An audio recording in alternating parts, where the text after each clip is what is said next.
ყველაზე საქმიანი გადაცემებით. პირველები ინგა გრიგოლია. აქ არის ძალიან ბევრი ადამიანი ამ ჯგუფში. დიანა ტრაპაიძე. ნინო ჟიჟილაშვილი. ჩვენ ერთად ახლა არიან უხუცესები. ლევან ჩხაიძე. ვხედავთ ეხლა კადრში თუ რა ხდება. ვახო სანაია. ის მოდა ძლიერი აფეთქების ხმა ჩვენ ვიმყოფებოდით ამ კორპუსის სახურავზე. გიორგი ისაკაძე. ამან რეალურად შექმნა პლატფორმა, შექმნა სხვა გადაცემა. ტელეკომპანია პირველის გამოცდილი გუნდი და ახალი ამბები, ახალი თაობის ჟურნალისტებით.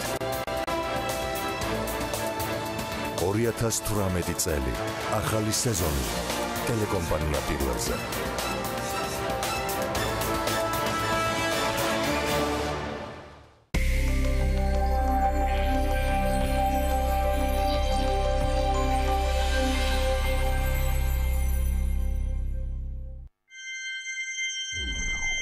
BMG წარმოგიდგენთ.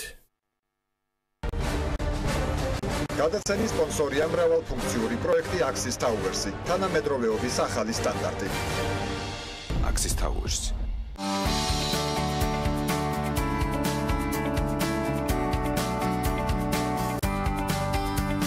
გადაცემის სპონსორია ახალი ნათება. ახალი ნათება მე ვირჩევ სინათლეს. გადაცემის სპონსორია მწვანე ქალაქი ლისზე. გადაცემის გენერალური სპონსორია სამშენებლო მასალების კომპანია ნოვა. წარმოება, იმპორტი, ექსპორტი. ნოვა.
დილამშვიდობის დღეს 12 თებერვალია. ყველას მშვიდობიან, საქმიან და პარაკიან დღეს მთელ კვირაულს ასეც გისურვებთ. სულ განსხვავებული დღის წესრიგით იგეგმებოდა ეს კვირა და 3 წლის ტელეკომპანია პირველის უახლოესი მომავალის ბრძოლის რეჟიმში ყოფნა არც არხის მესვეურებისთვის, არც მისი ჟურნალისტებისთვის, რეპორტიორებისთვის თუ ავტორებისთვის, ან წამყვანებისთვის, არც ბიზნეს მედიისთვის ახალი არ არის. ტელეკომპანია, რომელმაც ყველა რეიტინგით არნახული ზრდა აჩვენა, სულ უფრო მეტად და ყოველდღე ანახლებს მთავარ რეიტინგს და მის უმთავრეს ღირებულებას, ეს არის მაყურებელთა ნდობის განუხრელი ზრდა. რომელიც ნებისმიერი მედია საშუალებისთვის უმთავრესი დაფასება, შედეგი და მონაპოვარია. ამ პერიოდში გავრცელდა ბევრი ინფორმაცია, რომლის საფუძველი არაფერი იყო, თუ არა მარტივი ჭეშმარიტება, რომ კონკურენციასაც აქვს თავისი წესები. სამწუხაროდ ისეთ ღარიბ ქვეყანაში, როგორც საქართველოა, სადაც უფრო ღარიბი და შეზღუდულია თუ ლიმიტირებული სარეკლამო ბაზარი, ხშირია და მუდმივიც პერიოდული ფინანსური პრობლემები. მეტიც სწორედ ეს არის მიზეზი, რომ ხშირად მედია მესაკუთრეებს და ამის მაგალითებიც არაერთი ქონია პოლიტიკური და ბიზნეს გავლენების პროცესში და სხვადასხვა პროცესებში მონაწილეობის ამბიცია უჩნდებათ. ეს მეტწილად ხაზგასმა მედია მესაკუთრეთა სერიოზულ პრობლემაზე საქართველოში. ყოველდღიური პრობლემები ტურბულენტით ახსავს საქართველოს პოლიტიკურ თუ ეკონომიკურ დღის წესრიგში. შესაბამისად ვერც ტევე პირველი გამორჩება, თუმცა ამდენად გადაჭარბებულია საუბარი რაიმე ტიპის ფატალურ პრობლემებზე, რომელმაც შეიძლება ანალოგიურად რაიმე ტიპის გამოუვალი მდგომარეობა შექმნას. ამ უმძიმეს ყოველდღიურობასაც ვითომ კოლეგების პასუხილებსაც ჩვენ ყოველთვის უპასუხებთ მწყობრი ეთერით, სტაბილური გადაცემებით, მუდმივად დაბალანსებული და კრიტიკული რეპორტაჟებით და რაც მთავარია, განახლებული ეთერებით, რუბრიკებით და სატელევიზიო ფორმატებით. სიახლე კიდე ისაა, რომ ყველა შეგატყობინებთ ვახოს ანაიას და ნათია გაბუნიას ულამაზესი უნას მოვლენების შესახებ. აი სულ რამდენიმე საათից და სრულიად ტევე პირველი შემოჰკრავს სტარტაპებს დიანა ტრაპაიძის და ჯონი გალანდაძის ოჯახში მატებასთან დაკავშირებით. სიხარული და ჯანმრთელობა ჩვენ შვილებს. და ეს პირველ რიგში გეოდებათ აქ ტევე პირველზე, მათ შორის BMG-ს გადაცემების ფორმატებში და მე მოხარული ვარ, რომ წინა პარასკევის კიდევ ერთი არაჩვეულებრივი რუბრიკა შედგა და წიგნის დრო, რომელსაც გაუძღვებიან და უძღვებიან კიდეც უკვე საკმაოდ წარმატებულათაც დათო გორგილაძე და ნინია მაჭარაშვილი. მათ ძალიან დამსახურებული აღიარება მოიპოვეს სულ მალე. ცალკე მსურს მადლობა გადაუხადო გადაცემაში სტუმრობისთვის პატონ ზურაბ ქარუმიძეს და წიგნის დროის პრემიერის წარმატებული სტარტის გაზიარებისთვის. აქვე მოვიხმობ ანა ლაპიაშვილს. ანა, როგორი დილამშვიდობის პროგრამაში. დილამშვიდობის, გიორგი. რას მეტყვი, როგორი საბჭოელება დატოვა შენ? პარასკევი ნამდვილად კარგი დღე გამოდგა და მე მგონი გამოხმაურებები, როგორც თავად და დათო ამბობენ, ზედმეტად კარგი იყო, მაგრამ ეს მივიღოთ მხოლოდ იმის საწყისად, რომ მაყურებლის ინტერესი არსებობს. და რადგან ინტერესი არსებობს, ჩვენ ყველაფერს გავაკეთებთ იმისთვის, რა თქმა უნდა, ამ რუბრიკის წამყვანებთან ერთად, რომ ეს მოლოდინები არ გაუცრობდეთ და ყველა პარასკევი წიგნის დრო იყოს ძალიან საინტერესო და საინტერესო რესპონდენტებით. სხვა ყველა თემასთან ერთად. ისე ყველაფერი ხდება ამ დედამიწაზე იმ ამბებიდან კიდევ ერთი ჩემთვის განსაკუთრებით მნიშვნელოვანი და გამორჩეული მინდა რომ ისო მაყურებელს შევახსენო. თავიდან არაფრით არ ამომდის ეს დღეებია და ამჟამად კოსმოსში დაფრინავს ავტომობილი Tesla თან წითელი, თან მანქანაში დევიდ ბოუის სიმღერაა ჩართული. ამის დავიწყება უბრალოდ შეუძლებელია. მართალია რომ სულ პროპაგანდისტულ მედია საშუალებებში ბევრგან შეხვდებოდით იმით რომ ეს ტყუილია და ილონ მასკი მთელ მსოფლიოს ატყუებს, მაგრამ რომ არ უნდა დაუჯეროთ ასეთ სისულელებს, იმედია ბევრი მტკიცება არც არის საჭირო. როგორც დაგეგმილი იყო, ფალკონის ორი დამეჩქარებელი წარმატებით დაბრუნდა დედამიწაზე იმავე ადგილზე, საიდანაც რაკეტამ სტარტი აიღო. აი, რაც შეეხება უკვე მესამე ცენტრალურ დამეჩქარებელს, წესით ფლორიდის სანაპიროზე მცურავ პლატფორმაზე უნდა დაშვებულიყო, თუმცა ის დაგეგმილ სულ ოდნავ ასწდა და 100 მეტრის დაშორებით ოკეანეზე ჩავარდა. ფალკონი არის დღეისთვის არსებული ყველაზე მძლავრი რაკეტა მატარებელი და მას შეუძლია 64 ტონა ტვირთის გადაზიდვა. ის პირველ საფეხურისგან შედგება 27 ძრავისგან, რომლის საერთო სიმძლავრეც 5 მილიონი ფუნტია, აი რაც ერთდროულად აღებული სულ ჯამში 18 Boeing 747-ის სიმძლავრის ეკვივალენტია. ეს ის თვითმფრინავია, რომელთაც ალბათ ბევრს უმგზავრია. უკვე მარსის ორბიტაზე გასული Falcon-ის მიახლოებითი წონა კი 17 ტონაა, როგორც მასკი აღნიშნავს, მისი მთავარი მიზანი ადამიანის გაგზავნა მარსზე. მისი უკან დაბრუნება სწორედ იმ ადგილზე, საიდანაც სტარტი აიღო, იმის მანიშნებელი იყო, რომ რამდენჯერმე გამოყენება შესაძლებელი იქნება, მაშინ კოსმოსში ფრენად შედარებით გაიარდება და მისი ღირებულება, არც ისე მთლად ხელმისაწვდომი შეიძლება იყოს, მაგრამ ბევრისთვის ხელმისაწვდომი გახდება და მოგზაურობაც ძალიან ჩვეულებრივი სურვილის ახდენის ერთ-ერთი შესაძლებლობა იქნება. Falcon-ს ყავს კონკურენტები, ეს გახლავთ ძალიან მძიმე რაკეტა New Glenn, რომელზეც კომპანია Blue Origin მუშაობს და რომლის ხელმძღვანელიც Amazon-ის შეფი Jeff Bezos-ია. Glenn-ის გაშვებას 2020 წელს აპირებენ და სანამ კონკურენტები კოსმოსში გავლენ, ცალკე ემოცია იმ კადრების ნახვა, როგორ ელოდებოდნენ Falcon-ის სტარტს. რა ხდებოდა კულისებში, National Geographic-ის კამერამ ექსკლუზიურად გადაიღო პირველი ემოციები და ამ ემოციების ნახვის შესაძლებლობა ჩვენ აუცილებლად გვექნება. ეს იყო ისტორიული მოვლენა, რომელიც სრულიად გიჟური იდეის რეალურად ქცევის ყველაზე ხელშესახები წუთები იყო. ეს ვიდეო ვნახოთ, გვაქვს რადგან ამის შესაძლებლობა. მე მგონია, რომ ნებისმიერისათვის ემოციური ხდება კადრები, როგორ ელოდებიან ნამდვილად ისტორიულ მოვლენას.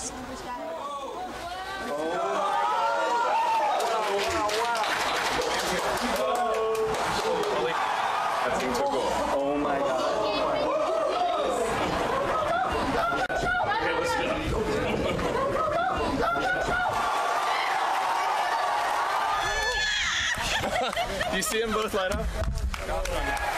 Inside, make sure down. Inside boosters. Yes! Look at that. Yes! What? Look at that. გაგახსენეს ხომ გითხარით გაფრინდებიანო ცნობილი ქართული ფილმიდან არის, მაგრამ ნამდვილად გაფრენა მოახერხეს მასკის პროექტის მონაწილეობა ამ შემთხვევაში. არ ვიცი ვისაც დამოკიდებულება აქვს ილონ მასკის და მისი იდეების მიმართ, მაგრამ ისიც ფაქტია, რომ ის ქმნის ისტორიას მთელი დედამიწისთვის. ილონ მასკი, რომელიც პლანეტის ერთ-ერთი უმდიდრესი ადამიანია, ყველაზე დაბალანაზღაურებადი მმართველების რეიტინგში ნამდვილად ლიდერი იქნებოდა. მასკმა გასულ წელს ხელფასის სახით მხოლოდ $49,920 მიიღო. როგორც კომპანია Tesla-ს განცხადებაშია ნათქვამი, ეს თანხა მას კვირაში 80 საათიანი სამუშაო დროის პირობებში დაერიცხა. სხვა შორის ამასთან დაკავშირებით CNN წერს, რომ ეს არის იმაზე ნაკლები, ვიდრე საშუალო ამერიკელი წელიწადის განმავლობაში გამოიმუშავებს. საშუალო ამერიკელი წელიწადში კი $47,617 გამოიმუშავებს. და იმაზე ბევრად ნაკლები, ვიდრე აი მაგალითად კომპანია General Motors-ის მმართველის მერი ბარასის 2016 წლის ხელფასია საუბარი, ქალბატონმა მერიმ $22,600,000 შემოსავალი მიიღო. ხელფასის სახით აღსანიშნავია, რომ მიუხედავად ასეთი დაბალი ხელფასისა, ილონ მასკს აქედან არც ერთი ცენტი არ აუღია, თუმცა ნუღელავთ მას კომპანია Tesla-ს 27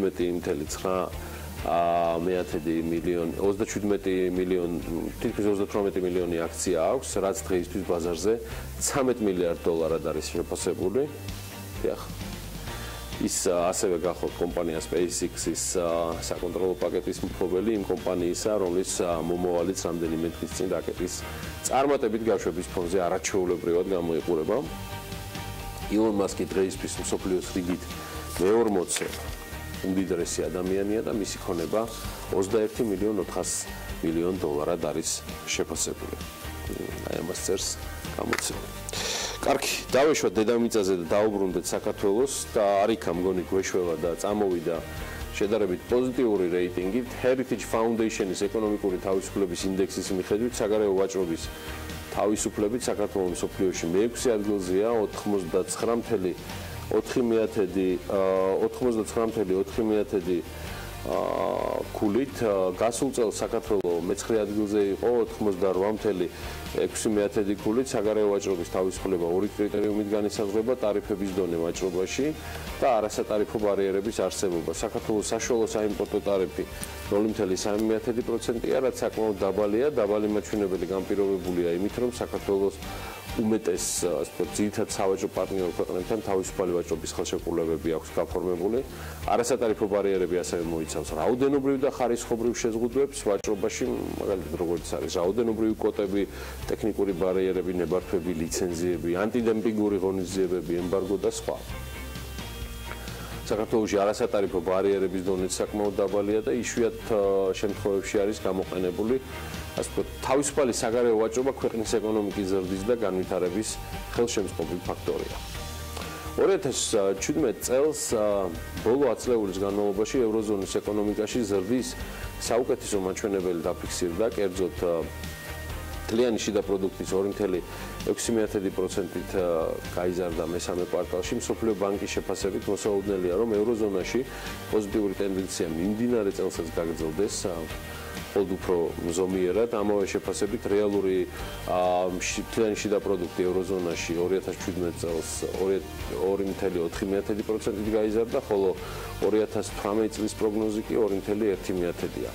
უკრაინა ეკონომიკური აქტივობის გაჯანსაღება 2017 წელს საკმაოდ ნელი ტემპით მიმდინარეობდა.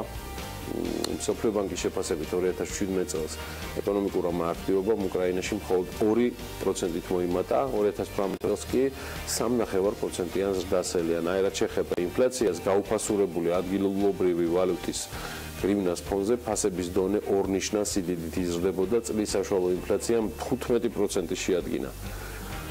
ესეთი ამბავია უკრაინაში. წინასწარი მონაცემებით თურქეთის ეკონომიკა 2017 წელს რეკორდული მაჩვენებლით 6.7%-ით გაიზარდა. 2018 წელს კი თურქეთის ეკონომიკური ზრდა შედარებით მოგრძალებული იქნება, თითქმის ნახევრდება, 3.5%-ს უკადის მსოფლიო ბანკი თურქეთის ეკონომიკას. ლირას გაუფასურების შემდეგ სამომხმარებლო ფასები 2017 წელს საშუალოდ 11%-ით გაიზარდა. რუსეთი მსოფლიო ბანკის შეფასებით 2017-18 წლებში ტლიანი შიდა პროდუქტის ზრდა რუსეთში 1.7%-ია. მსოფლიო ბანკი ვარაუდობს, რომ სომხეთში იგივე 2017-18 წლებში საშუალოდ 3.7%-ის ფარგლებში იქნება. ნავთობის ფასების შემცირებით მიღებული 2014-16 წლების შოკის ზეგავლენით, ასევე აზერბაიჯანის ეკონომიკა 2017 წელსაც აგრძელებდა შემცირებას. აზერბაიჯანი რეგიონში ერთადერთი ქვეყანაა, რომელიც ეკონომიკურ სტაგნაციას განიცდის.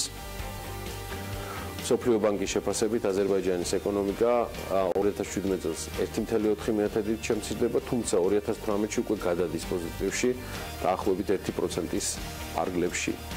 ინფლაცია აზერბაიჯანში კვლავ მაღალია და საშუალოდ 13%-იანი დონე უფიქსირდება. რაც შეეხება საქართველოს მსოფლიო ბანკის ინფორმაციით და ასევე საქართველოს ეროვნული ბანკი მიმდინარე წელს ეკონომიკის საშუალოდ 4.5%-იან ზრდას ელის. სხვათა შორის ეროვნული ბანკის პროგნოზით საშუალოვადიან პერიოდში, კერძოდ მიმდინარე წლის პირველ ნახევარში ინფლაცია საშუალოდ 3.5-4%-ის ფარგლებში იქნება, ხოლო წლის მეორე ნახევრიდან კვლავ გააგრძელებს შემცირებას და დასტაბილურდება 3%-იანი მიზნობრივი ნიშნულის ფარგლებში. სურსათის ეროვნული სააგენტოს თბილისის საქალაქო სამსახურის წარმომადგენლებმა ხორცის საბითუმო სარეალიზაციო ობიექტების შეამოწმეს. მათივე ინფორმაციით დოკუმენტური შემოწმებისას კომპანია ახალ ხორცში გამოვლინდა ვადაგასული საეჭვო წარმომავლობის ხორცი ჯანმრთელობის ნიშანდების გარეშე. სააგენტოს ინსპექტორებმა 400 კილოგრამი ხორცი დალუქეს და ბიზნეს ოპერატორი 1000 ლარი დააჯარიმეს. კანონმდებლობის შესაბამისად მეწარმეს დაევალა ხორცის განადგურება, რაზეც თავად სურსათის ზედამხედველობის სააგენტოს ინსპექტორები განახორციელებენ. მოკლედ, როგორც უწყებაში განმარტავენ, საეჭვო წარმომავლობისაა ხორცი, რომელსაც არ აქვს შესაბამისი ნიშანდება ჯანმრთელობის აღნიშვნისა, რომელიც დასმულია ცხოველის ტანხორცზე და მიუთითებს, რომ მან გაიარა დაკვლის წინა და დაკვლის შემდგომი შემოწმება და შესაბამისად ასევე დაკვლული არის ვეტერინარის ზედამხედველობით. კარგი ხორცისგან საუცხო ქართული კერძები მზადდება, ვადასტურებ, ხა მიუხედავად ჩემი გაბარიტებისა, დიდად გამორჩეული გურმანი არ ვარ, მაგრამ მიმაჩნია, რომ ქართული სამზარეულო ნამდვილად გამორჩეულია მსოფლიოში და დასტურიც ჩვენი ხინკალი, რომელიც მსოფლიოში განთქმულია, უკვე სულ მეტი და მეტი ფანტაზიის, ინსპირაციის წყარო ხდება. მხოლოდ არ ვიცი ჰოპ-ჰოპი სად იყიდება, მაგრამ სახელი ნუ დაგაბნევთ და ნახეთ ვიდეო. მადაძეს თუ მოხვალთ დილიდან და შეექცევით საუზმეს, მე მხოლოდ გამიხარდება. გაინტერესებთ თუ როგორ უნდა მიერთვათ ხინკალი ხელის დაწვის გარეშე, რადგან ის ჯერ კიდევ ცხელია, ისე რომ ხელი არ დაგესვაროთ და წვენი რომ არ დაგეყვაროთ. ამ შემთხვევაში ბოლომდე იხილეთ ეს ვიდეო კლიპი.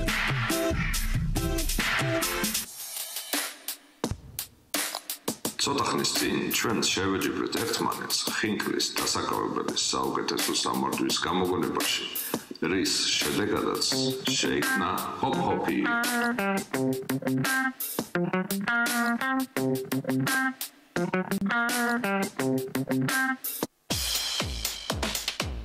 ჰოპ-ჰოპის გამოყენებით თქვენ აღარ მოგიწევთ ლოდინი ხინკლის გაციებამდე და შეძლებს მის ხელში დაკავებას მისი მოხარშვისთანავე. შეგიძლიათ მიირთვათ ხინკალი მხოლოდ ერთი ხელით.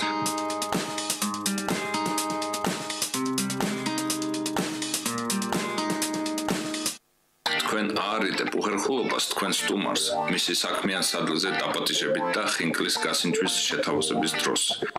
ჰოპ-ჰოპი მარტივად დაგიცავთ ხელს დასვრისაგან ხინკლის მიღწევის დროს. ხინკლის ერთ-ერთი საუკეთესო ნაწილი არის მისი წვენი და ჰოპ-ჰოპის გამოყენებით თქვენ არ დაგეკარგებთ ხინკლის წვენის და მისი მიღწევით მიღებული სიამოვნების არც ერთი წვენი.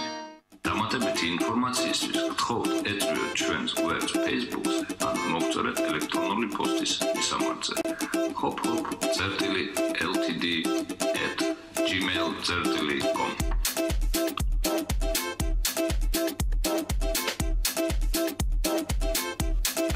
ზოგისთვის შეიძლება ხინკალი იყოს, ზოგისთვის უძველესი არქიტექტურა, თქვენ წარმოიდგინეთ გამოგონებები ხინკალთან დაკავშირებით. ზამთრის კურორტების წრელი კი ერთ-ერთი გამორჩეული აღმოჩნდა და ის მთავარი მიზეზიც, რის გამოც საქართველოს სტუმრობენ. ბლუმბერგის ახალი ამბების რედაქცია მსოფლიოს თებერვლისა და მარტის მოგზაურობის დაგეგმაზე რჩევებს აძლევს.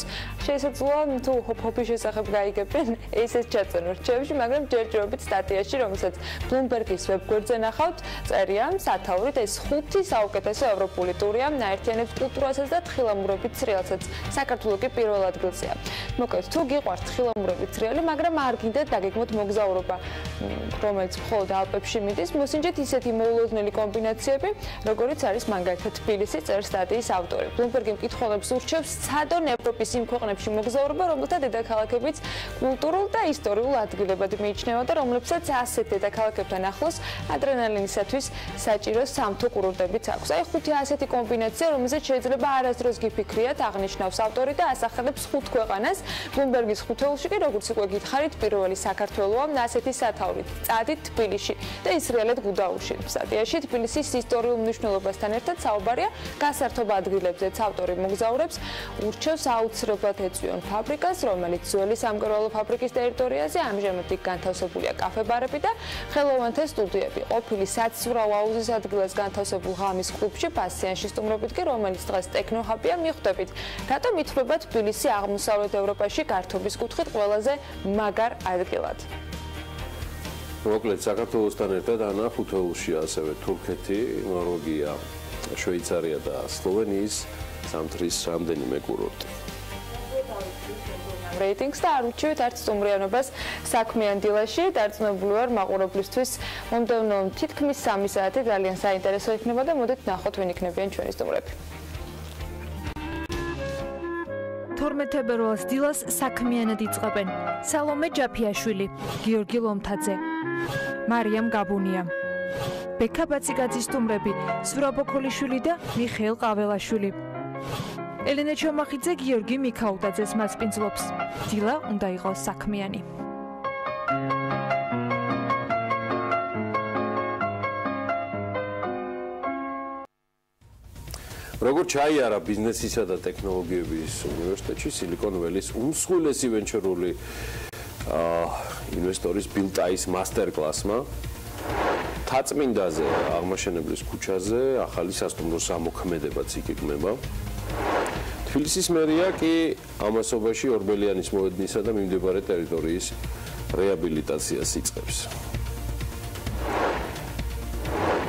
შპს ფაიზაღი სახელმწიფო შესყიდვების სააგენტომ შავსიაში შეიტანა. კომპანიამ ხონის ცენტრალური საბავშვო ბაღი სათბობის შეშით ვერ უზრუნველყო. ტენდერის პირობებით ნაკისრი ვალდებულებები არაჯერ უნდა შეასრულა, რაც ფაიზაღის სანქცირების საფუძველი გახდა. მოკლედ 2017 წლის 15 ნოემბერს გამოცხადებულ ტენდერში მხოლოდ კომპანია ფაიზაღმა მიიღო მონაწილეობა. კომპანიამ საბავშვო ბაღისთვის დააკვირდით 6666 ლარის ღირებულების სათბობის შეშის მიწოდების ვალდებულება აიღო. მოკლედ კომპანია ფაიზაღი ტენდერის გამოცხადებიდან 2 დღის შემდეგ 2017 წლის 17 ნოემბერს არის რეგისტრირებული ჩხოროწყუს რაიონის სოფელ კირცხში. კომპანიის მფლობელად რეესტრში გოჩა სახურია ფიქსირდება. გული არ გაიტეხო ჩემო გოჩა. ფაიზაღი ხალხი იქნებით თქვენ და ყველაფერი წინ გაქვთ. არ შეგეშინდეთ შავი სიის და სულ გახსოვდეთ რომ ყოველი და ნებისმიერი შავი ზოლი ცხოვრებაში შეიძლება ასაფრენებელი გიწვოს და ვიდრე ანალაპიაშვილს გადავაბარებ საქმიანი დილის ბიზნეს ამბების ნაწილს კიდევ ერთხელ ჩვენ საქმიან მაყურებელს წარმატებულ და ბედნიერ სამუშაო კვირას უსურვებ BMG-ს და პირველი სახელი. რა თქმა უნდა ამ სურვილებს შევერთებით და რა თქმა უნდა ვისურვებ რომ დაგუელდოთ სულ რამდენიმე წამში ბიზნესი ახალებით რაც ჩვენ ეთერში.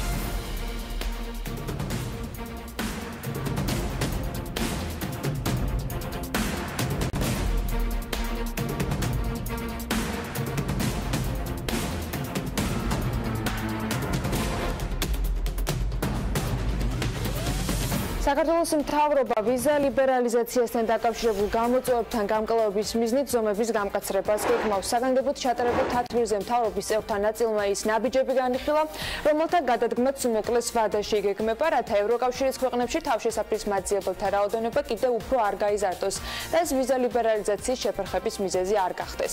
მთავრობის ადმინისტრაციის ინფორმაციით, მთავრობა დიდი ყურადღებით ეკიდება პარტნიორი ქვეყნების წუხილს და მნიშვნელოვანი ნაბიჯების გადადგმას გეგმავს, როგორც კანონმდებლობის გამკაცრების, ასევე პარტნიორ ქვეყნებთან თანამშრომლობის გააქტიურების და ქვეყნის მასშტაბით აქტიური საინფორმაციო კამპანიის წარმოების მიმართულებით.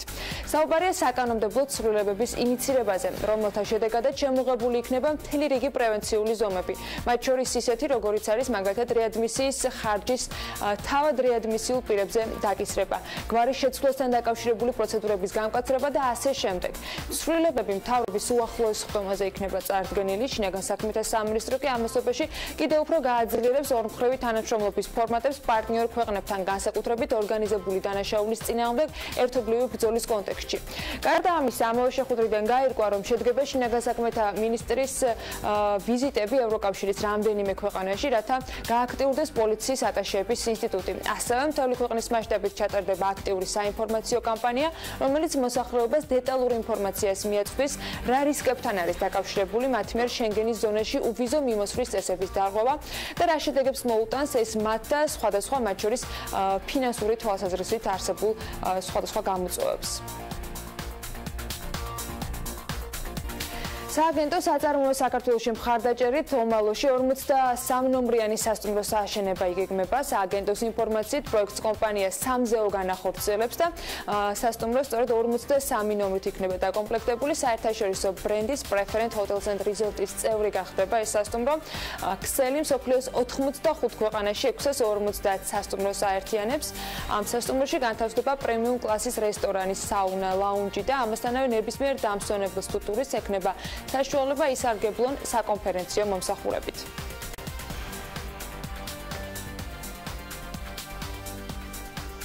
ბიზნესისა და ტექნოლოგიების უნივერსიტეტში კი სილიკონ ველის უმსხვილესი ვენჩურული ინვესტორის ბილ ტაის მასტერკლასი გაიმართა თემაზე ინოვაციები და თანამედროვე ტექნოლოგიები. ამბობენ, რომელ ქვეყანაში ეს ადამიანი ჩავიდა, სწორედ იმ დროს დაიწყო იქ მნიშვნელოვანი ტექნოლოგიური განვითარება. გეგმები საქართველოსთან დაკავშირებითაც არის. თანამშრომლობის ხელშეკრულების რჩევებისა და გამოწვევების შესახებ მარიამ ადამიანის სიუჟეტი ვნახოთ. გაგრძელეთ, რასაც აკეთებთ და იყავით შეუპოვრები. ეს სილიკონის ველის უმსხვილესი ვენჩურული ინვესტორისა და კომპანია ბიტფურის დირექტორთა საბჭოს წევრის ბილ ტაის მთავარი მესიჯია, რომელიც მან კრიპტოვალუტების მაინინგით დაინტერესებულ პირებს ბიზნესისა და ტექნოლოგიების უნივერსიტეტში ჩატარებულ მასტერკლასზე გაუგზავნა. უმსხვილესი ვენჩურული ინვესტორის შეფასებით საქართველოს თანამედროვე ტექნოლოგიების მიმართულებით დიდი პოტენციალი აქვს, რასაც კრიპტოვალუტების მიმართ ჩვენს ქვეყანაში არსებული მაღალი ინტერესიც ადასტურებს. საქართველოს თანამედროვე ტექნოლოგიების მიმართულებით დიდ ნაბიჯებს გამს, თუმცა კრიპტოვალუტა და ბლოკჩეინის ტექნოლოგია არა მხოლოდ საქართველოში, არამედ მსოფლიოს მასშტაბითაც ძალიან პოპულარულია. ჩვენ ახლა ციფრულ ერაში ვართ, რომელიც დღეს ყველაფერზე წინ დგას. ჩემი აზრით, თუ საქართველოს უფრო მეტი მოქალაქე შეისწავლის, ეს რას ნიშნავს? თქვენს ქვეყანას უფრო სწრაფად განვითარების ძალიან დიდი შესაძლებლობა მიეცემა. სწორედ კრიპტოვალუტის მიმართ დიდი ინტერესის გამო, ჩემი აზრით, საქართველოს შეუძლია ამ გზით უფრო წინ წავიდეს, რაც ინვესტორებისთვის მიმზიდველი იქნება. ბიზნესისა და ტექნოლოგიების უნივერსიტეტმა კომპანია ბიტფურის დახმარებით ბილ ტაისთან ერთად ხელი მოაწერა თანამშრომლობის მემორანდუმს, რომელიც გულისხმობს უნივერსიტეტის სტუდენტებისათვის ტექნოლოგიური ლაბორატორიების შექმნასა და ტექნიკურად აღჭურვას, იმ სივრცეების, რომლებიც გამოადგება მომავალ თაობებს, რომ გარდა თანამედროვე ტექნოლოგიების შესახებ მიღებული ცოდნისა, ასევე მსოფლიოს წამყვან ლიდერებთან ერთად იმუშაონ ახალ ქართულ ტექნოლოგიურ პროდუქტებზე, რომლებიც შესაძლოა მსოფლიო ბაზარზეც გავიდეს.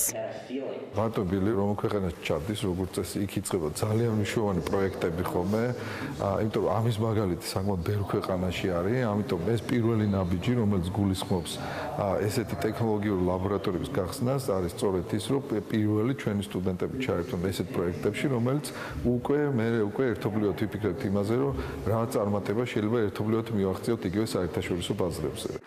თავად ბილ ტაიმს სწორედ დაუღალავი შრომით, ენთუზიაზმითა და შეუპოვრობით წლების განმავლობაში ასე მეტი წარმატებული კომპანია შექმნა. დღესდღეობით კი მის მთავარ გამოწვევად საქართველოს ტექნოლოგიური განვითარება დგას.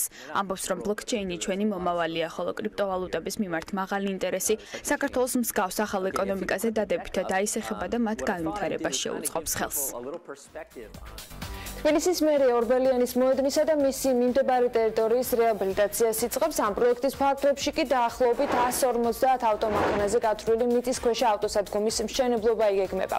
სარეაბილიტაციო სამუშაოები რამდენიმე ეტაპს მოიცავს: საინჟინრო საკომუნიკაციო ქსელების რეაბილიტაციას, ისტორიული და რიგითი შენობების რესტავრაცია რეაბილიტაციას, მიწისქვეშა პარკინგის მშენებლობას, რეაბილიტირებული არეალის კეთილმოწყობას, მწვანე კომპონენტის განახლებას და ახალი სივრცეების მოწყობას. ორბელიანის მოედნისა და მიმდებარე ტერიტორიის რეაბილიტაციას განვითარების ფონდი პროექტ ახალი თბილისის ფარგლებში განახორციელებს. პროექტის მიმდინარეობისას კი 2000-მდე ადამიანი უნდა დასაქმდეს.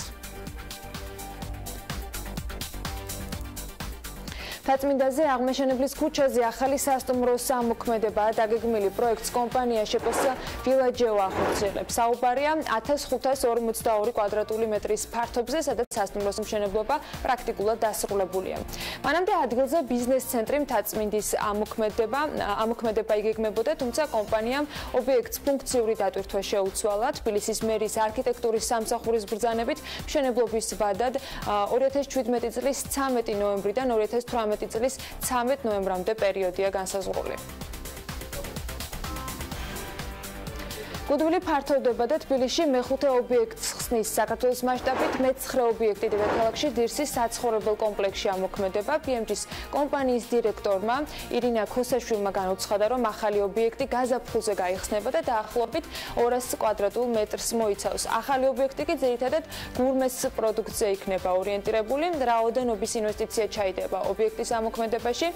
ეს ჯერჯერობით არ კონკრეტდება. ცოტა ხნის წინ გუდვილის ახალი ობიექტი კი გალერეა თბილისში გაიხსნა. კი.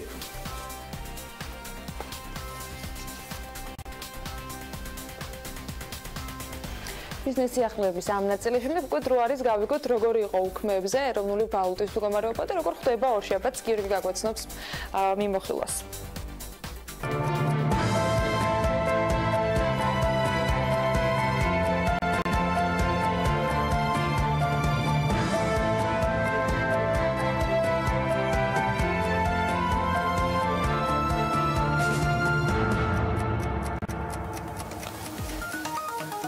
პარასკევს დოლარი ისევ გაუფასურდა, იგი 2 ლარი და 46 თეთრი ღირს ოფიციალური კურსი, თუმცა შეამჩნევდით ამ შაბათ-კვირას, ვინც აქტიურობდით და გადაადგილდებოდით დედაქალაქის ქუჩებში, კურსი 2.42-დან 2 ლარი და 44 თეთრამდე სპორტირებდა დოლართან მიმართებაში. სხვათა შორის ევროს ცვლილებამ 3 თეთრზე მეტი შეადგინა. და იგი 3 ლარი და 1 თეთრად ფასობს, გაუფასურებულია თურქული ლირა 64 თეთრამდე. აი ფუნტ სტერლინგის შესაძენად კი კვლავ 3 ლარი და 42 თეთრი დაგჭირდებათ.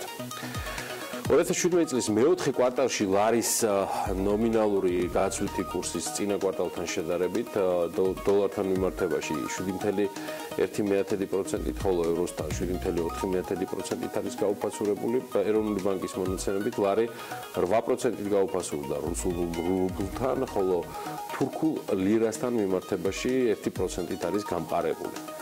ამავე პერიოდში ლარის ნომინალური ეფექტური გაცვლითი კურსი კვარტალურად 5%-ით, ხოლო წლიურად 3.9%-ით გაუფასურდა. 2017 წლის მეოთხე კვარტალში რეალური ეფექტური გაცვლითი კურსი კვარტალურად 4.4%-ით, ხოლო წლიურად 3%-ით გაუფასურდა. საბანკო სექტორშიც რამდენიმე ცვლილებაზეც ბარემ აქვე გეტყვით. VTB ბანკის სამეთვალყურეო საბჭოს წევრებს უფლებამოსილება ვადაზე ადრე შეუწყდათ. შესაბამისი გადაწყვეტილება 5 თებერვალს VTB Bank Georgia's 97%-ზე მეტი აქციათა მფლობელმა საჯარო სააქციო საზოგადოება ბანკმა VTB-მ ერთპიროვნულად მიიღო. ვადამდე ადრე შეუწყდა უფლებამოსილება სამეთვალყურეო საბჭოს წევრებს მიხეილ ზადორნოვს და ასევე ასია ზახაროვას. მიხეილ ზადორნოვი სამეთვალყურეო საბჭოს თავმჯდომარის თანამდებობას იკავებდა. სამეთვალყურეო საბჭოში სულ 5 წევრია. ევროპის რეკონსტრუქციისა და განვითარების ბანკი EBRD პროგრედიტ ჰოლდინგის აქციონერი გახდა. ევრობანკმა EBRD-მ საბანკო ქსელის მფლობელი 3.6 წილი ახალი 2.141.000 აქციის გამოშვებით შეიძინა. პროგრედიტ ჰოლდინგის პროგრედიტ ბანკის ჯგუფის მფლობელია, რომელიც მცირე და საშუალო ბიზნეს სეგმენტზეა ორიენტირებული და მსოფლიოს მრავალ ქვეყანაში ოპერირებს, მათ შორის საქართველოშიც. საბანკო ჯგუფი პროგრედიტი 2003 წელს შეიქმნა, სათავო ოფისი კი ფრანკფურტში მდებარეობს. ფრანკფურტზე ჯერ არა, მაგრამ საქართველოს სხვადასხვა ქალაქებში ამინდის პროგნოზს კვლავ ანა გაგვაცნობს. ამინდის პროგნოზის სპონსორია SEU Development-ი. ისე თუ სურვილი არსებობს, შემიძლია ფრანკფურტის ამინდის შესახებ ადგილიდანაც მივაწოდო მაყურებელს ინფორმაცია. რაც შეეხება საქართველოს გარემოს ეროვნული სააგენტო გატყობინებს, რომ ამინდი განპირობებული იქნება შავი ზღვის ჩრდილო-დასავლეთიდან შემომავალი ცივი და სამხრეთიდან გავრცელებული თბილი ჰაერის მასების ურთიერთქმედებით. მოსაოდნელია დრო გამოშვებით ღრუბლიანობის მომატება. უმეტეს რაიონში იწვიმებს და მაღალმთაში მოთოვს, ზოგან კი იქროლებს დასავლეთის ძლიერი ქარი. სოხუმში წვიმასთან ერთად 11 გრადუსიან ნავარაუდები, ბათუმში 13 გრადუსი და იწვიმებს, ქობულეთში კი 11 გრადუსი იქნება და აქაც იწვიმებს. ფოთში 12 გრადუსს მიაღწევს ტემპერატურა და წვიმა მოსაოდნელი, ქუთაისშიც ნალექიანი დღე იქნება და 15 გრადუსი, ზუგდიდშიც იწვიმებს და 14 გრადუსი იქნება, ოზურგეთში წვიმასთან ერთად 15 გრადუსი იქნება მაქსიმალური ტემპერატურა და ონში 9 გრადუსი და იწვიმებს. გორში იწვიმებს და 12 გრადუსი იქნება, ცხინვალში 11 გრადუსი, მარნეულში 14 გრადუსი და რუსთავშიც 14 გრადუსი და ყველა ამ შემთხვევაში წვიმა ნავარაუდები. ისევე როგორც ახალციხეში და ბორჯომში და ორივე შემთხვევაში თან მაქსიმალური ტემპერატურა მხოლოდ 8 გრადუსი დაფიქსირდება. ბაკურიანში მოთოვს და 4 გრადუსი იქნება დღის განმავლობაში. მაქსიმალური ტემპერატურა ახალქალაქშიც თოვლია მოსაოდნელი და 3 გრადუსი, სტეფანწმინდაში თოვლთან ერთად შესაძლოა იყოს ქარბუქიც და 2 გრადუსი იქნება მხოლოდ დღის განმავლობაში. ყველაზე მაქსიმალური ტემპერატურა თელავში კი იწვიმებს და 14 გრადუსს ვარაუდობენ. თბილისს რაც შეეხება მცირე წვიმას არც დედაქალაქი გამოტოვებს, იქროლებს ჩრდილო-დასავლეთის ქარი და ჰაერის მაქსიმალური ტემპერატურა იქნება 13 გრადუსი. მადლობა ანას. ჩვენ გავალთ ახლა ერთად მოკლე პაუზაზე. რეკლამის დრო არის TV პირველზე. მაქსიმალურად დავქაჩოთ ახლა რეკლამების და შემოსავლების, რომ 2018-ის შედეგები არანაკლებ საამაყო იყოს TV პირველისთვის, როგორც ეს იყო 2017 წელს. წარმატებები და მეტი რეკლამა TV პირველზე.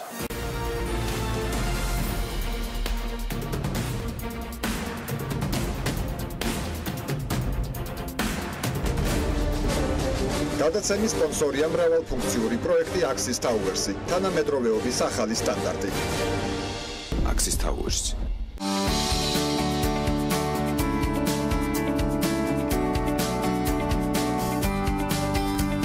გადაცემის სპონსორია ახალი ნათება. ახალი ნათება მე ვირჩევ სინათლეს. გადაცემის სპონსორია მწვანე ქალაქი ლისზე. გადაცემის გენერალური სპონსორია სამშენებლო მასალების კომპანია ნოვა. წარმოება, იმპორტი, ექსპორტი. ნოვა.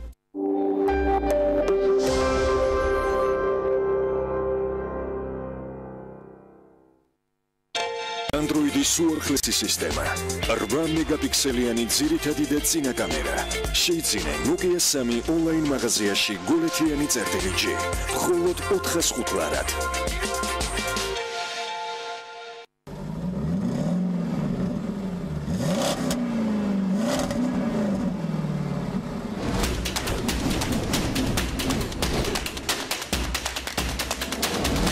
Sokarnano, მეტი სიმძლავრე. გრანდიოზული აქცია Digital TV-სგან. მაღალ რეიტინგული არხებით ფეში სულ რაღაც 8 ლარიდან. ჩაერთე Digital TV-ში უფასოდ და უყურე მსოფლიოში საუკეთესო ტელეარხებს მაღალი ხარისხით. დაგვიკავშირდით ნომერზე 022 205 12 12. ინსტალაცია უფასოა. ლუკოილი. უმსხვილესი მსოფლიო ბრენდი. მხოლოდ უმაღლესი ხარისხის ევროპული საწვავი.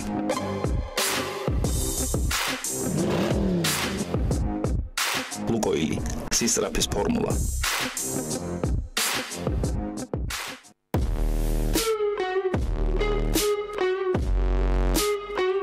ყველა ამერიკული ავტოაუქციონი ერთ საიტზე. პირდაპირ წვდომა დილერისა და შუამავლის გარეშე. თქვენი ავტომობილები ჩამოყავს ჩვენ. კომპანია ფორვარდერი.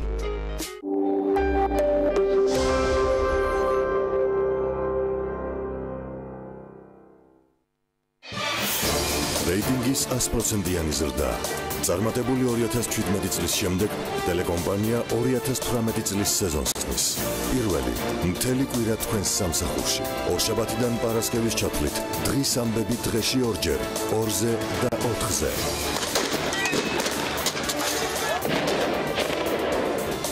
ყოველ დღე საღამოს 2 საათიანი ეთერი. ორშაბათი ხალხის პოლიტიკა, სამშაბათი რეაქცია, 4შაბათი პოლიტმეტრი, 5შაბათი ისევ რეაქცია. პარასკევს კვირის ბოლოს ტელეკომპანიის საავტორო გადაცემების წამყვანების ერთობლივი თოქ-შოუ პირველები. მთელი კვირის განმავლობაში ბიზნეს მედია ყველაზე საქმიანი გადაცემებით. პირველები. ინგა გრიგოლია. აქ არის ძალიან ბევრი ადამიანი ამ დიანა ტრაპაიძე. ნინო ჟიჟილაშვილი. ჩვენთან ერთად ახლა არიან უხუცესები. ლევან ჩხაიძე. ხედავთ ეხლა კადრში თუ რა ხდება? ვახო სანაია. ის მოდა ძლიერი აფეთქების ხმა ჩვენ ვიმყოფებოდით ამ კორპუსის სახურავზე. გიორგი ისაკაძე. ამან რეალურად შექმნა პლატფორმა, შექმნა სხვა გადაცემა. ტელეკომპანია პირველის გამოცდილი გუნდი და ახალი ამბები, ახალი თაობის ჟურნალისტებით. 2018 წელი, ახალი სეზონი, ტელეკომპანია პირველზე.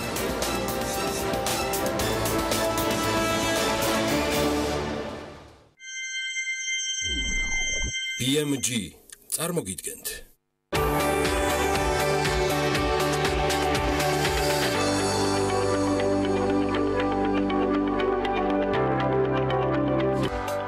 Forbes-ის მორიგი რეიტინგი და მსოფლიოს ძლევამოსილი ქალების ჩამონათვალი საინტერესო სამუშაო კვირის საწყისში. საქართველოს მხარდაჭერა ევროატლანტიკურ სტრუქტურებში ინტეგრაციის გზაზე, თავდაცვისა და უსაფრთხოების სექტორში დემოკრატიული რეფორმების გატარებაში, ორგანიზაციის მიზნებსა და შედეგებზე შორენა ლორდ-კიფანიძე პოლიტოლოგი, თავდაცვისა და უსაფრთხოების საკითხებში სამოქალაქო საბჭოს წარმომადგენელი ნარატივით ორშაბათს. ასევე ქალების ნარატივის სტუმრების ბლოკში, სასარგებლო პროფესიულ გზაზე და სამომავლო გეგმებზე ქეთევან ხიშტოვანი, პედიატრ-დერმატოლოგთა ასოციაციის პრეზიდენტი ამბის თხრობით.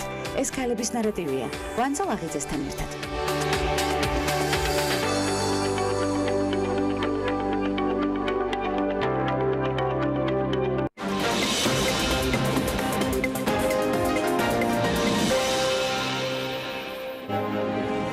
საქართველოში თურქეთის ახალი ელჩის პირველი ინტერვიუ საქმის კურსის მაყურებლებისთვის. ფატმა სერენიაზგანი ორ ქვეყანას შორის სავაჭრო ეკონომიკური ურთიერთობების დეტალებზე ელენე ჩომახიძესთან ინტერვიუში. რა თანხა დაიხარჯა სოციალურად დაუცველთა ქრონიკული დაავადებების მედიკამენტებით უზრუნველყოფაზე. ერთგვარად ხელმისაწვდომი სამკურნალო პრეპარატების პროგრამის შედეგები. საქმის კურსის სტუდიაში საკუთარი ანალიზით ევროპული საქართველოდან ზურაბ ჭიაბერაშვილი, ქართული ოცნებიდან აკაკი ძოიძე. პარლამენტმა სამშენებლო კოდექსის განხილვა დაიწყო, საქმის კურსმა კი მისი მონიტორინგი. რამ შეუშალა ხელისუფლებას ხელი 2 წლის წინ ინიცირებული კანონპროექტის დამტკიცებაში. რა ელოდება ბიზნესს ახალი წესებით. დაელოდეთ მთავარ ეკონომიკურ და ბიზნეს სიახლეებს საქმის კურსისგან ტევე პირველზე.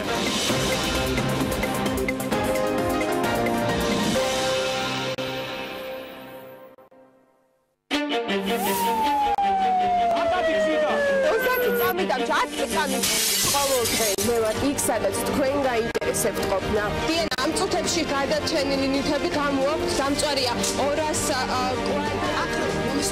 აქეთ გამოდი და აქეთ გეტყვი. აქეთ მიდავწეთებში.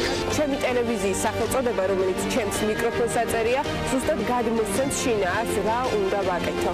ეს არის კაბინეტი, სადაც ყველობა მოხდა, დამონტაჟებული არის სათვალთვალო ვიდეო კამერა. მოვლენების შუაგულში ყოფნა ჩემი ყოველდღიური სამუშაოა.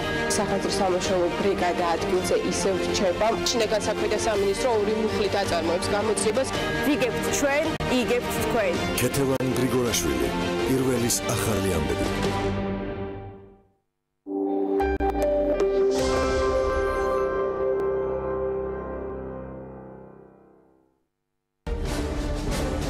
გადაცემის სპონსორია მრავალფუნქციური პროექტი Axis Towers-ი, თანამედროვეობის ახალი სტანდარტი.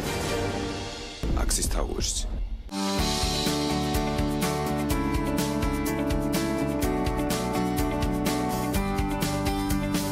გადაცემის სპონსორია ახალი ნათება.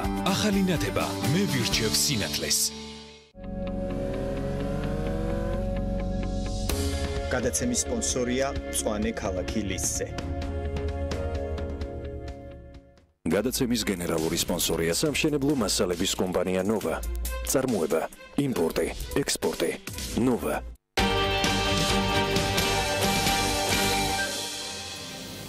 კარლ ფრიდრიხ გორდელერის დემოკრატიული მართვის კოლეჯი პროგრამაში ჩართვის მსურველებისთვის კონკურსს იწყებს. ამ დრომდე 33-მა საქართველოს მოქალაქე მიიღო მასში მონაწილეობა, თუ აქამდე არ ხსმენიათ, სანამ სტუმარი უფრო მეტ ინფორმაციის გაგვიზიარებს, მოკლედ გეტყვით, რომ გორდელერის კოლეჯი მიმართულია ახალგაზრდა დასაქმებულ ლიდერებზე, რომელთაც სურს აქტიურად იყვნენ ჩართულები საზოგადოებისათვის მნიშვნელოვანი პროცესების გაუმჯობესებაში. მოკლედ, რას გულისხმობს ეს კონკურსი და რა შესაძლებლობებს იძლევა, ამაზე ჩვენ სტუმართან ერთად ვისაუბრებთ. სალომე ჯაფიაშვილი, გორდელერის დემოკრატიული მართვის პროგრამის კოორდინატორი საქართველოში გსტუმრობს საქმიანდილაში. მოგესალმებით, სალომე, მადლობა სტუმრობისათვის.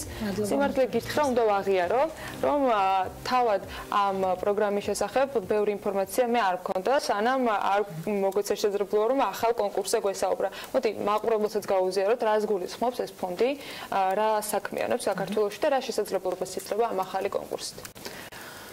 ეს კონკურსი უკვე რამდენიმე წელია საქართველოში გაცრად არსებობს და 33 საქართველოს მოქალაქე ღებულობდა უკვე მასში მონაწილეობას და მიმართულია, როგორც თქვენ აღნიშნეთ, უკვე დასაქმებულ გერმანულენოვან ახალგაზრდებზე, ასაკი არ არის შეზღუდული, რომლებიც ქვეყანაში განახორციელებენ პროექტს, საკუთარ პროექტის იდეას და ამაში, ასე ვთქვათ, მეთოდოლოგიურ მხარდაჭერას უწევს რობერტ ბოშის ფონდი და DGAP, ანუ გერმანიის საგარეო საბჭო. მაგრამ ეს არ არის მხოლოდ ქართველებისთვის, როგორც ვთქვი, რამდენიმე ქვეყნის ახალგაზრდებს შეუძლიათ მასში ჩართვა. კი ბატონო, ეს არის ზუსტად ამ პროგრამის ხიბლი, იმიტომ რომ მასში მონაწილეობას იღებენ ახალგაზრდები ასევე 8 საქართველოს გარდა კიდევ 8 ქვეყნიდან. ეს არის ძირითადად აღმოსავლეთის პარტნიორობის ქვეყნები და ასევე სერბეთი. ანუ უკრაინა, სომხეთი, აზერბაიჯანი, ბელარუსი, რუსეთი და ასე შემდეგ.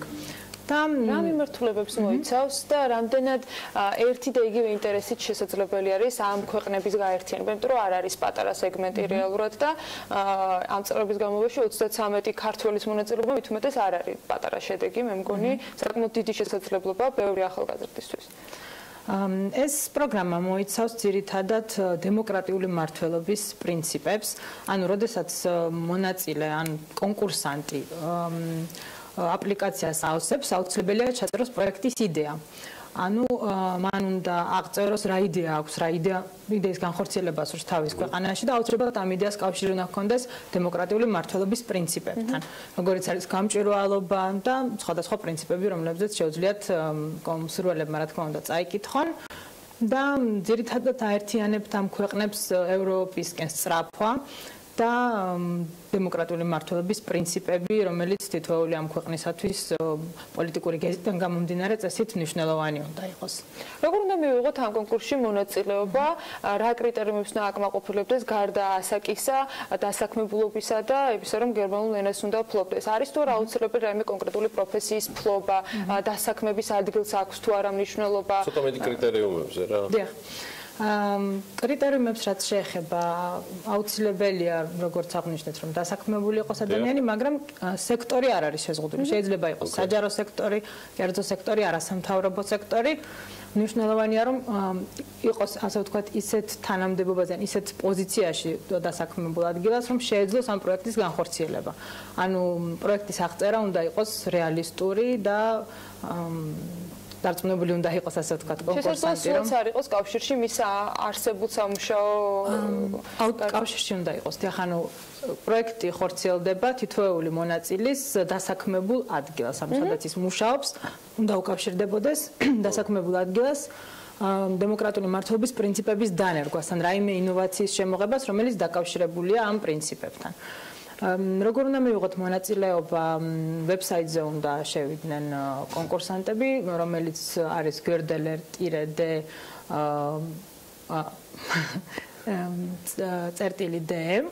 და აუცილებლად მოიპოვებენ დაწვრილებით ინფორმაციას, შეავსებენ სააპლიკაციო ფორმას და აქვე აღწერენ პროექტის რა დონეზე იყოს პროექტი მიყვანილი, იდეა შესაძლოა იყოს თქვა სათაური აღწერა და ჩართულობის საკითხები არ იყოს განსაზღვრული ან სამოქმედო გეგმა. პროექტი რა დონეზე უნდა იყოს და თქვენი ჩართულობა შემდეგ რაში მდგომარეობს? პროექტი არ არის აუცილებელი რომ პირველივე ანუ საწყის ეტაპზე იყოს ძალიან დაწვრილებით აღწერილი. თავარია არსებობდეს იდეა და არსებობდეს ის პრინციპები, რომელიც უკვე ვახსენეთ, ანუ დარწმუნებული იყოს კონკურსანტი, რომ შეუძლია მისი განხორციელება დასაქმებულ ადგილას. ჩართულობას რაც შეეხება, ანუ ჩემი პირად თუ მეკითხებით, ანუ მე ვარ უბრალოდ კოორდინატორი და ვაწვდი ინფორმაციას კონკურსანტებს, მათ შეუძლიათ რომ დაგვიკავშირდნენ, მითითებული ასევე ყველა მონაცემი ვებსაიტზე, რომელიც დავასახელე და შემდგომ უკვე არსებობს რამდენიმე ეტაპი, მაშინ ამ ეტაპებზე ვისაუბრებ, უფრო ცხადი რო გახდეს, ხო?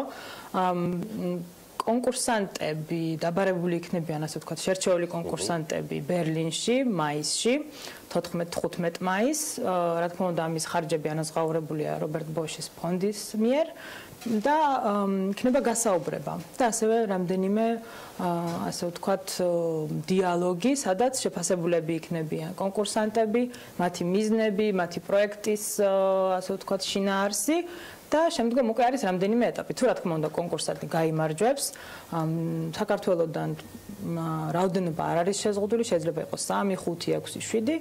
შემდგომ უკვე არის 3 ეტაპი. ანუ რაში მდგომარეობს? პირველი ეტაპი ეს არის სექტემბერში, 13-დან 28 სექტემბრამდე, 2 კვირის განმავლობაში კოლეგიატები, ასე რომ უწოდოთ, გაემგზავრებიან ბერლინში, სადაც 2 კვირის განმავლობაში მონაწილეობას მიიღებენ სემინარებში.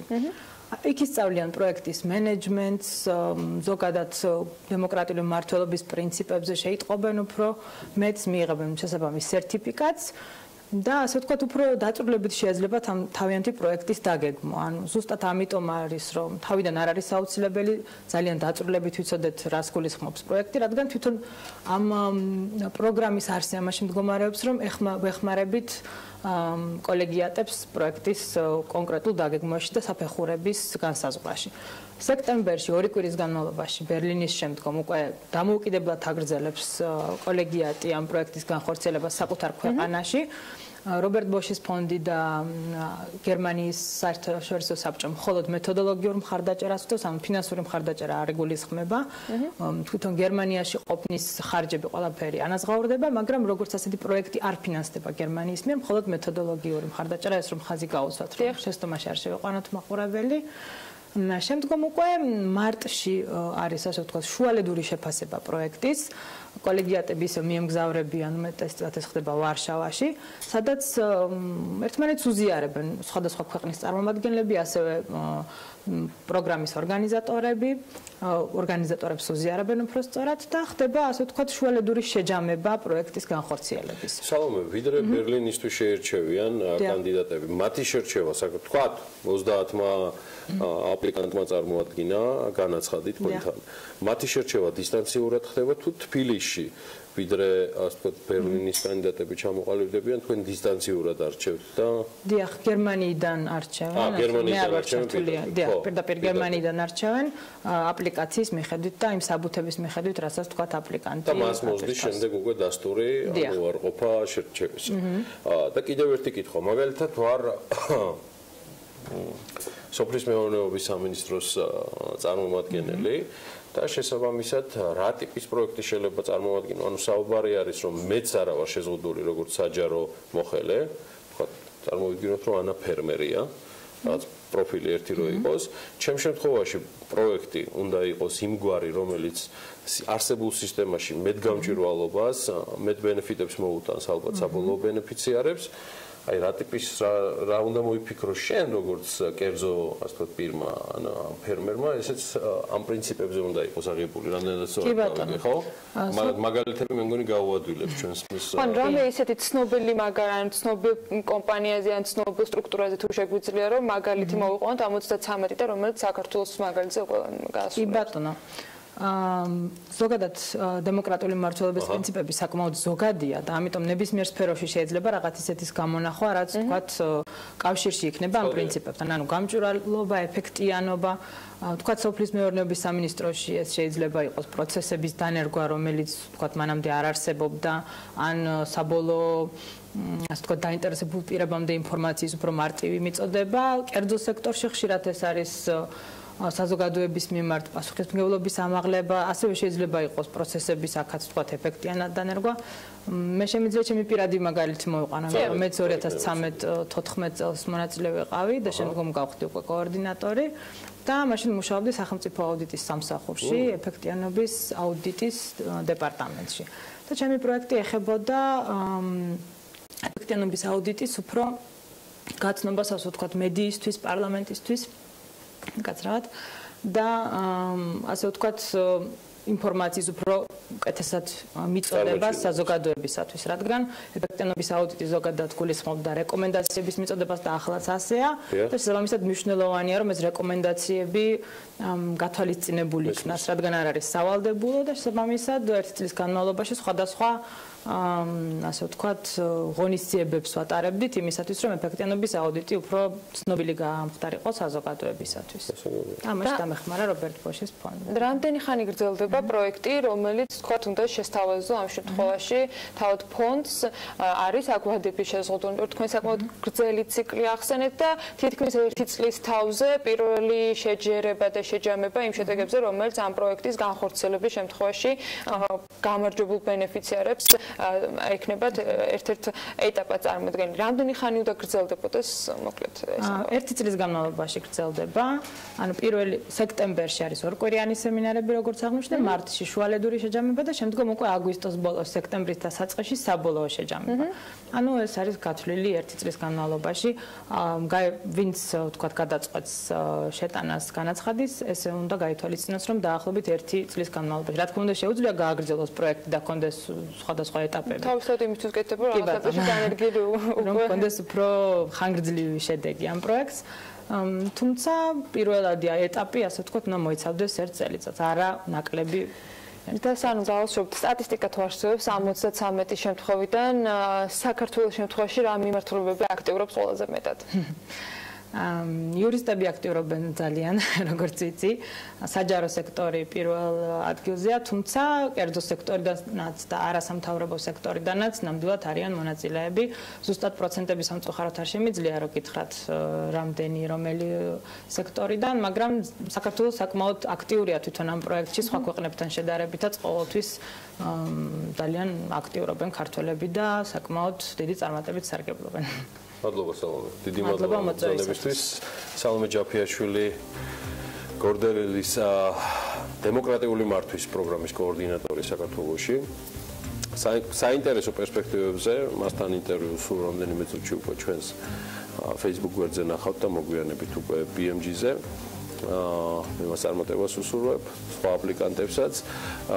ეხლა გავიდეთ მოკლე რეკლამაზე და BMG-ს ბიზნეს სიახლეების კიდევ ერთი საინფორმაციო კოლაჟი გერდება.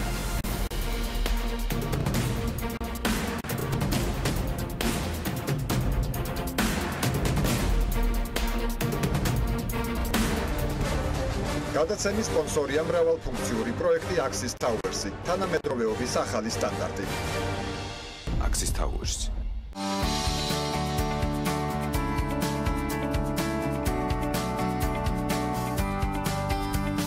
გადაცემის სპონსორია ახალი ნათება. ახალი ნათება მე ვირჩევ სინათლეს.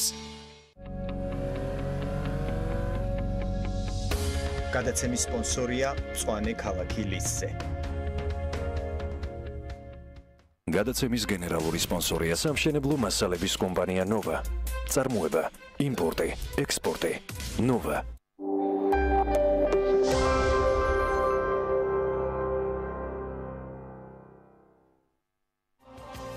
Axis-ი გთავაზობთ გადახდის ყველაზე ხელსაყრელ პირობას 20-80. გადაიხადეთ 20% დღეს და 80% ბინიში და სარემონტო სამუშაოების დაწყებისას. ამ პირობით შეძლებთ მხოლოდ თქვენი მცირედი დანაზოგით შეიძინოთ ბინა Axis-ში. შვიდად დაგეგმოთ თქვენი უძრავი ქონების გაყიდვა ახლის დასრულებამდე და გაიუმჯობესოთ საცხოვრებელი პირობები. მიმდინარე პროექტები იხილეთ ვებგვერდზე Axis.gi. Golf კლუბის წევრებისთვის გრანდიოზული 10 თეთრი ფიქსირებული ფასდაკლება დაიწყო. ფასდაკლება მოქმედებს GeForce Super-ზე, GeForce Premium-ზე და GeForce Eurodizal-ზე, ხოლო სხვა ნებისმიერ პროდუქტზე კი 6 თეთრი ფიქსირებული ფასდაკლება ვრცელდება. თუ ჯერ არ ხართ Golf კლუბის წევრი, ბარათის ასაღებად ესტუმრეთ Golf Store-ის ნებისმიერ მაღაზიას ან შეუკვეთეთ ონლაინ. Golf კლუბი. ისარგებლეთ ფასდაკლებით და დააგროვეთ ქულები. ზოგიერთი ადმინისტრაციული სამართალდარღვევისათვის შესაძლებელია თქვენ დაგაპატიმრონ 15 დღით. პატიმრობა შესაძლებელია ისე შეგიფარდონ, რომ ვერ ისარგებლოთ მნიშვნელოვანი უფლებებით. არ მოგეცეთ საკმარისი დრო თქვენი უფლებების დასაცავად და მტკიცებულებების წარსადგენად. მხოლოდ პოლიციელთა ჩვენებები გამოიყენონ თქვენს წინააღმდეგ. ვერ ისარგებლოთ დაცვის უფლებით. მოსამართლემ შესაძლოა ისე მიგიჩნიოთ სამართალდამრღვევად, რომ არ იხელმძღვანელოს გონივრულ ეჭვს მიღმა სტანდარტი. შევცვალოთ კოდექსი, რომელიც ჩვენს უფლებებს არღვევს. აქცია ნოვაში. ფერადი პროფნასტილი. კვადრატული მეტრი 9 ლარი და 50 თეთრიდან. თუნუქის პროფნასტილი 8 ლარიდან. ნოვა. იყიდე პირველისგან. მრავალფუნქციური საცხოვრებელი კომპლექსი აისი ბათუმის ახალ ბულვარში. ბინები 35 კვადრატული მეტრიდან ხედებით ზღვაზე. აუზით და ავტოპარკინგით. შეიძინეთ ბინა და მიიღეთ 30%-იანი ფასდაკლება ავტოსადგომზე. ახალი ხედვა. შეხედე სამყარო სახლებურად.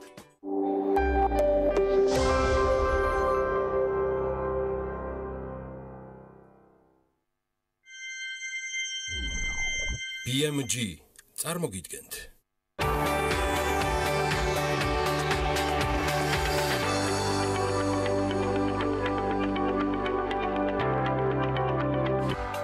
Forbes-ის მორიგი რეიტინგი და მსოფლიოს ძლევამოსილი ქალების ჩამონათვალი საინტერესო სამუშაო კვირის საწყისში. საქართველოს მხარდაჭერა ევროატლანტიკურ სტრუქტურებში ინტეგრაციის გზაზე, თავდაცვისა და უსაფრთხოების სექტორში დემოკრატიული რეფორმების გატარებაში, ორგანიზაციის მიზნებსა და შედეგებზე შორენა ლორთქიფანიძე პოლიტოლოგი, თავდაცვისა და უსაფრთხოების საკითხებში სამოქალაქო საბჭოს წარმომადგენელი ნარატივით ორშაბათს. ასევე ქალების ნარატივის სტუმრების ბლოკში, სასარგებლო პროფესიულ გზაზე და სამომავლო გეგმებზე ქეთევან ხიშტოვანი, პედიატრ-დერმატოლოგთა ასოციაციის პრეზიდენტი ამბის თხრობით. ეს ქალების ნარატივია. ვანძალ აღიძესთან ერთად.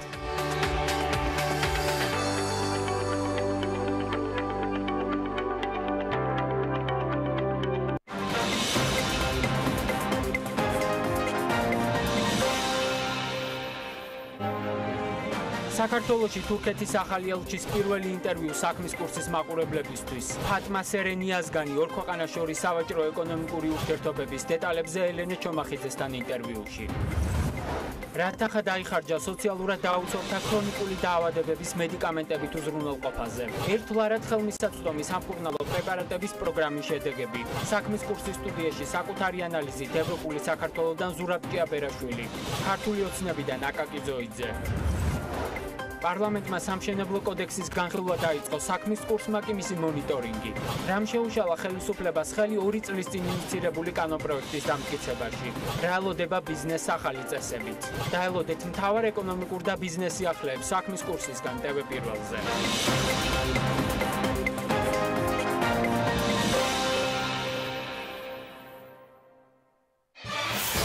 რეიტინგის 100%-იანი ზრდა. წარმატებული 2017 წლის შემდეგ ტელეკომპანია 2018 წლის სეზონს ხსნის.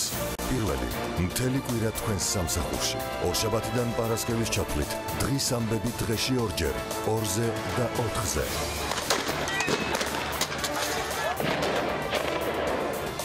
ყოველ დღე საღამოს 2 საათიანი ეთერი.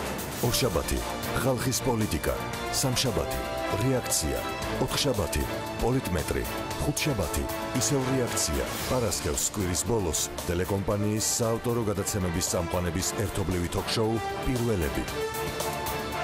მთელი კვირის განმავლობაში ბიზნეს მედია ყველაზე საქმიანი გადაცემებით. პირველები. ინგა გრიგოლია. აქ არის ძალიან ბევრი ადამიანი ამ ჩხუბში. დიანა ტრაპაიძე. ნინო ჟიჟილაშვილი. ჩვენთან ერთად ახლა არიან უხუცესები. ლევან ჩხაიძე. ვეხედავთ ეხლა კადრში თუ რა ხდება. ვახო სანაია. ისმოდა ძლიერი აფეთქების ხმა, ჩვენ ვიმყოფებოდით ამ კორპუსის სახურავზე. გიორგი ისაკაძე. ამან რეალურად შექმნა პლატფორმა, შექმნა სხვა გადაცემა. ტელეკომპანია პირველის გამოცდილი გუნდი და ახალი ამბები, ახალი თაობის ჟურნალისტებით. 2018 წელი, ახალი სეზონი, ტელეკომპანია პირველზე.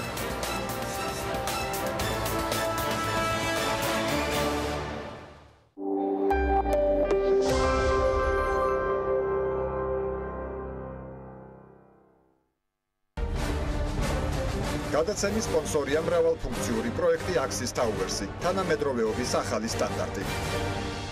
Axis Towers.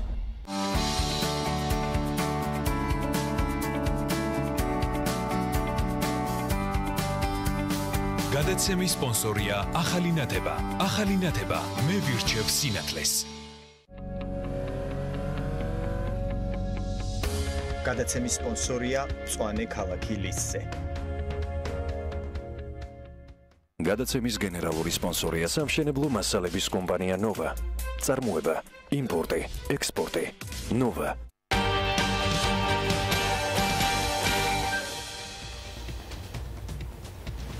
პარლამენტმა სამშენებლო კოდექსის განხილვა დაიწყო. ტრანსადრიატიკული მილსადენის მშენებლობისთვის ევროპის საინვესტიციო ბანკმა 1,5 მილიარდი ევროს ოდენობის სესხი დაამტკიცა. თბილისში ახალი მრავალპროფილური ღვინის ლაბორატორია შეიქმნება.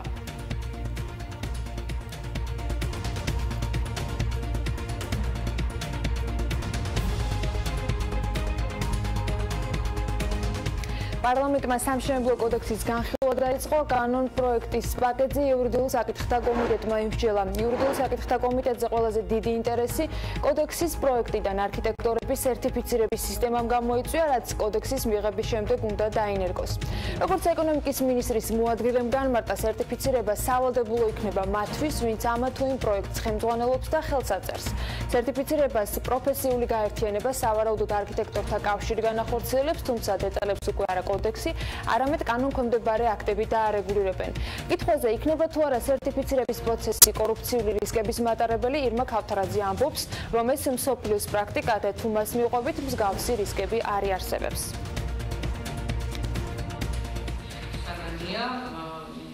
სერტიფიცირება ნიშნავს იმას, რომ არქიტექტურას ესმის ახალი საკანონმდებლო წესები და ესმის ახალი სტანდარტები, რომელიც არის არქიტექტურაში, რომელიც არის თანამედროვე. ამიტომ მას სჭირდება სერტიფიცირება ნიშნავს, რომ ზუსტად თანამედროვე სტანდარტებს შეესაბამება და წესებს მისი კვალიფიკაცია. მინდა ძალიან ნათლად თქვა, რომ არავის არ შეეზღუდება არანაირი საქმიანობის უფლება. ნებისმიერი ახალი კურსდამთავრებული 2 დღის მისული შეძლებს რომ პროექტზე იმუშავოს, მხოლოდ ბოლოში პასუხისმგებელი პირი, რომელიც საბოლოო ჯამში აწერს ხელს პროექტს, არქიტექტურის შემთხვევაში, მას მოეთხოვება სერტიფიკატი. რატომ არასაჯაროებს ეკონომიკის სამინისტრო AICT-ის მიერ გაკეთებულ RIA-ს ან მოკლედ მაინც რატომ არ აცნობენ საზოგადოებას მის შინაარსს, რა რისკებს შეიცავს რეფორმა?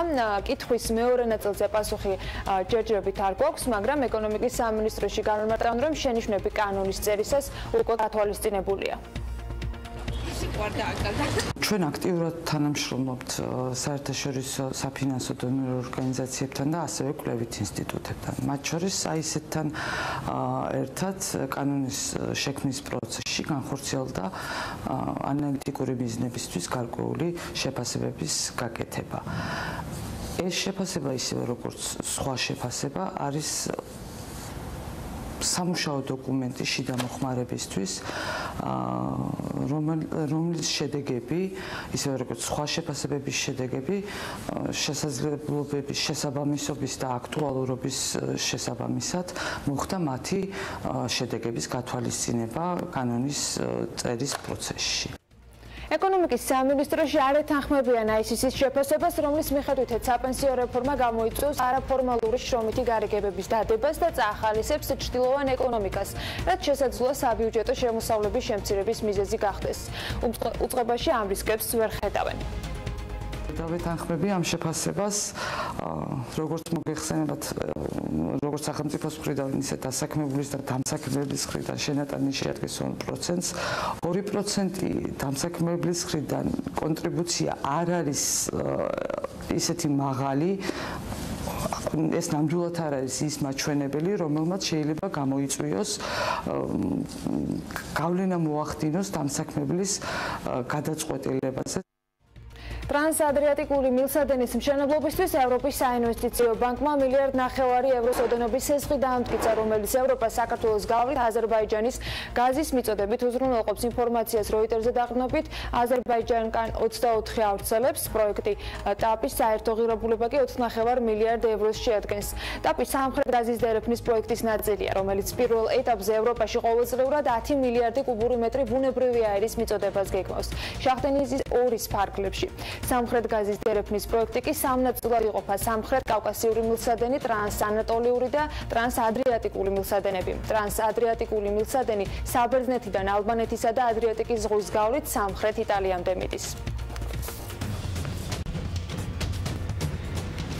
თბილისში ახალი ღვინის ლაბორატორია შეიქმნება, რომელიც მრავალპროფილური იქნება. BMG-სთან პროფესიული მეღვინეობის პროდუქტების დირექტორმა განაცხადა ეს, რომელიც განმარტავს, რომ ღვინის ახალი ლაბორატორია მათი კომპანიის ახალი მიმართულება იქნება, სადაც ღვინის ხარისხის განსაზღვრასთან ერთად კომპანიებს სხვა სერვისებსაც შესთავაზებენ. კალენდარის განმარტებით კომპანიამ ამ მიზნით მთელი რიგი კვლევები ჩაატარა. დაწერილია პროექტი, რომელსაც ისინი ეკონომიკის სამინისტროში, კერძოდ პროგრამაში აწარმოე საქართველოში წარადგენენ. პროექტის ღირებულება კი 200,000 ლარია. ფინანსთა მინისტრი ვაჭრობისა და ინვესტიციების საკითხებში დიდი ბრიტანეთის პრემიერ-მინისტრის სპეციალურ წარმომადგენელს საქართველოში მარკ პრიჩარდს შეხვდა.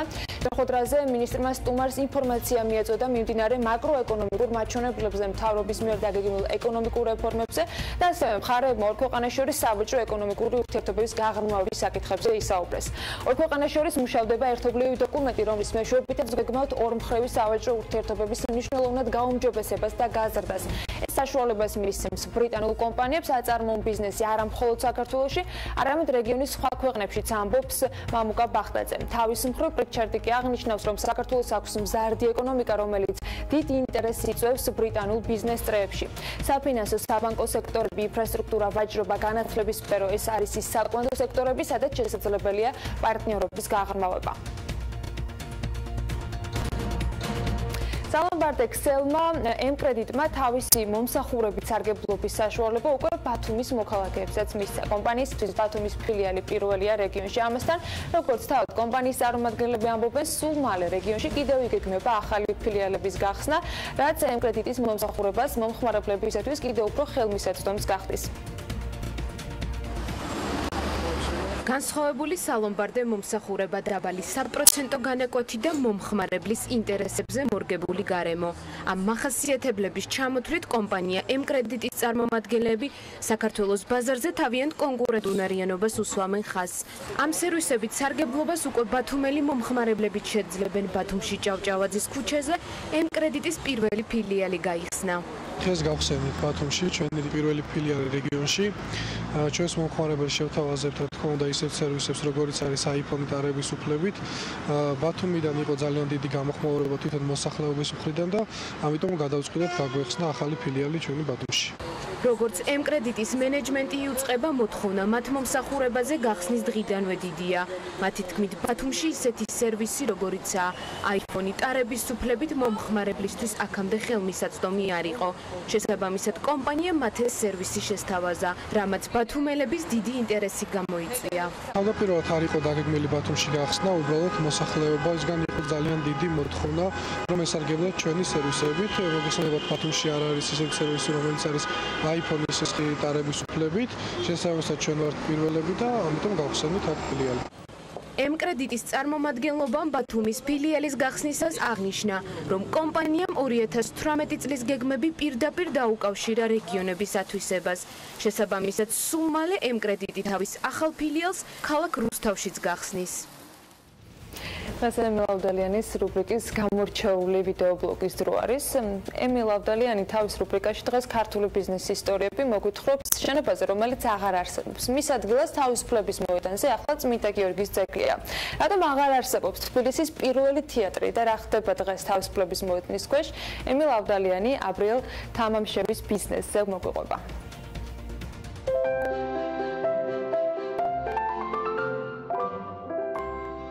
დილამშვიდობის, როგორი იყო თავისუფლების მოედნის ისტორია მე-19 საუკუნის შუანახევარში. რა იყო იმ ადგილას, სადაც დღეს წმინდა გიორგის ძეგლი დგას.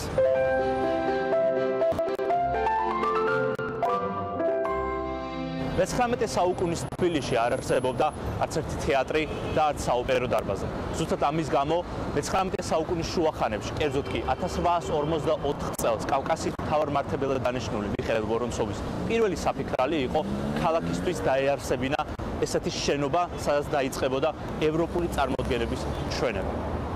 ადგილი, რომელიც შეირჩა პირველი თეატრის ასაშენებლად, იყო დღევანდელი თავისუფლების მოედანი. დღეს ამ მოედანზე ჩვენ არაფერი არ გვაქვს გარდა მთავარი წმინდა გიორგის ძეგლისა, თუმცა მე-19 საუკუნის 50-იან წლებში აშენდა ძალიან საინტერესო შენობა, რომელსაც ეძახდნენ ქარვასლას, თეატრსაც და საოპერო დარბაზსაც. მიხეილ ვორონცოვი თავდაპირველად დახმარებას თხოვდა წვრილ ვაჭრებს, რომ შეექმნა შენობა, რომლის შიგნითაც იქნებოდა თეატრი, ხოლო გარშემო იქნებოდა ძალიან ბევრი პატარა მაღაზია, რომელიც გადავიდოდა ამ წვრილ ვაჭართა საკუთრებაში. თუმცა თბილისში ამ პერიოდში ცხოვრობდა ერთი საინტერესო პიროვნება, ძალიან ცნობილი ვაჭარი გაბრიელ თამამშევი. ეს ის პიროვნება, ვისაც ვორონცოვმა სთხოვა დახმარება. მას აღუთქვა შენობის ნაწილის საკუთრებაში გადაცემა, მხოლოდ იმ პირობით თუ თამამშევი ააშენებდა დღევანდელ თავისუფლების მოედანზე ძალიან დიდ შენობას, რომელიც თავდაპირველად იყო ერთი მხრიდან სამსართულიანი, მეორე მხრიდან ორსართულიანი, ხოლო მიწის ქვეშ უნდა ყოფილიყო კიდევ ერთი სართული.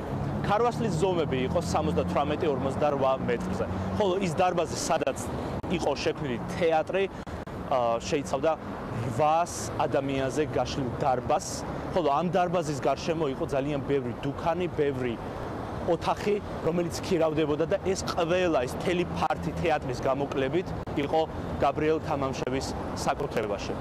თუმცა თეატრმა და ქარვასლამ 23 წელი იარსება, რადგან 1874 წლის 11 სექტემბერს დიდი ხანძარი გაჩნდა, რომელიც წარმოიშვა ამ ქარვასლის ერთ-ერთი დუქნიდან და ამბობენ, რომ იმ დროინდელი გაზეთების მიხედვით ამბობენ, რომ ეს ხანძარი გააჩინა ვინმე ლაზარევმა ზუსტად კომერციული მიზეზების და გამო. თუმცა გაბრიელ თამამშევმა მოახერხა აღნიშნული შენობის აღდგენა, მაგრამ თეატრი, რომელიც ამ ქარვასლის შიგნით იყო, არ აღდგენილა. ჩვენ ვიცით, რომ ამ ქარვასლის არსებობა დასრულდა 1934 წელს, მაშინ, როდესაც თბილისში დაიწყო დიდი რეკონსტრუქცია. ეს რეკონსტრუქცია არის დაკავშირებული ერთ-ერთ ცნობილ ადამიანთან, ეს არის ლავრენტი ბერია. ზუსტად მისი ბრძანებით მოხდა ამ დიდი ქარვასლის დანგრევა იმის მიზნით, რომ გაფართოებულიყო აღნიშნული თანამედროვე თავისუფლების მოედანი.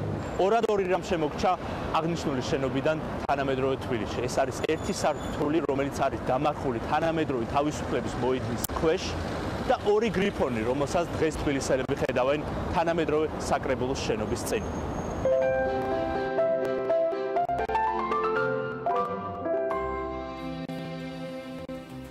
IDFI მეტროსადგურ ახმეტელის ტენდერში შესაძლო გარიგება გამოავლინა. ორგანიზაციამ მეტროსადგურის ტენდერი შეისწავლა და გამოთქვამს საფუძვლიან ეჭვს, რომ ტენდერში მონაწილე კომპანიები დამბა და თქვენთვის აწ უკვე ცნობილი ყვარელ რემშენი მათ ხელოვნურად გაზარდეს წინადადების ფასი და შემდგომ გაინაწილეს თანხა, რის საფუძველზეც გააკეთეს დასკვნა არასამთავრობო ორგანიზაციაში. დეტალურად ამას უკვე გიორგი ლომთაძესთან ერთად განვიხილავთ. გიორგი გახლავთ IDFI-ის ანალიტიკური მიმართულების ხელმძღვანელი, მიმოს მივესალმები საქმეების სტუდიაში დილავშვიდობის. გიორგი, რის საფუძველზე დაიწყეთ ეს შესწავლა და თქვენი ინსპირაცია შემთხვევით ყვარელ რემშენი ხომ არ გახდა და ის უბედური შემთხვევა, რომელიც ვარკეთილის მეტროსადგურში დაფიქსირდა. დიახ, თავდაპირველად, რა თქმა უნდა, ვარკეთილის მეტროს ტენდერში ჩავიხედეთ. ნახეთ, რომ ყვარელ რემშენი მხოლოდ ერთი მონაწილე იყო და ეს კომპანია იყო და შემდგომ უბრალოდ სხვადასხვა მედია საშუალებებში გავცელდა, რომ ეს კომპანია ასევე მონაწილეობდა სხვა ტენდერში და რეალურად იქ დისკვალიფიკაცია მიიღო, მაგრამ შეასრულა ეს სამუშაო, ეს ახმეტელის მეტროს შემთხვევაში. დამინტერესეთ თუ საიდან შეიძლება ყოფილიყო ეს საერთოდ გაგებული, იმიტომ რომ თუ იქნებოდა შესრულებული ეს ხელშეკრულება, ქვეკონტრაქტის სახით იქნებოდა, რადგან თვითონ ვერ გაიმარჯვა ხო ამ კომპანიამ. საქართველოს ელექტრონულ სისტემაში კი ძირითადი ხელშეკრულებები დევს, მიღწევების აქტები დევს, მაგრამ არ არის ქვეკონტრაქტები. და შემდგომ ის მედია საშუალებები, რომლებმაც გამოაქვეყნეს, რომ მათ იციან დანამდვილებით, რომ ეს ესე მოხდა, ვკითხეთ თუ სად ქონდა თქვა ეს ინფორმაცია, ჩვენც მე გადავამოწმეთ და მართლაც რომ გამოცდილება ქონდა, გამოცდილების მითითება აუცილებელი არის ასეთი ტიპის ტენდერებში და სხვა ტენდერში უკვე ყვარელ რემშენმა მიუთითა ის მიღწევების აქტები და ის ხელშეკრულებები, რომელიც გაფორმებული ქონდა შვპს დაამბასთან. ანუ შემთხვევით გამოჩნდა იმის დასტური, რომ რეალურად ფაქტობრივად 100% სამუშაოსი თავზე თვითონ გასცეს ინფორმაცია რეალურად. კი, ფაქტობრივად ესე აღმოჩნდა. სავარაუდოდ აქ კიდევ ერთხელ ახსენებ, რომ ეს ჩვენ გვიწერენ, რომ ეს შესაძლო გარიგება არის, აქ შეიძლება ბევრი დამთხოვა იყოს, უბრალოდ შედარებით საეჭვოდ ჩანს, როდესაც ორი კომპანია მონაწილეობს, ერთმა დაბალი ფასი დააფიქსირა, მეორე მაღალი. ერთი დისკვალიფიკაციას იღებს ტექნიკური დოკუმენტაციის გამო და ეს ძირითადად მოხდა ფასების ცხრილის არასწორი შევსების გამო. ერთხელ დააზუსტებინეს, შემდგომ გამოასწორეს ის შეცდომა, მაგრამ სხვა შეცდომები დაუშვეს ამ ფასების ცხრილში. რაც საეჭვო არის, იმიტომ რომ ეს დისკვალიფიკაციის წყარო არის, რომ ისინი გამოვარდნილი იყვნენ, გადავიდა უფრო ძვირიან კომპანიაზე ტენდერი, მათაც დააზუსტეს ინფორმაცია, მოიგეს და შემდგომ იმავე დღეს, როდესაც გააფორმეს ხელშეკრულება შვპს დამბასთან სატრანსპორტო კომპანიამ, დამბამ მეორე კომპანიასთან ქვეკონტრაქტი გააფორმა, ხო? თითქოს ყველაფერი წინასწარ დაგეგმილი იყო. ამას თითქოს და ესე მიუთითებს. კიდევ ერთი გამამყარებელი არგუმენტი ის არის, რომ სხვაგვარად აი ცოტა კრიტიკულად რო შეხედოთ ახლა ამ საკითხს, ხო შესაძლებელია, რომ მაგალითად შვპს დამბას ამ შემთხვევაში პირადი მოგების მიზნით დაექირავებინა ნებისმიერი სხვა კომპანია, რომელიც უფრო იაფ თქვათ მომსახურებას თავაზობდა ამ კონკრეტულ შემთხვევაში. სავსებით შესაძლებელი არის და ამიტომაც არის, რომ ქვეკონტრაქტირების რეგულირება არის შედარებით უფრო საჭირო, ანუ კანონმდებლობის დონეზე. საერთოდ ქვეკონტრაქტები არ არის პრობლემა, ეს არის მცირე და საშუალო ბიზნესის ჩართვის ძალიან კარგი საშუალება. უბრალოდ, როდესაც თქვათ წინასწარ არის ცნობილი და წინასწარ სავარაუდოდ ცნობილი იქნებოდა, რადგან იმავე დღეს გააფორმეს ქვეკონტრაქტი ამ კომპანიასთან, მაშინ ერთობლივად უნდა შეეტანათ, ან წინასწარ გაცხადებული უნდა ყოფილიყო, ან ცოდნა მის შესახებ სატრანსპორტო კომპანიას, რომ თქვათ მონაწილეობას რომ მიიღებდა დამბა, მას ეყოლებოდა ქვეკონტრაქტი, რომელიც რაღაცა ნაწილ სამუშაოს შეასრულებდა, ხომ? მაგრამ ძალიანობაში შეასრულებდა. ვალდებულება არ არსებობს. ერთადერთი რაც ქვეყონტრაქტის შესახებ ჩვენ კანონში არის, ეს არის მე-12 ბრძანება, რომლის ერთ-ერთი დანართი არის კითხვარი. ავსებს მაგალითად სატრანსპორტო კომპანიამ კითხვას ავსებს და იქ მითითებული არის კითხვა. იგეგმება თუ არა, თქვათ ლოტება დაყოფა ან ქვეკონტრაქტის გაფორმება ამ შემთხვევაში. თუ იგეგმება, მაშინ რა მოთხოვნები ექნება ამ ქვეკონტრაქტორს ასევე, ხო? სულ ყველაფერს რომ დავანებოთ თავი, თქვათ რაღაცა პრობლემა შეექმნა მაგალითად დამბას. კი ბატონო, თავიდან ეგონა ყველაფერს გააკეთებდა, მაგრამ შემდგომ ვერ ასრულებს. არ უნდა რომ ეს დაიკარგოს ის, იმიტომ რომ შეიძლება შავსიაში მოხდეს უარს ვიტყვის ხელშეკრულების მოწერაზე. იცოდა რომ ეს კომპანია მეორე არის, კარგით მოაწერა მასთან ხელი, მაგრამ აქ მეორე პრობლემაც არის ის, რომ ჩვენ არ ვიცოდით ამის შესახებ, ხო? ანუ გამჭვირვალობის საკითხიც არის საუბარი, იმის მიხედვით რომ მაქსიმალურად უზრუნველყოფილი არის ხელშეკრულების და მიღება-ჩავრების აქტების გამჭვირვალობა, ქვეკონტრაქტების შესახებ ჩვენ არაფერი არ ვიცით. სრულად შემთხვევით ხარვეზია და არა თქვათ უყურადღება მეგონი ცოტა მეტია ვიდრე ხარ. იცით, ჩვენ ვამბობთ რომ ამით პროკურატურა უნდა დაინტერესდეს, იმიტომ რომ აჭკარად ჩანს кейსით.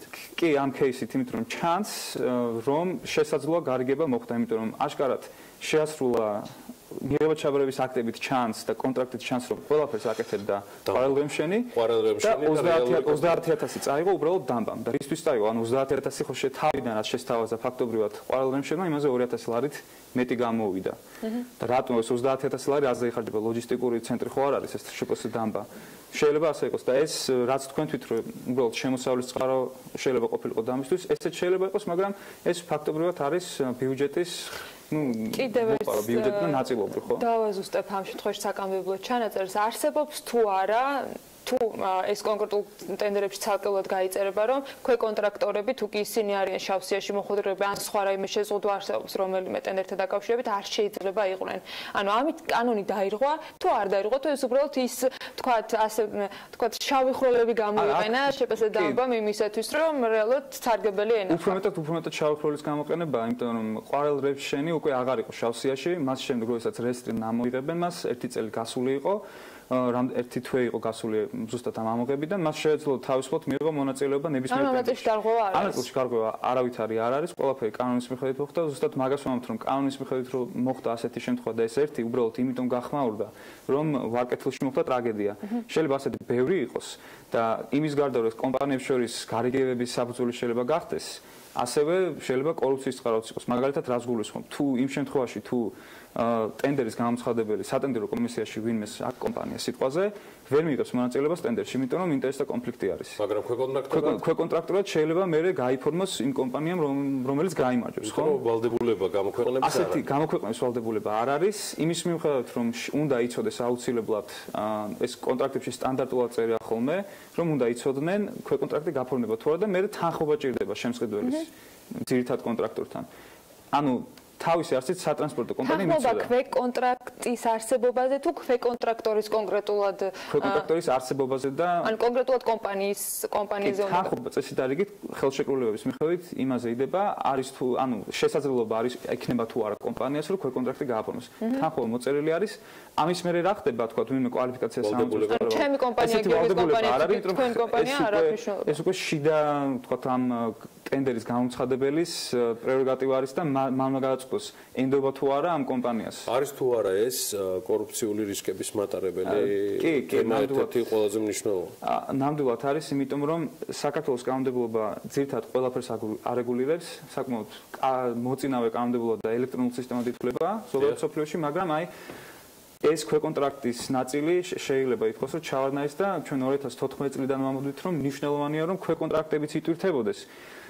ასევე იტვირთებოდეს, რას ასრულებს მაგალითად ქვეკონტრაქტორი, მიღება-ჩავარების აქტები, თქვათ, ასევე აიტვირთოს და პირდაპირ გადარიცხვები შეიძლება მოხდეს, მაგალითად, არა ამ შემთხვევაში დამბას თუ მისდიოდა თანხა, შეიძლება ქვეკონტრაქტორზე პირდაპირ გადარიცხვულიყო, რომ უფრო ჩანდეს ვინ რა გააკეთა. აქ ჩანდა რომ ყველაფერი გააკეთა ყვარელრემშენმა და უბრალოდ გაუგებარია მაშინ რა თუნდოდა შპს დამბას მონაწილეობის მიღება ამ ტენდერში თუ არაფერს არ გააკეთებდა. ბიზნესური გადმოსახედანაც მინდა ვიკითხო, რა თუნდოდა შპს დამბას რომ ყველაფერი სხვა კომპანიას გააკეთებინა და რამდენად ენდობოდა ამ კომპანიას, იმიტომ რომ რეალურად თუ კი რამე პრობლემები შეიქმნებოდა, მას ასრულებლობა მასზე იქნებოდა და მას ჰქონდა პერსპექტივა რომ ის მოხვედრილ იყო შავსიაში თუნდაც შეუსრულებელი სამუშაოს გამო. ჩვენ გადავამოწმეთ ასევე მანამდე ყოფილა თუ არა შემთხვევა რომ დამბასა და ყვარელრემშენს შორის ყოფილიყო სხვადასხვანაირი გარიგებები ეგეთი არ ყოფილა. ანუ ეს შეიძლება პირველი შემთხვევა იყო, შეიძლება ერთჯერადი შემთხვევა იყო, მაგრამ ფაქტია რომ მენდობოდა შეპოსო დამბა, იმიტომ რომ გამოცდილებას, რასაც ითხოვდა სატრანსპორტო კომპანია, დამბა ასევე აკმაყოფილებდა, ისე ვერ გაიმარჯვებდა. ასე რომ იქ ყველაზე რეალური ვარიანტი არის, რომ წინასწარ შეიძლება გარიგება მოხდარიყო, ამ პროცესში შემდგომ გარიგება მოხდა, შეიძლება დამამ გადაიფიქრა გაკეთება, მაგრამ არ უნდა და შავსიაში მოხვედრა და იცოდა რომ აი მეორე პრეტენდენტს შეეძლო რაღაცის გაკეთება ნაკლებ ფასად და მეც თანხა დამრჩებოდა. ესეც რომ ყოფილიყო, ხომ? ეს ხომ არის ტექნიკურად ხელოვნურად გაზრდილი ფასი. მაშინ, როდესაც 457.000-ად შეიძლება და ყოფილიყო, 523.000-ად განხორციელდა.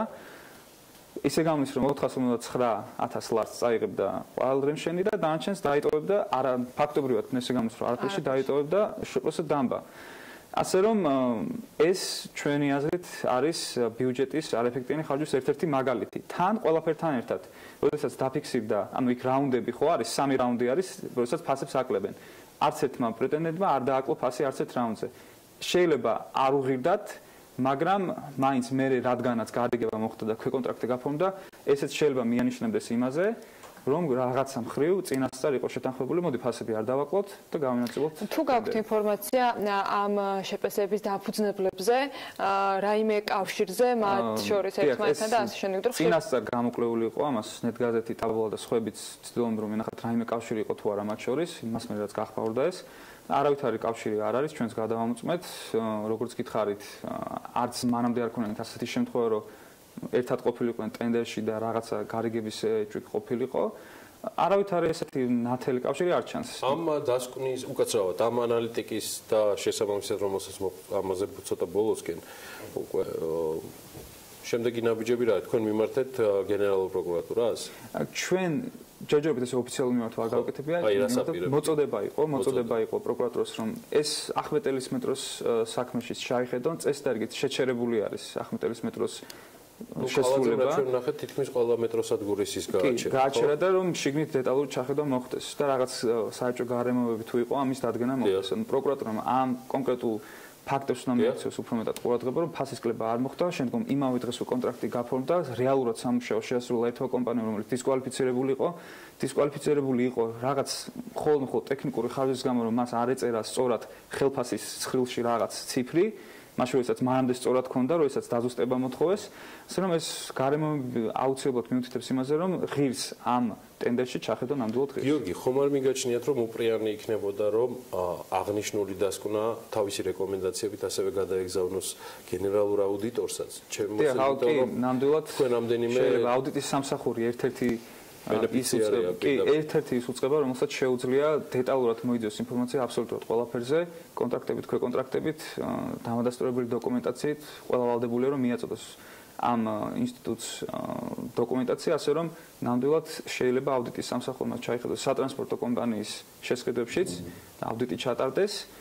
და საბოლოო ჯამში ალბათ ყველაზე მნიშვნელოვანი ის არის, რომ აქ ეს ძალიან კარგი მაგალითი არის იმის თუ რამდენად მნიშვნელოვანია ქვეკონტრაქტების შესახებ ინფორმაცია იყოს საჯარო და საკანონმდებლო დონეზე ზოგადად ქვეკონტრაქტორის ცნებაც იყოს დარეგულირებული არც ძირითად კანონში, არც მე-12 ბრძანებაში, რომელიც ელექტრონულ ტენდერებს არეგულირებს, იქ არ არის ქვეკონტრაქტორის ცნება როგორც ასეთი. გაწერილი. დიახ.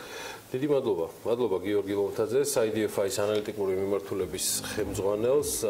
ძალიან საინტერესო ანალიტიკაზე ვისაუბრეთ ნორიგზე, რომელიც IDFI მომზადდა. ჩვენ ახლა გავალთ მოკლე სარეკლამო ბლოგზე და შედარებით გრძელვადიან ამინდის პროგნოზზე და შემდეგ უკვე ჩვენს რეპორტიორებთან ერთად დაგიბრუნდებით.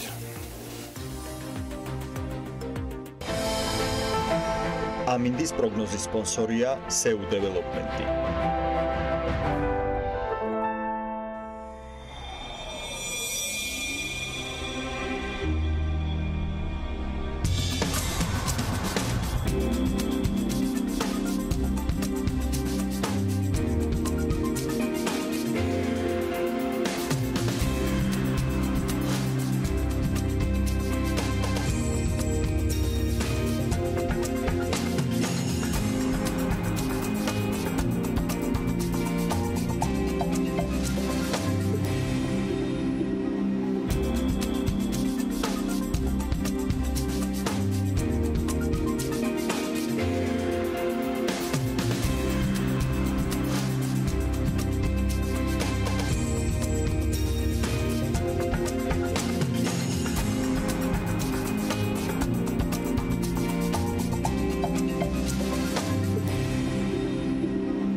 ამინდის პროგნოზის სპონსორია SEU დეველოპმენტი.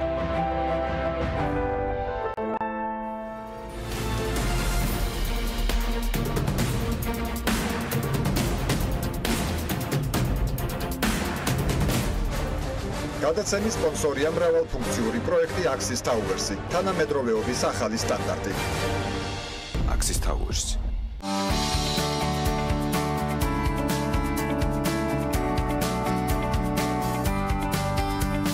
გადაცემის სპონსორია ახალი ნათება. ახალი ნათება მე ვირჩევ სინათლეს. გადაცემის სპონსორია მწვანე ქალაქი ლისზე.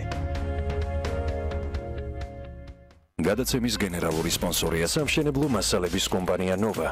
წარმოება, იმპორტი, ექსპორტი. ნოვა.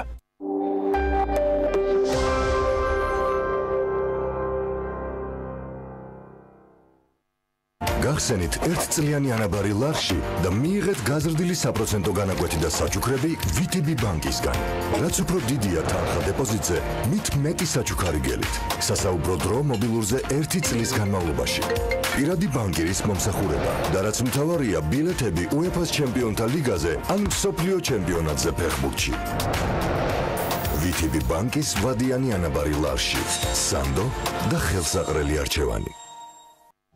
ჩვენი მისია ვიზრუნოთ პაციენტების ჯანმრთელობაზე. მივაწოდოთ მათ მაღალი ხარისხის სამედიცინო მომსახურება პროფესიონალთა გუნდის დახმარებით. კვალიფიციური მედპერსონალი, უახლესი სამედიცინო აპარატურა. აირჩიეთ მხოლოდ საუკეთესო თქვენი ჯანმრთელობისთვის. უთარ ჩხეიძის 14, ტელეფონი 280415. ჰოსპიტალი სერტიფიცირებულია ISO 9001-2015 სტანდარტით. ელიზაბეთ ბლეკველის ჰოსპიტალი. მეგობარი, მინდა მომყვებოდეს მხარ და მხარ. მომცეს мотиваცია. მომეხმაროს მიზნის მიღწევაში. მაჩვენოს მეთლის მეორე მხარეც. მირჩიოს მიმართულება მარცხნივ თუ მარჯვნივ. ჭირდება იყოს მოქნილი, რომ მომერგოს. მითხრას მხოლოდ მართალი. მენდოს და მივენდო. MPC შენი ფინანსური მრჩეველი. კომპანია ოტომოტორსი, უახლესი ტექნოლოგიები, კვალიფიციური პერსონალი, ჰიბრიდული ავტომობილების სწრაფი და ხარისხიანი მომსახურება უმოკლეს ვადებში. ავტონაწილების და საავტომობილო ზეთების ფართო არჩევანი. ოტომოტორსი მიიღე მაქსიმალური კომფორტი.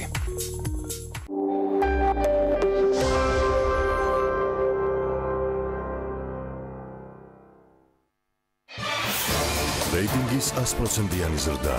წარმატებული 2017 წლის შემდეგ ტელეკომპანია 2018 წლის სეზონს ხსნის. პირველი მთელი კვირა თქვენს სამსახურში. ორშაბათიდან პარასკევის ჩათვლით დღის ამბები დღეში ორჯერ, 2-ზე და 4-ზე.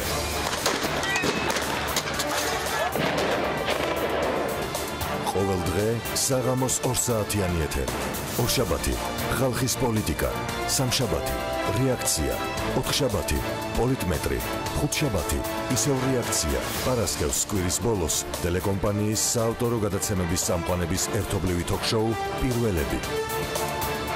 მთელი კვირის განმავლობაში ბიზნეს მედია ყველაზე საქმიანი გადაცემებით. პირველები. ინგა გრიგოლია. აქ არის ძალიან ბევრი ადამიანი ამ წუთში. დიანა ტრაპაიძე.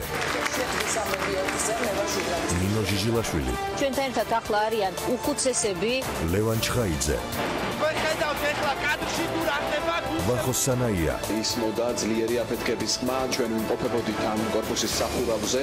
გიორგი ისაკაძე. ამან რეალურად შექმნა პლატფორმა, შექმნა სხვა გადაცემა. ტელეკომპანია პირველის გამოცდილი გუნდი და ახალი ამბები, ახალი თაობის ჟურნალისტებით. 2018 წელი, ახალი სეზონი, ტელეკომპანია პირველზე.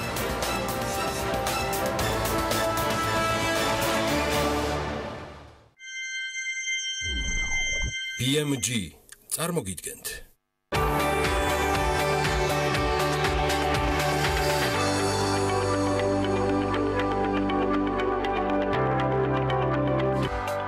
Forbes-ის მორიგი რეიტინგი და მსოფლიოს ძლევამოსილი ქალების ჩამონათვალი საინტერესო სამუშაო კვირის საწყისში. საქართველოს მხარდაჭერა ევროატლანტიკურ სტრუქტურებში ინტეგრაციის გზაზე, თავდაცვისა და უსაფრთხოების სექტორში დემოკრატიული რეფორმების გატარებაში, ორგანიზაციის მიზნებსა და შედეგებზე შორენა ლორთქიფანიძე პოლიტოლოგი, თავდაცვისა და უსაფრთხოების საკითხებში სამოქალაქო საბჭოს წარმომადგენელი ნარატივით ორშაბათს. ასევე ქალების ნარატივის სტუმრების ბლოკში, სასარგებლო პროფესიულ გზაზე და სამომავლო გეგმებზე ქეთევან ხიშტოვანი, პედიატრ-დერმატოლოგთა ასოციაციის პრეზიდენტი ამბის თხრობით. ეს ქალების ნარატივია. ვანძალ აღიძესთან ერთად.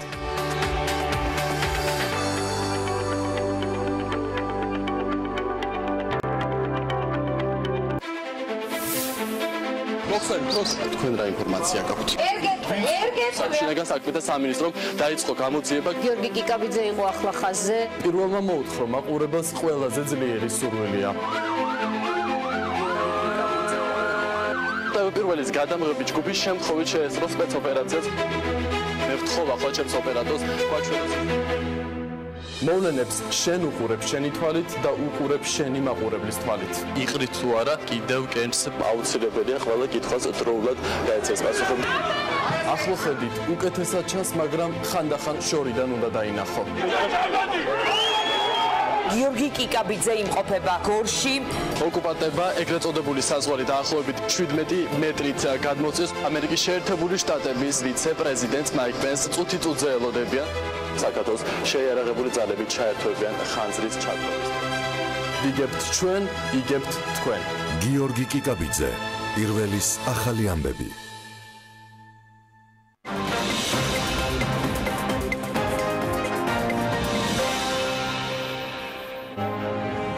საქართველოში თურქეთის ახალი ელჩის პირველი ინტერვიუ საქმის კურსის მაყურებლებისთვის. ფატმა სერენიაზგანი ორ ქვეყანას შორის სავაჭრო-ეკონომიკური ურთიერთობების დეტალებზე ელენე ჩომახიძესთან ინტერვიუში.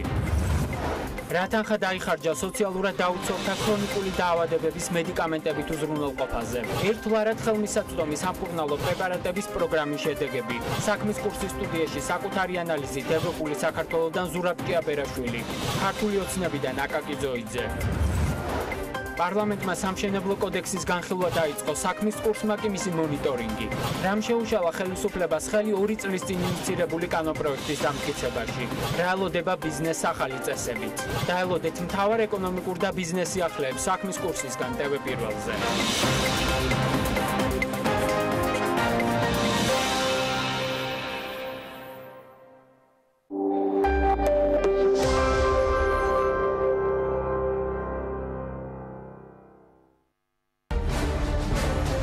გადაცემის სპონსორია მრავალფუნქციური პროექტი Axis Towers-ი, თანამედროვეობის ახალი სტანდარტი. Axis Towers.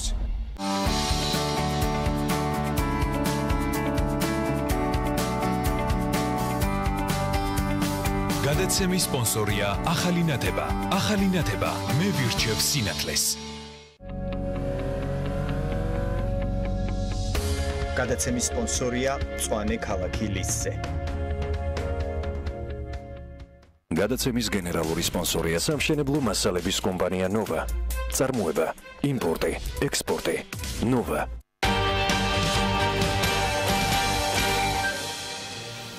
სტატისტიკის ეროვნულმა სამსახურმა საქართველოს საგარეო ვაჭრობის 2017 წლის წინასწარი მონაცემები გამოაქვეყნა. კვლევის ზოგადი ტენდენციის მიმოხილვაზე მარიამ ადამია მუშაობდა და დეტალურად გაგვეცნობს ახლა საქართველოს უმსხვილეს სავაჭრო პარტნიორ ქვეყნებს ევროკავშირში ძირითად სავაჭრო პოზიციებს, საქონლის დასახელებებს და ღირებულებებს მარიამ დილამშვიდობის. ანუ 2017 წელს საქართველოს საგარეო ვაჭრობის მოცულობამ წინასწარი მონაცემებით 10 მილიარდ 7 მილიონი ამერიკული დოლარი შეადგინა, რაც წინა წლის შესაბამის მაჩვენებელზე 13.8%-ით მეტია. აქედან ექსპორტი 2 მილიარდ 728 მილიონ დოლარს, ხოლო იმპორტი 7 მილიარდ 979 მილიონ დოლარს შეადგენს. საქართველოს უარყოფითმა სავაჭრო ბალანსმა 2017 წელს 5 მილიარდ 251 მილიონი დოლარი და საგარეო სავაჭრო ბრუნვის 59% შეადგინა. ამავე პერიოდში ექსპორტმა რეექსპორტის გარეშე 2 მილიარდ 63 მილიონი დოლარი შეადგინა, რაც 24.5%-ით აღემატება წინა წლის ანალოგიურ მაჩვენებელს. მარიამ, ასევე საქსტატის მონაცემებზე დაყრდნობით ჩანს, რომ 2017 წელს საქართველოს საგარეო სავაჭრო ბრუნვამ ევროკავშირის ქვეყნებთან 2 მილიარდ 854 მილიონი ამერიკული დოლარი შეადგინა ჯამში, რაც წინა წლის მაჩვენებელზე რეალურად 2%-ით მეტი გამოდის. ანა, გეთახმები, აქედან ექსპორტი 656 მილიონი დოლარი იყო, რაც 13%-ით მეტია წინა წლის ანალოგიურ მაჩვენებელთან შედარებით, ხოლო იმპორტმა 2 მილიარდ 197 მილიონი დოლარი შეადგინა. საქართველოს საგარეო სავაჭრო ბრუნვაში ევროკავშირის ქვეყნების წილმა 26.6% შეადგინა, გარდა ამისა ევროკავშირის ქვეყნებზე მოდიოდა სავაჭრო დეფიციტის 29.5%. და ვინ სახელდება მაინც ანუ რომელი ქვეყნები საქართველოს უმსხვილეს სავაჭრო ქვეყნებს შორის? გიორგი, 2017 წლის უმსხვილეს სავაჭრო ქვეყნებს შორის ევროკავშირიდან დასახელდა გერმანია, რომელიც მე-7 ადგილზე მოხვდა, ბულგარეთი და ასევე იტალია მე-9 და შესაბამისად მე-10 პოზიციებზე. გერმანიაში განხორციელებული იმპორტის ოდენობა 45 მილიონ 371,000 დოლარი შეადგინა, იმპორტმა კი 423 მილიონ 330,000. ბულგარეთში 178 მილიონ 827,000 დოლარის ექსპორტი და 155 მილიონ 551,000 დოლარის იმპორტი განხორციელდა. რაც შეეხება იტალიას, ექსპორტის ღირებულება აქ 69 მილიონ 278,000-ია, ხოლო იმპორტის 217 მილიონ 299,000 ამერიკული დოლარი.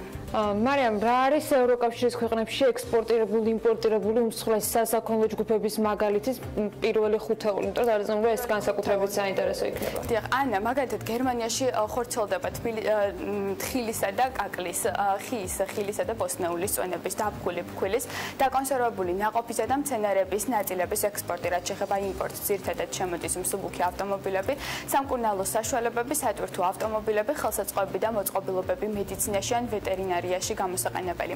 ბულგარეთში გადის მადნები და სპილენძის კონცენტრანტები, მინერალური ან ქიმიური სასუქები, ნარჩენები და სპილენძის ჯართი, ნედლი ნავთობი და ფეროშენადნობები. რაც შეეხება იმპორტს, მთავარი სასაქონლო პროდუქტია ნავთობი და ნავთობპროდუქტები, აქაც სამკურნალო საშუალებების საქონელი, ატრაქციონებისათვის, მანქანები, სასმელების წარმოებისათვის და ავტოგრეიდერები. და ბოლოს იტალიაში ხორციელდება თხილისა და კაკლის, ნავთობისა და ნავთობპროდუქტების, ასევე ქალისა და კაცის პალტოებისა და ლაბადების ექსპორტი, ხოლო იმპორტზე შემოდის ცენტრალური გათბობის ქვები, პულტები, ონკანები, ფეხსაცმლის რეზინები, ტყავის მასალები, ტუმბოები და ვენტილატორები.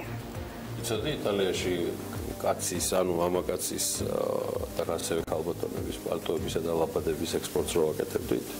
არა. კიდევ უფრო მეც გაიგებთ, ხვალ, უფრო პროლოგიდან, როცა მარიამი ცოტა მეც მომიმზადებს მათ შორის სხვადასხვა ქვეყნებთან დაკავშირებით და ვეცდები, რომ ეს ყველაფერი უფრო მეტად პროლოგში გაიშალოს. დეტალები მაინც და ძალიან საინტერესოა დაწყებული მოლაპარაკებების ფონზე, განსაკუთრებით მნიშვნელოვანი გამოწვევები არის ქართული კერძო კომპანიებისთვის. მნიშვნელობა არ აქვს ამ შემთხვევაში მნიშვნელობა აქვს უკაცრავად პირიქით მნიშვნელობა აქვს ამ შემთხვევაში მოცულობებს და ამ კომპანიის სიდიდეებს და შესაბამისად ჩვენ არ ვისაუბრებთ მხოლოდ მსხვილ კომპანიებზე, რომლებიც შედარებით კონსტრუირებულები არიან როგორც მენეჯმენტის, ასევე საწარმოო სიმძლავრეების თვალსაზრისით.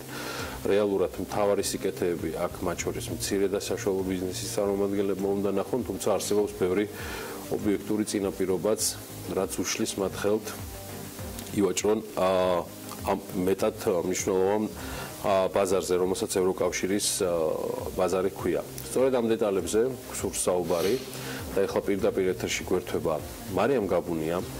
იგი ეკონომიკის სამინისტროს საგარეო ვაჭრობის პოლიტიკის დეპარტამენტის უფროსი გახლავთ. მე მას მივესალმები.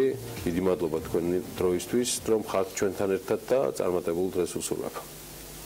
მოგესალმებით, კაპიტან მარიამ. მარიამ ადამიან, ჩვენმა ჟურნალისტმა 2017 წელი პრაქტიკულად შეაჯამა. მე მინდა თქვენ კითხოთ წინა წლის შედეგებიდან რისი გამოყოფა შეგიძლიათ, რაც 2018-ში იქნება მნიშვნელოვანი ასევე გამოწვევა და ვისაუბროთ 2018-ის გეგმებზე. ვფიქრობთ თუ არა, რომ ის სტატისტიკა, რომელიც გასულ წელს შედეგად მივიღეთ, შესაძლოა შეიცვალოს თუნდაც დასახელებების მიმართულებით, რაც იყო ქართული პროდუქტის, თქვათ ევროპის ბაზრისთვის ყველაზე აქტიურად გატანადი პროდუქტი. რაც შეეხება წლევანდელი წლის მონაცემებს, როგორც თქვენ სიუჟეტში უკვე აღნიშნეთ, ძალიან სასიხარულოა, რომ ევროკავშირთან ექსპორტის 13%-იანი ზრდა გვაქვს და განსაკუთრებით მნიშვნელოვანია, რომ ევროკავშირის ბაზარზე გამოჩნდა ახალი ქართული პროდუქტი, რომელიც მზარდი მოთხოვნით სარგებლობს. მაგალითისათვის შემიძლია მოგიყვანოთ მაგალითად ქართული ჩირი, რომელიც მხოლოდ ევროკავშირთან ღრმა და ყოვლისმომცველი თავისუფალი ვაჭრობის ამოქმედების შემდეგ გამოჩნდა ევროკავშირის ბაზარზე და მაგალითად წლევანდელი წლის მაჩვენებლებით უკვე 21%-იანი ზრდა გვაქვს ამ პროდუქციის მიმართულებით. ასევე ახალი პროდუქტი არის მაგალითად ცხოველების ავეჯი, რომელიც ასევე პირველად თავისუფალი ვაჭრობის ამოქმედების შემდეგ გამოჩნდა და წელს უკვე 51%-იანი ზრდა გვაქვს ამ ცხოველების ავეჯის ექსპორტის მიმართულებით. ასევე გაზრდილი არის როგორც სასიხარულო, რომ გაზრდილია როგორც სასოფლო-სამეურნეო პროდუქციის ექსპორტი ევროკავშირში, ასევე სამრეწველო პროდუქციის ექსპორტი. და მინდა განსაკუთრებით აღნიშნო, რომ ზრდა 13%-იანი ზრდა ევროკავშირთან დაფიქსირდა იმის ფონზე, რომ ჩვენი ერთ-ერთი ძირითადი პროდუქტი საექსპორტო, როგორიც არის თხილი, როგორც მოგეხსენებათ, წელს ცუდი მოსავალი ჰქონდა და მაგალითად თხილის ექსპორტი ევროკავშირში 63%-ით არის შემცირებული და სწორედ ამის ფონზე მაინც 13%-იანი ზრდა გვაქვს ევროკავშირთან ექსპორტის მიმართულებით და ჩვენ დიდი იმედი გვაქვს, რომ მომავალ წელს ეს მაჩვენებელი კიდევ უფრო გაიზრდება. გარდა ამისა, ჩვენ იმედი გვაქვს, რომ მომავალი წლიდან უკვე ევროკავშირთან ჩვენს ევროკავშირსა და თურქეთს შორის დიაგონალური კუმულაცია ამოქმედდება, რაც შესაძლებლობას მოგცემს იმისა, რომ თურქეთიდან ექსპორტირებული სამრეწველო ნედლეულის საფუძველზე დამზადებული პროდუქტი უკვე თავისუფალი ვაჭრობის რეჟიმით გავიტანოთ ევროკავშირის ბაზარზე და ეს განსაკუთრებით ალბათ ჩვენი მოლოდინია, რომ გაზრდის ტექსტილის ნაწარმის ექსპორტს ევროკავშირის ბაზარზე, რადგან ამ მიმართულებით განსაკუთრებით ინვესტორები და ტექსტილის პროდუქციის მწარმოებლები განსაკუთრებით მოელიან ამ დიაგონალური კუმულაციის ამოქმედებას. ხავტო მარიამ, ერთი ესეთი კითხვა მაქვს. ჯამში რა აფერხებს ან რა შეიძლება უფრო მეტად წაახალისოს ექსპორტის ზრდა ევროპულ ბაზარზე? აი თქვენ ძირითად გამოწვევათ, რაზეც ყველას გვაქვს საზრუნი, რა მიგაჩნიათ 2018 წელს? ძირითად მე ვერ ვიტყოდი, რომ ეს აფერხებს ჩვენ ექსპორტს, მაგრამ მნიშვნელოვანი არის, რომ ჩვენ შევძლოთ და დავაკმაყოფილოთ ევროკავშირის სტანდარტები გარკვეული პროდუქციის მიმართულებით. თქვენ ალბათ მოგეხსენებათ, რომ ეხლა ჩვენ მაგალითად ვერ ვაკმაყოფილებთ განსაკუთრებით მაღალი რისკის პროდუქციის მიმართ ევროკავშირის მიერ წაყენებულ სტანდარტებს, მაგალითად ეხლა მაგალითად ვერ გადის ევროკავშირის ბაზარზე ხორცის პროდუქტები, ან რძის პროდუქტები და ამ მიმართულებით ჩვენ ძალიან მნიშვნელოვან რეფორმებს ვატარებთ და ეტაპობრივად გატარებული რეფორმების შედეგად ჩვენ მივახციეთ იმას, რომ ნელ-ნელა ახალი ცხოველური წარმოშობის პროდუქტის დაშვება მოხდა ევროკავშირის ბაზარზე და თქვენ მოგეხსენებათ, რომ წელს ევროკავშირმა დაუშვა საქართველოსთან მაგალითად თაფლისა და შავი ზღვის თევზის ექსპორტი ევროკავშირის ბაზარზე. ასევე გადის მაგალითად დამუშავებული ტყავი ევროკავშირის ბაზარზე, მატყლი. ეს არის პირველი ცხოველური წარმოშობის პროდუქტები, რომელიც გატარებული რეფორმების შედეგად დაიშვა ევროკავშირის ბაზარზე. ჩვენ ძალიან აქტიურად მუშაობთ ამ მიმართულებით, განსაკუთრებით სულსათის უვნებლობის სფეროს მიმართულებით, როგორც მოგეხსენებათ, ჩვენი ძირითადი საექსპორტო პროდუქტი და მნიშვნელოვანი, რაც ჩვენს მოსახლეობას აღელვებს, სასოფლო-სამეურნეო პროდუქციაა და სწორედ ამ მიმართულებით ძალიან აქტიურ რეფორმებს ვატარებთ იმისათვის, რომ რაც შეიძლება მეტი ქართული წარმოშობის პროდუქტი იქნას დაშვებული ევროკავშირის ბაზარზე. ჩვენ უკვე ევროკავშირის კანონმდებლობას ამ მიმართულებით, მაგალითად, უკვე 72 საკანონმდებლო აქტთან ვარ დაახლოებული და ეს მუშაობა გრძელდება ყოველწლიურად, ასევე 2018 წელსაც ჩვენ მუშაობთ იმ მიმართულებით, რომ კიდე ახალი პროდუქტები გამოჩნდეს ევროკავშირის ბაზარზე. ხავტო მარიამ, არ მიგაჩნიათ, რომ ერთ-ერთი შემოფერხებელი ფაქტორი მაინც არის საწარმოს სიმძლავრეების არქონა შესაბამის ბიზნესებში, რაც მათ ასე ვთქვათ სტაბილურ მიწოდებას აფერხებს. მათ შეიძლება ერთის მხრივ ყავდეთ ევროპაში პარტნიორი, კი ბატონო, მაგრამ მეორეს მხრივ ქართული ბიზნესის დიდი ნაწილი არ არის იმგვარად კონსტრუირებული, რომ მათ ამ ყველაფრის მიწოდება ცხადია მეუგულისხმობ იმ ასე ვთქვათ პროდუქციას, რომელიც სტანდარტში ჯდება, აქ არ არის საუბარი ძის პროდუქცია ან ხორცზე ამ ეტაპზე და ეს არის რეალურად ერთ-ერთი ყველაზე მეტად შემოფერხებელი განსაკუთრებით საშუალო ზომის ბიზნესებისთვის. დიახ, დაგეთანხმებით, მართალია, რომ ჩვენი ერთ-ერთი შემაფერხებელი ფაქტორი ასევე ის არის, რომ სამწუხაროდ საქართველოს პატარა ქვეყანა არის, სანედლეულობაზაც ასევე მწირი არის და შესაბამისად ერთგვაროვანი პროდუქტის დიდი რაოდენობით მწარმოებლები, როგორც ასეთი ძალიან ცოტა გვაქვს ჩვენს ქვეყანაში. სწორედ ამიტომ მთავრობა ახორციელებს სხვადასხვა პროგრამებს იმისათვის, რომ შევძლოთ ერთგვაროვანი პროდუქციის წარმოება და შეუფერხებელი მიწოდება ევროკავშირის ბაზრისათვის. ამისათვის ერთი მიმართულება არის ის, რომ მთავრობა ევროკავშირის დაფინანსებით და დახმარებით ასევე ხელს უწყობს კოოპერატივების შექმნას და ამ კოოპერატივებში, რადგან კოოპერატივებში გაერთიანებულმა ფერმერებმა ერთობლივი ძალებით შეძლონ ერთგვაროვანი პროდუქტის მიწოდება, სტაბილურად მიწოდება წლის განმავლობაში ევროკავშირის ბაზრისათვის მაგალითად. გარდა ამისა, მე დაგეთანხმებით, რომ სიმძლავრეების და ფინანსებზე ხელმისაწვდომობის ნაკლებობაც არის ჩვენს ქვეყანაში და ამ მიმართულებითაც ძალიან აქტიურად მუშაობთ. მაგალითად, თქვენ მოგეხსენებათ, რომ ეკონომიკისა და მდგრადი განვითარების სამინისტროს ქოლგის ქვეშ არის სააგენტო აწარმოე საქართველოში, რომელიც სხვადასხვა პროექტებს ახორციელებს სწორედ იმისათვის, რომ მეწარმეებს, განსაკუთრებით ჩვენ ფოკუსირებული ვართ ინდუსტრიული პროდუქციის წარმოებასა და ექსპორტზე, აი ამ მიმართულებით უწყობს მეწარმეებს ხელს. ასევე სოფლის მეურნეობის სამინისტროს ქოლგის ქვეშ არის სპეციალური სააგენტო, რომელიც ასევე სოფლის მეურნეობის სფეროში დასაქმებულ მეწარმეებს უწყობს ხელს იმისათვის, რომ მათ აწარმოონ და ვთქვათ ევროკავშირის და სხვადასხვა ბაზრებზე გაიტანონ ეს პროდუქტი. ქაოტა მარიამ, სტრატეგიასთან მინდა აღვნიშნო, რომ ევროკავშირი თვითონ დიახ, გისმენთ? ასევე მინდა აღვნიშნო, რომ ევროკავშირი თვითონ ძალიან აქტიურად გვეხმარება მიმართულებით. არსებობს ესეთი პროგრამა DCFTA Facility, რომლის ფარგლებშიც ევროკავშირი ბანკების მეშვეობით, EBRD-სა და ევროპის რეკონსტრუქციისა და განვითარების ბანკისა და საინვესტიციო ბანკის მეშვეობით კომერციულ ბანკებს აძლევს შეღავათიან კრედიტებს იმისათვის, რომ მერე მათ ადგილობრივი მეწარმეებზე გასცენ შეღავათიანი კრედიტები და ეს კომპონენტი აგრეთვე გრანტსაც ითვალისწინებს 15%-ის ოდენობით. ქაუტე მარიამ, ორი კითხვა მინდა დაგისვათ, სანამ დაგემშვიდობებთ. ერთი, სტრატეგიაზე როდესაც საუბრობთ, რა წილი მიგაჩნიათ, რომ უნდა იყოს საინფორმაციო ნაწილი, დაფინანსების ნაწილი ან საკანონმდებლო ცვლილებების ნაწილი, რომლითაც ხელს შეუწყობს ამ შემთხვევაში ეკონომიკის სამინისტრო და შესაბამისად მთავრობა კერძო ბიზნესებს იმისათვის, რომ მათ შეძლონ ევროკავშირის ბაზარზე გასვლა და შესაბამისად ფეხის მოკიდება. როგორ ყოფთ, ანუ რა პროცენტულად შეიძლება ან წილობრივად გადანაწილდეს ამ შემთხვევაში სახელმწიფო უწყებების როლი? რამ თუ სწორად გავიგეთ თქვენი კითხვა, ანუ მეწარმეების ინფორმირებულობის კუთხით რა შეიძლება გააკეთოს სახელმწიფომ ამ მიმართულებით.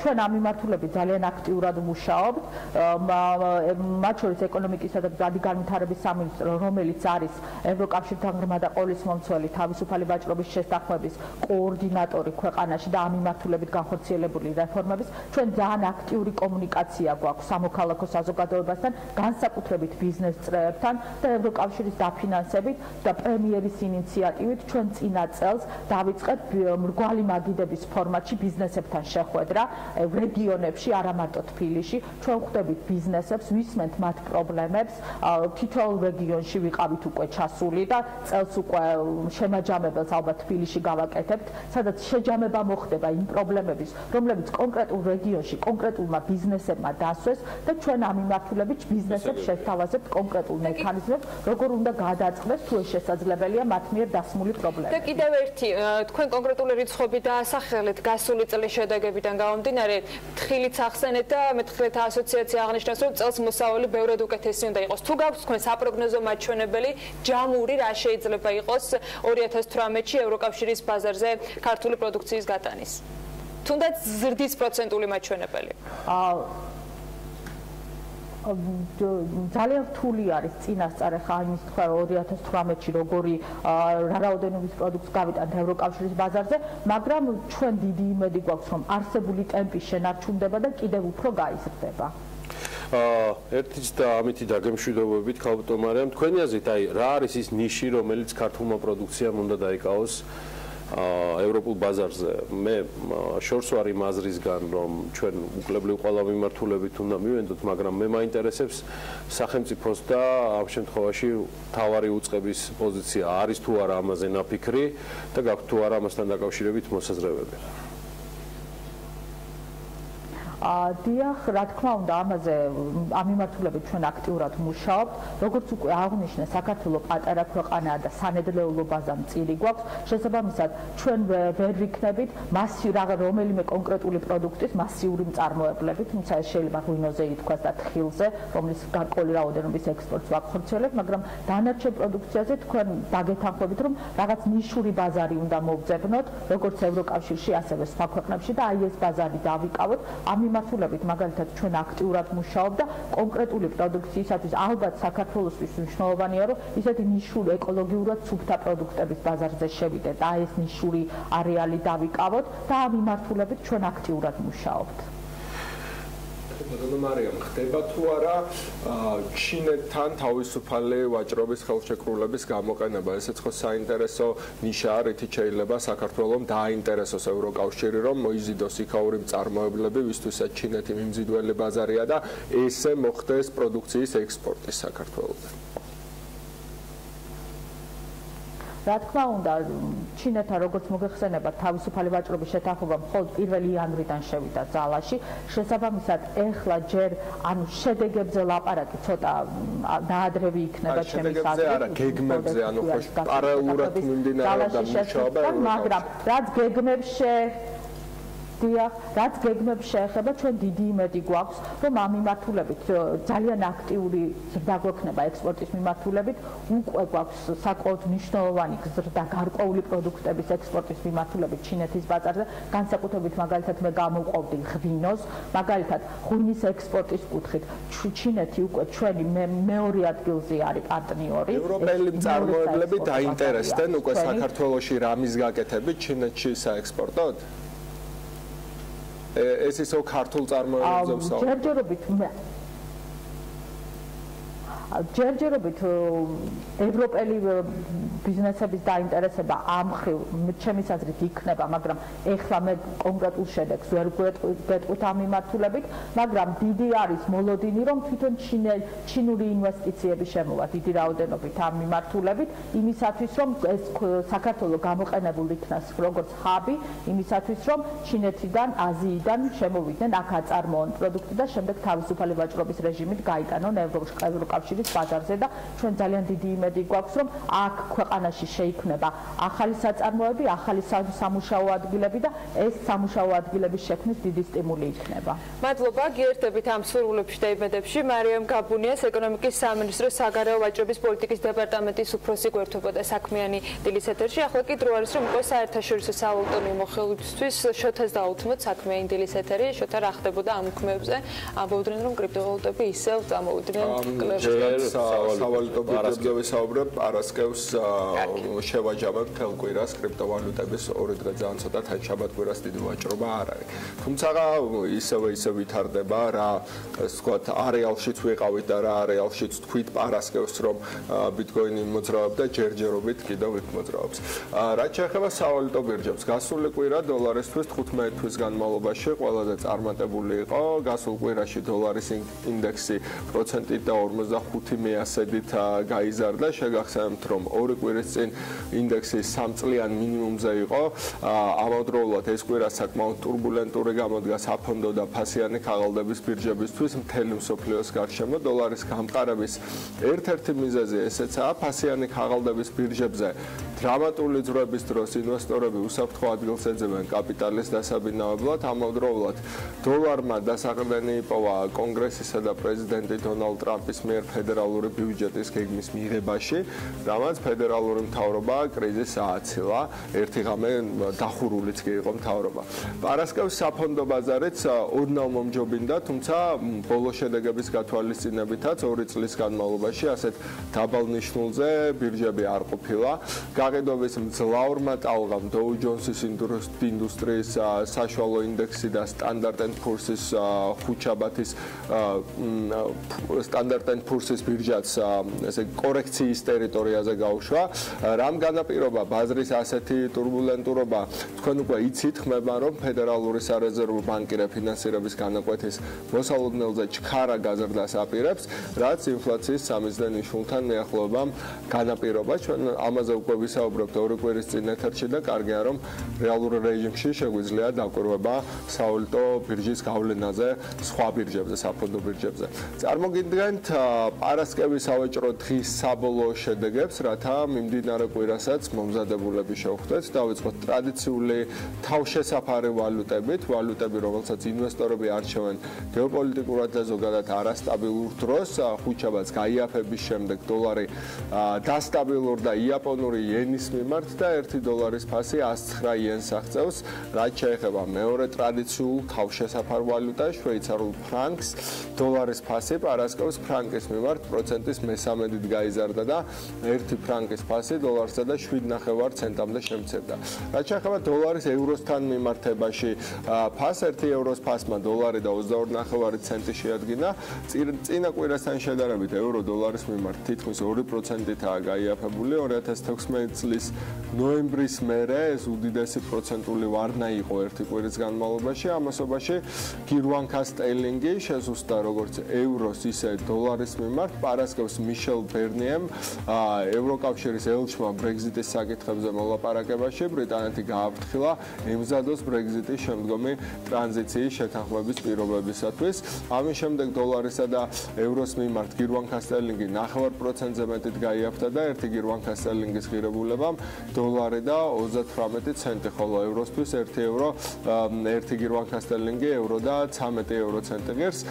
თუმცა უიღლო პარასკევს გირვანკა სტერლინგი მოძლიერებული შეხვდა ხუთშაბათს ვაჭრობით, როგორც ეს ევროს შემთხვევაში იყო. ხუთშაბათს გაძვირების მიზეზი იყო ინგლისის ეროვნული ბანკის განცხადება, რომ რეფინანსირების განაკვეთი შეიძლება მოსალოდნელზე მალე გაიზარდოს და მიმდინარე კვირის ეკონომიკური კალენდარი კი ასეთია. ამერიკაში, გერმანიაში და გაერთიანებულ სამეფოში ინფლაციის მაჩვენებლებს გამოაქვეყნებენ. დადის ხმები, რომ სოფლიოს მოწინავე ცენტრალური ბანკები მონეტარული პოლიტიკის გამკაცრებისკენ ერთდროულად დაიძრებიან, რაც საპროცენტო განაკვეთის გაზრდას და ფულის გაძვირებას ნიშნავს. გასულ კვირაში ასეთმა ხმებმა ამერიკის ფასიანი ქაღალდების ბაზარზე რა როლი შეასრულა უკვე ვნახეთ. ამ ნიშნით ეს კვირაც ძალიან საინტერესოა და დაველოდოთ შედეგებს. მადლობა შეთანხმების მიმოხილვისთვის. ჩვენ მცირე სარეკლამო პაუზა გველოდება და დაგიბრუნდებით ახალი რუბრიკით ამჯერად ბექა ბაციკაძესთან ერთად.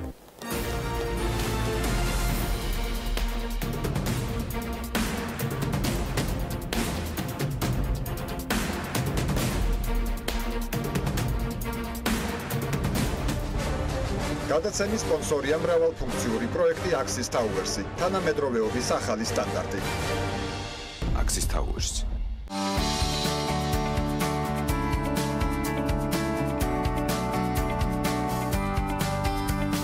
გადაცემის სპონსორია ახალი ნათება. ახალი ნათება მე ვირჩევ სინათლეს. გადაცემის სპონსორია კურორტი კოხტამიდარდი.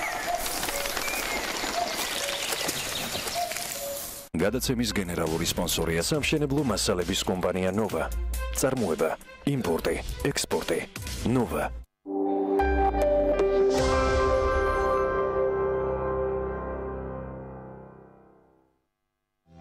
ჩვენი მისია ვიზრუნოთ პაციენტების ჯანმრთელობაზე. მივაწოდოთ მათ მაღალი ხარისხის სამედიცინო მომსახურება პროფესიონალთა გუნდის დახმარებით. კვალიფიციური მედპერსონალი, უახლესი სამედიცინო აპარატურა. აირჩიეთ მხოლოდ საუკეთესო თქვენი ჯანმრთელობისთვის.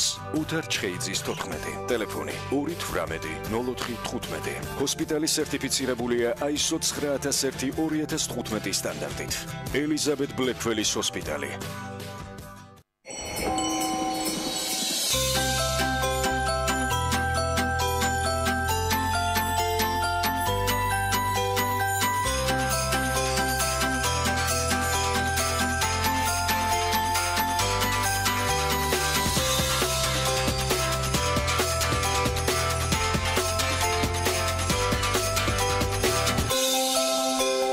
მართალია რომ მხოლოდ ფუნქციულ მარტო. დიახ, მართალია. ჩვენთვის ინტერნეტ პარტნიორია MyVideoG. იხილეთ ყველა ვიდეო MyVideoზე. ლუკოილი. უმსხვილესი მსოფლიო ბრენდი. მხოლოდ უმაღლესი ხარისხის ევროპული საწვავი.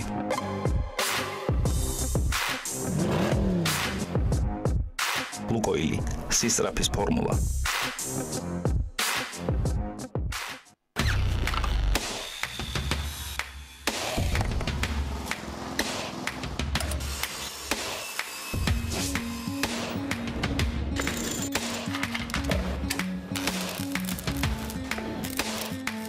პროფესიონალი სამუშაო ხელსაწყოები.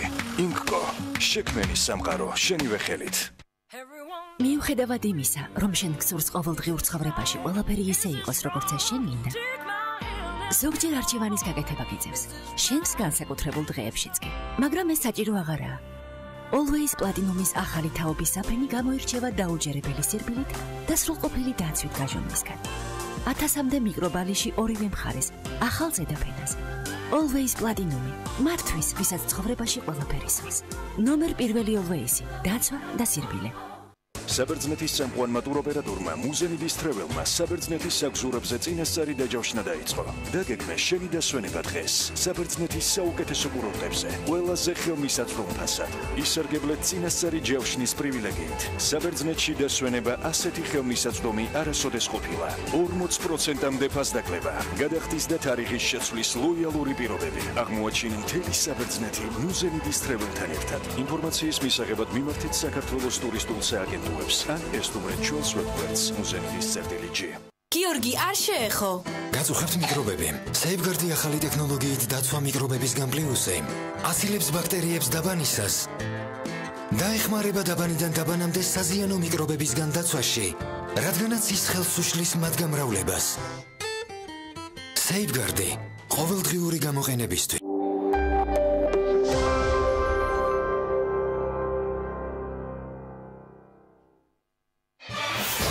რეიტინგის 100%-იანი ზრდა.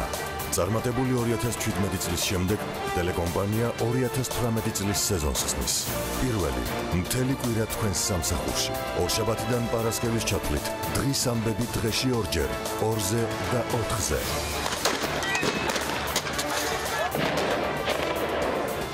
ყოველ დღე საღამოს 2 საათიანი ეთერი.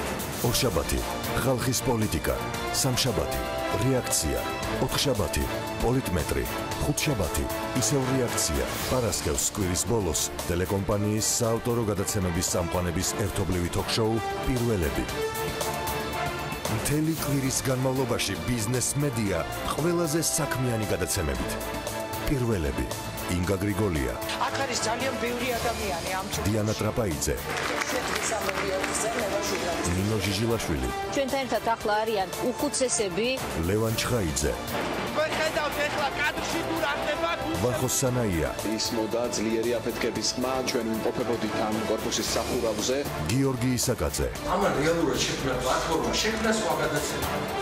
ტელეკომპანია პირველის გამოცდილი გუნდი და ახალი ამბები, ახალი თაობის ჟურნალისტებით. 2018 წელი, ახალი სეზონი, ტელეკომპანია პირველზე.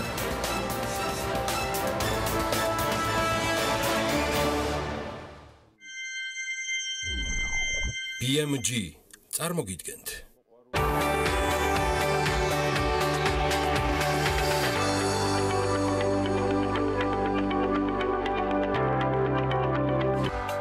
Forbes-ის მორიგი რეიტინგი და მსოფლიოს ძლევამოსილი ქალების ჩამონათვალი საინტერესო სამუშაო კვირის საწყისში. საქართველოს მხარდაჭერა ევროატლანტიკურ სტრუქტურებში ინტეგრაციის გზაზე, თავდაცვისა და უსაფრთხოების სექტორში დემოკრატიული რეფორმების გატარებაში, ორგანიზაციის მიზნებსა და შედეგებზე შორენა ლორდ-კიფანიძე პოლიტოლოგი, თავდაცვისა და უსაფრთხოების საკითხებში სამოქალაქო საბჭოს წარმომადგენელი ნარატივით ორშაბათს. ასევე ქალების ნარატივის სტუმრების ბლოკში, სასარგებლო პროფესიულ გზაზე და სამომავლო გეგმებზე ქეთევან ხიშტოვანი, პედიატრ დერმატოლოგთა ასოციაციის პრეზიდენტი ამბის თხრობით. ეს ქალების ნარატივია. ვანძალ აღიძესთან ერთად.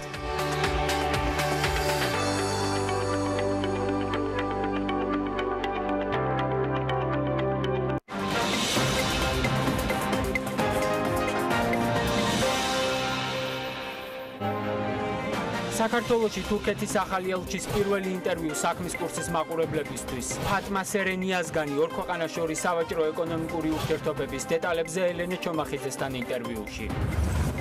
რა თანხა დაიხარჯა სოციალურად დაუცველთა ქრონიკული დაავადებების მედიკამენტებით უზრუნველყოფაზე. ერთლარად ხელმისაწვდომი სამკურნალო პრეპარატების პროგრამის შედეგები. საქმის კურსის სტუდიაში საკუთარი ანალიზით ევროპული საქართველოდან ზურაბ ჭიაბერაშვილი, ქართული ოცნებიდან აკაკი ძოიძე. პარლამენტმა სამშენებლო კოდექსის განხილვა დაიწყო, საქმის კურსმა კი მისი მონიტორინგი. რამ შეუშალა ხელისუფლებას ხელი 2 წლის წინ ინიცირებული კანონპროექტის დამტკიცებაში.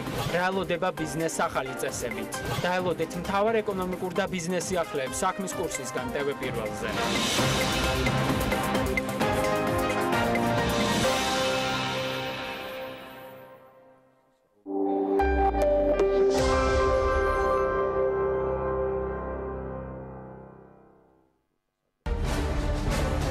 გადაცემის სპონსორია მრავალფუნქციური პროექტი Axis Towers-ი, თანამედროვეობის ახალი სტანდარტი. Axis Towers.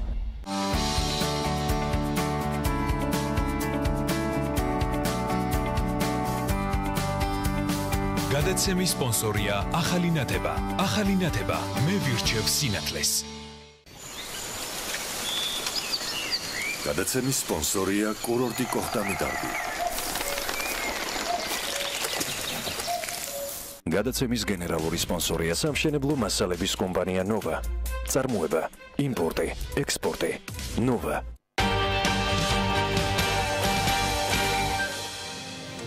რეკლამის შემდეგ დავბრუნდით პირდაპირ ეთერში და დაანონსებული ბექა ბაციკაძეს და მისი ახალი ძალიან საინტერესო რუბრიკის დრო არის ბექა დილამშვიდობის წარმატებულ ეთერს გისურვებ.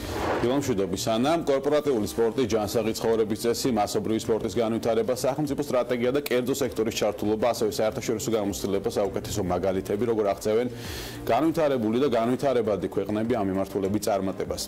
ეს არის თემები, რომლებზეც ჩვენი ახალი რუბრიკის ბიაქტივის ფარგლებში ვისაუბრებთ და ვიმუშავებთ დღეიდან ყოველ ორშაბათს. კორპორატიული სპორტის ფედერაციის მხარდაჭერით მე ბექა ბაციკაძე და კორპორატიული სპორტის ფედერაციის გენერალური მდივანი ზურაბ ბოქოლიშვილი გაუძღვებით რუბრიკას და უმასპინძლებთ სტუმრებს. პირველი ჩვენი სტუმარი პარლამენტის სპორტის და ახალგაზრდულ საქმეთა კომიტეტის თავმჯდომარე ერთ-ერთი გამორჩეული ქართველი ფეხბურთელი მიხეილ ყაველაშვილია. დილამშვიდობის, მოგესალმებით. ზურაბ დილამშვიდობის, დილამშვიდობის ბატონო მიშა, მადლობა გადაცემაში სტუმრობისთვის.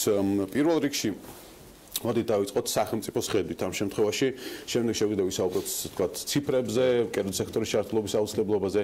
დღეს როგორია სახელმწიფოს ხედვა? პირველ რიგში მასობრივი სპორტის განვითარების მიმართულებით და არა კონკრეტული ფედერაციების ან სპორტის სახეობები არ გამოვყოთ ამ შემთხვევაში.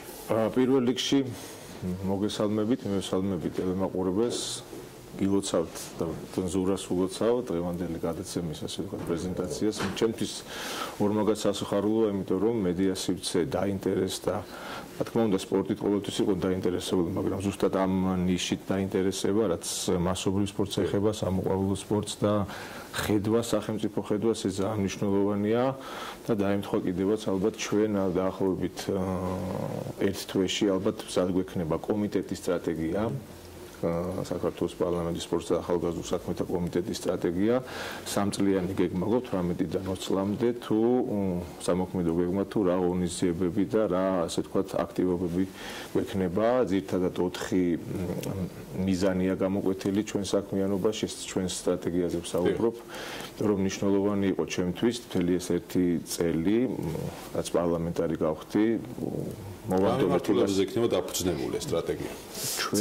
ჩვენ მოსილება, რა თქმა უნდა, ჩვენთვის თავარი მოსილება, როგორც მოგვეხსენებათ კონსტიტუციის ცვლილებები, მესამე მოსმენით მივიღებთ და ჩვენი ქვეყანა ხდება საპარლამენტო, ასე ვთქვათ, რესპუბლიკა, პარლამენტის როლი იზრდება, შესაბამისად დარგობრივად ეს კომიტეტების როლიც იზრდება, ანუ ზედამხედველობის ფუნქცია იზრდება ჩვენი მხრიდან და ასევე მოთხოვნა როგორც მოგეხსენებათ, სულ რამოდენიმე ხნის წინ მოხდა სპორტის და ახალგაზრდულ საქმეთა სამინისტროს, ასე ვთქვათ, კულტურის საქმეთა შერწყმა.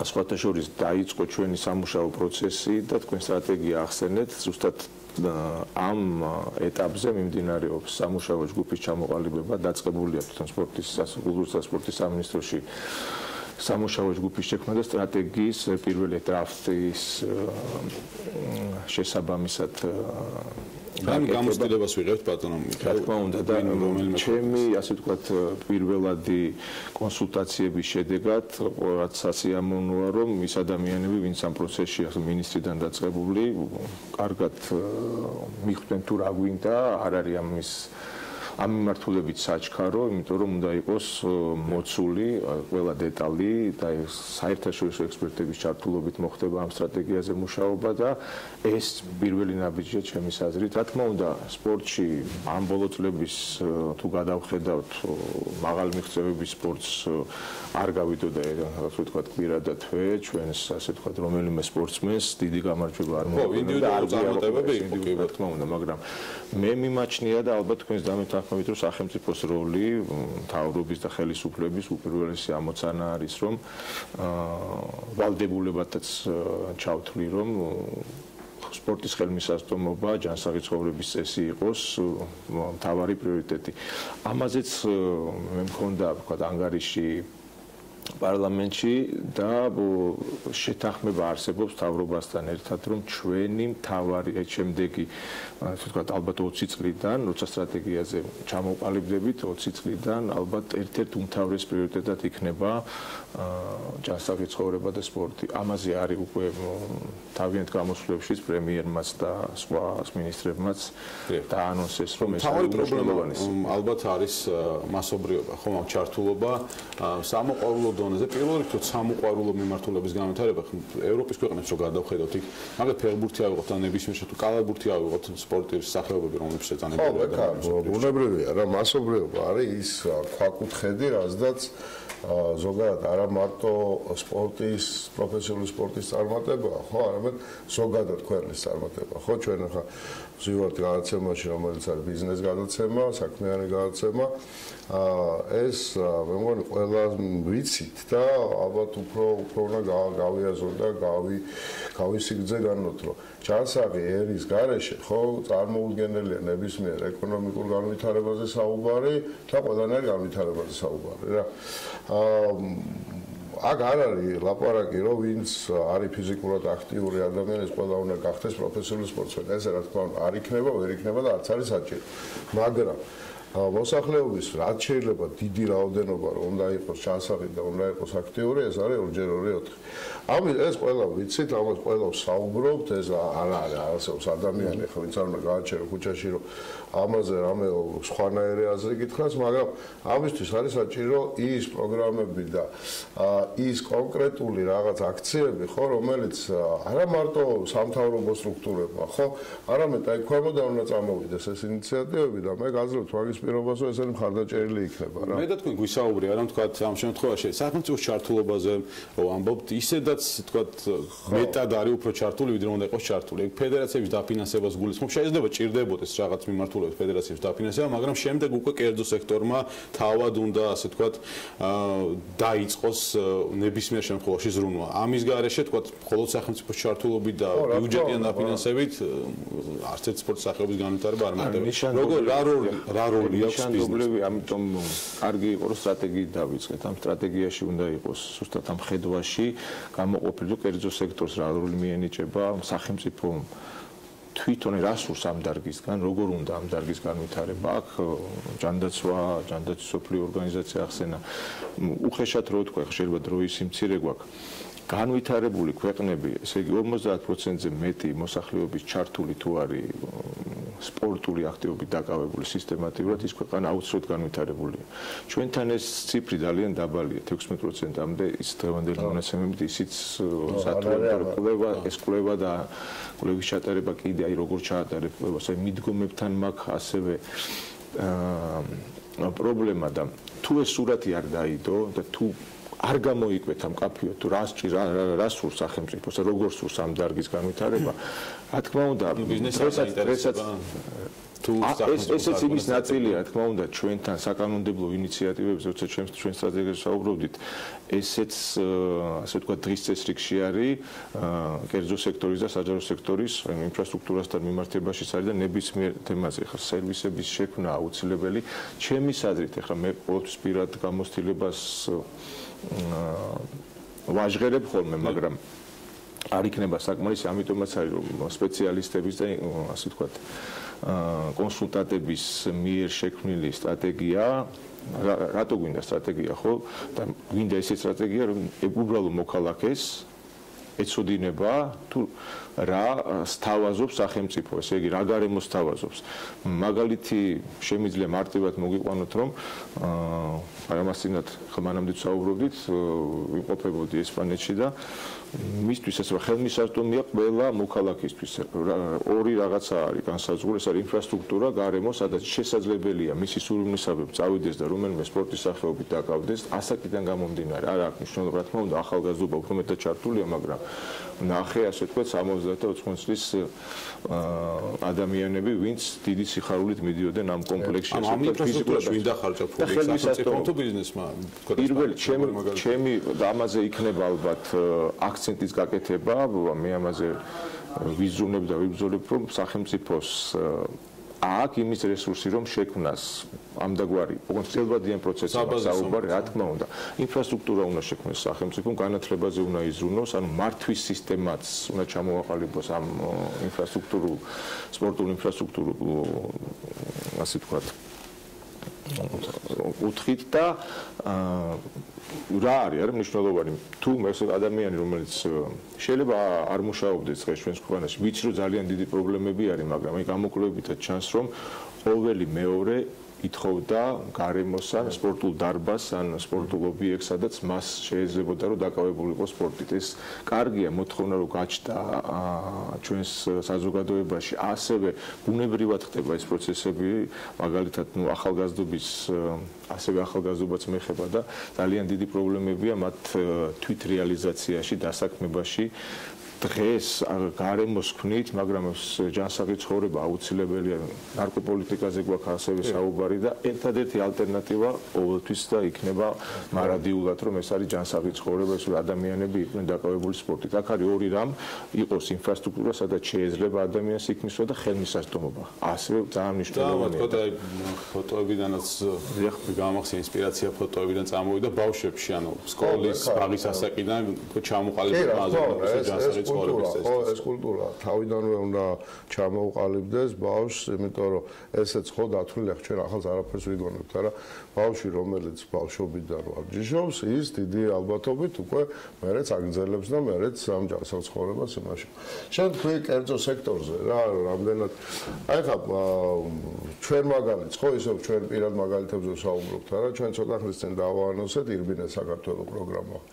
ამასაც პრინციპულად ჩვენ სახელმწიფოსგან არანაირ არც დახმარებას, არც ფინანსურ მონაწილეობას არ ვითხოვთ ჩართულობის გარდა და მთლიანად გვაქვს კერძო სექტორის ჩართულობის იმედი და კერძო სექტორის დაინტერესების და მინდა გითხრა რომ ძალიან ბევრი დიდი ორგანიზაცია და აი ამ კვირაში ზუსტად მოხდება ხელმოწერები ვინ შეუერთებიან ამ ვიყავი აქტიური მოძრაობას ძალიან ბევრი ორგანიზაცია დაინტერესდა ამით დიდი ორგანიზაცია ეს ციაზე მეტყველებს რომ ამის მოთხოვნა და ამის ჰაერივით აი როგორც ჭამის მოთხოვნა ხო ისე გაჩნდა დღეს ქვეყანაში ამის მოთხოვნილება უბრალოდ სპორტში დაკავებულმა ხალხმაც უნდა ისწავლოს რომ ამ ბიზნესს სწორად მიაწოდოს თავის იდეები რა არ შეიძლება მარტო ჩვენ როცა ცალმხრივად ლაპარაკობთ ბიზნესს არ აინტერესებს სახელმწიფოსგან მეტი მინდა არა ჯერ შენ შექმენი შენ უნდა დაამუშავო კარგად ისეთი პროდუქტი რომელზეც გაშლება მოთხოვნა სპორტული მენეჯერებზე რო ვისაუბროთ და თქვა ამ კუთხით არსებულ მდგომარეობას შეიძლება შორს წავიდეთ ეხლა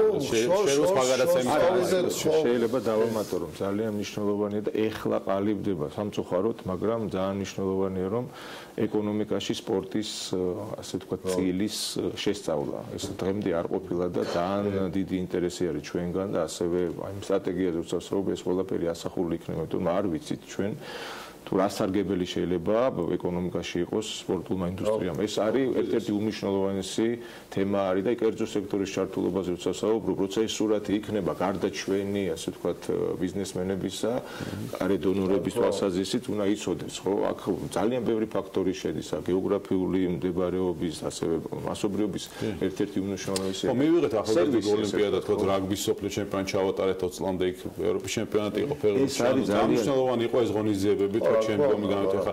სამთრი სპორტის სახეობების რომელიმე ჩემპიონატის მასპინძლობის უფლება შეიძლება მიიღოს შეხვედრებიდან. იმიტომ რომ ამით ჩანს რომ ჩვენ ძალიან დიდი პოტენციალი გვაქვს ამ მიმართულებით და ტრადიციულადაც ხო ჩვენ ახლა ბავშვობიდან გვახსოვს ის შეიძლება საბჭოთა დრო არ არის ისე გასახსენებელი 78 წლის სტატისტიკური მონაცემია 1,50,000 ადამიანი იყო სპორტით დაკავებული 5 მილიონ ადამიანში 1,50,000 ასე სოციალური კუთხე ძალიან დიდი მნიშვნელობა ჰქონდა ამას ხო ჩვენ შეგვიძლია ამ ნიშნულზე ავიდეთ სწორედ ამ მიმართულებით იმიტომ რომ ყველა წამყვან ევროპულ ქვეყანაში ზუსტად ეს მიდგომაა, როცა ხელმისაწვდომობა არის იმდენად დაბალი, რომ ჩვენთან უფრო მეტია გადასახადი თქვა დაუზესიაროს, ვიდრე აი განვითარებულ ქვეყანაში. ესპანეთის მაგალითად ახსენეთ, საუბრობთ თუ 100 როა წლიური გადასახადი, რაც არის გადაიხდეს ჩვენს მაგრამ ეს არის შესწავლილი თემა არის გრძელვადიან პროცესზე გათვლილი და რაოდენობაზე და ხარისხზე და მართვაზე. ძალიან მნიშვნელოვანია როგორ მართავ აი დიდ ობიექტებს და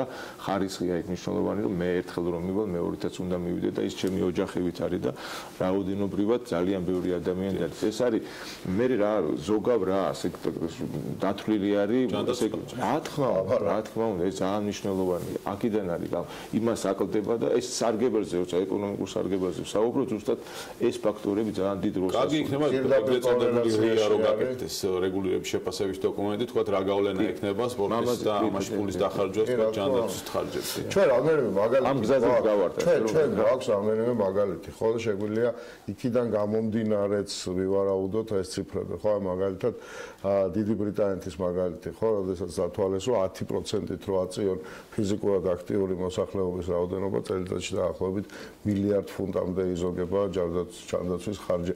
შესაბამისად ჩვენთან ბუნებრივია ეს კორელაცია იქნება ხო ის იმ 10%-ის აწევა რა თქმა უნდა არ ჯდება მაგდენი ხო შეიძლება დაждდეს მაგდენის 10% რა თქმა უნდა ხო და შესაბამისად აი ამ კუთხით უნდა წავიდეთ რა ეს სტრატეგია არის ალბათ ის რაც ჰაერები გვჭირდება უკვე ჩვენ დღეს რა იმიტომ რომ ხვალდაზე მართლა ძალიან ცუდი სიტუაციაა ხო ეხა დილა ორშაბათი და არავის არ ვილაპარაკებ ძალიან ცუდ რაღაცებზე მაგრამ რეალობა არის ძალიან ცუდი ხო და ჩვენ მე და ზაზა აბაშიძეც სპორტული რუბრიკა კიდევ ერთი საქმიანი დილაშენა სპორტულად მივდივართ ხოლმე კვირის განმავლობაში და საინტერესო იყო ერთ-ერთი ფეხბურთის ფედერაციის ერთ-ერთი ვიცე-პრეზიდენტი იყო ჩვენთან სწორედ მან ისაუბრა რომ გენეტიკურადაც თქვა გერმანიაში უფრო მეტი შანსი აქვს ბავშვს გახდეს მომავალში ფეხბურთელი ვიდრე საქართველოში იმიტომ რომ მისი დღეს არც მამა არც ბიძა ან ბაბუა ნაკლებად იყო ჩართული ანუ იქ ვიღაც მაინც ყავს ასე თქვა ფეხბურთელი გენეტიკაში და შემდეგ მეტი შანსია რომ იმან ითამაშოს ფეხბურთი ფეხბურთის ხო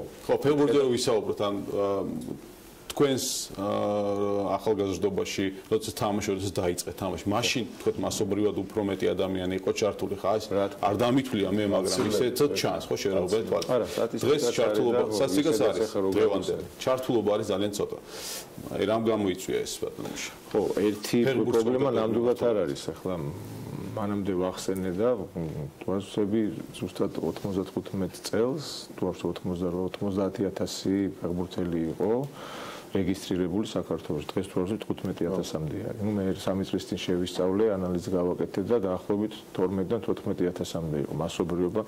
აქ ხელმისაწვდომობაზე საუბარი და ინფრასტრუქტურაზე საშუალება არ აქვს ჩოვლებს იარონ და ნუ დღევანდელი ასე ვთქვათ ეპოქა ვიცით რომ ასე ტექნოლოგიურმა სამყარომ როგორ ჩართო შემოაშორა ბავშვს უკვე ვირტუალურ სამყაროში ეთამაშება მესის და რონალდოს და ნუ იმდენად შეჭრილი არის და თუ აქ ჩვენ კარგი გაგები ძალადობა არ ვიხმარეთ და არ ვაიძულეთ ბავშვები სპორტზე და ამ შემთხვევაში ფეხბურთზე საუბრობთ ფეხბურთი დაგვარები შეუძლებელი წარმატების მაგალითმაც აიწვა თქვა რაღაც ნაკრების მაგალითები ჩემ თვალწინ არაერთხელ მიხსენებია შვეიცარიაში მომიწია იმ პერიოდში შვეიცარია ყოველთვის განვითარებული იყო მithumetes ბოლო 100 წელს ავიღებთ და იქ ხა ინფრასტრუქტურის და ეკონომიკური თვალსაზრისით პრობლემა არასდროს ყოფილა მაგრამ ფეხბურთში წარმატებას და სტაბილური გახადეს მიზანმიმართული ასე თქვა სტრატეგიული მიდგომით მე ჩემ თვალწინ ზუსტად მასობრიობაზე იყო აქცენტი აგებული. ხო,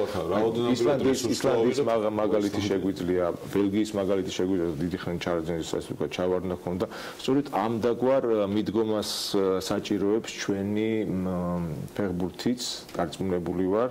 რა თქმა უნდა დღეს ყავს მას პასუხისმგებელი პირები, იყო მცდელობები, მოხდა რაღაც ცვლილებები, თუმცა ჩემი აზრით ვიქნები ცოტა კრიტიკულიც, რომ ეს ნამდვილად არ არის საკმარისი იმისთვის, რომ ცოტა ჩვენ ნახტომიც გვჭირდება. ესე მარტივად ვერ დავეწევით იმ განვითარებულ საფეხბურთო ქვეყნებს. აქ რა არის, გეტყვით, საფეხბურთო ბაზარი, ბიზნესით, ბიზნეს კუთხით რომ დავინახოთ, საფეხბურთო ბაზარი არის ძალიან მზარდი და დღითი დღე იზრდება.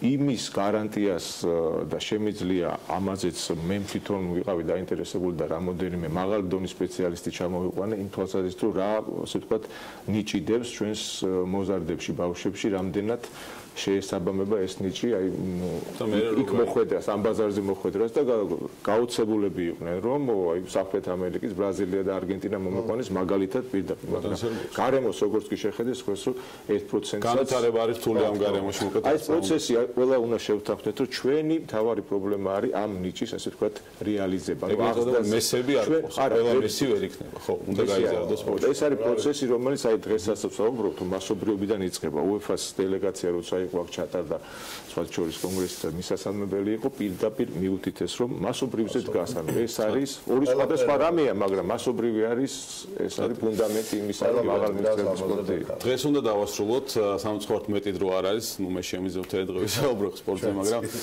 უნდა დავასრულოთ ორშაბათს მომავალ ორშაბათს შევხვდებით ბიაქტივ რუბრიკის ფარგლებში ზურაბ ბოკოლიშვილი ბექაპაციკაძე და მიხეილ ყავალიშვილს მადლობა რა თქმა უნდა სტუმრობისთვის კი ბატონო დაამატეთ კიდევ ერთხელ გილოცავთ ამ გადაცემას და ზუსტად იმ პროცესს გავდივართ ახლა ჩვენ სტრატეგიის თვალსაზრისით ვიძახით და ძალიან მნიშვნელოვანი ესეთი გადაცემა იმიტომ რომ ინფორმირებულობა იმას თუ რა სურს სახელმწიფოს ჩვენ რა იმიტომ რომ აქამდე დარწმუნებული ვარ და ვიცი რასაც ანალიზით გავაკეთეთ და მსგავსი რამ არ ყოფილა და ეს არის აუცილებელი რომ სხვა კუთხით მივაწოდოთ არა ის რომ აი მუდმივად ისმის რომ აი რა გვჭირს რატო ვერ ვთამაშობთ რომ სათანადოდ ვერ ვდით ჩვენ გვაქვს აი აქ ძირში პრობლემა აქ უნდა დავიწყოთ მოგვარება ხო გავაკეთებთ იმედია კერძო სექტორის ეს ჩართულობაც ისინიც იქნებიან რა თქმა უნდა ჩვენი სტუმრები კორპორატიული სპორტის განვითარება ერთ-ერთი მნიშვნელოვანი საკითხია რომელზეც ვისაუბრებთ დროებით ვემშვიდობებით მაყურებელს ამ რუბრიკის ფარგლებში ბექაპაციკაძე დღეს აუცილებლად შეხვდებით ზუსტად 15 საათზე ძალიან საინტერესო ეთერს ამზადებს საქმის კურსი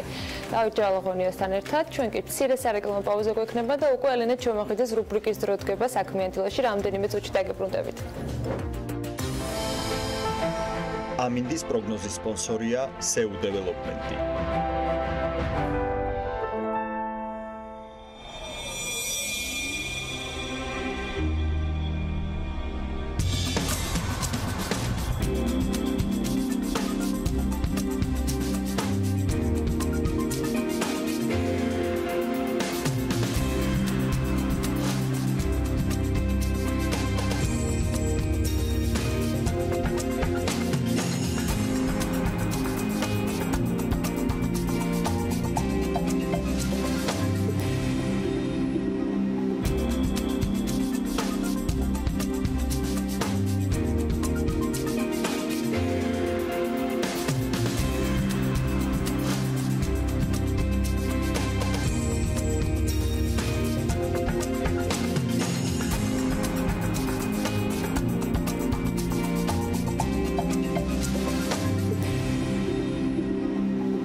ამინდის პროგნოზის სპონსორია SEU Development.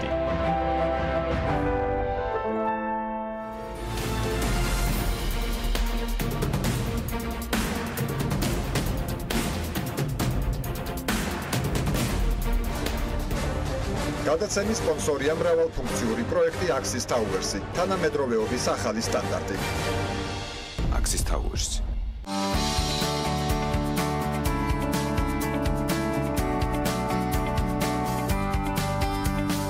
გადაცემის სპონსორია ახალი ნათება. ახალი ნათება მე ვირჩევ სინათლეს. გადაცემის სპონსორია კურორტი კოხტამი დარბი. გადაცემის გენერალური სპონსორია სამშენებლო მასალების კომპანია ნოვა. წარმოება, იმპორტი, ექსპორტი. ნოვა.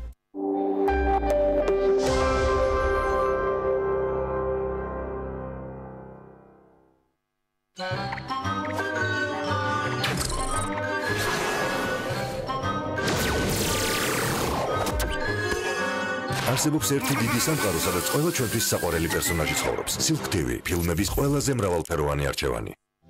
ჩვენი მისია ვიზღვნოთ პაციენტების ჯანმრთელობაზე. მივაწოდოთ მათ მაღალი ხარისხის სამედიცინო მომსახურება პროფესიონალთა გუნდის დახმარებით. კვალიფიციური მედპერსონალი, უახლესი სამედიცინო აპარატურა. აირჩიეთ მხოლოდ საუკეთესო თქვენი ჯანმრთელობისთვის. უთარ ჩხეიძის 14. ტელეფონი 218-04-15. ჰოსპიტალი სერტიფიცირებულია ISO 9001-2015 სტანდარტით. ელიზაბეთ ბლეკველის ჰოსპიტალი. აქცია ნოვაში, ფერადი პროფნასტილი, კვადრატული მეტრი 9 ლარი და 50 თეთრიდან. თუნუქის პროფნასტილი, 8 ლარიდან. ნოვა, იყიდე პირველისგან.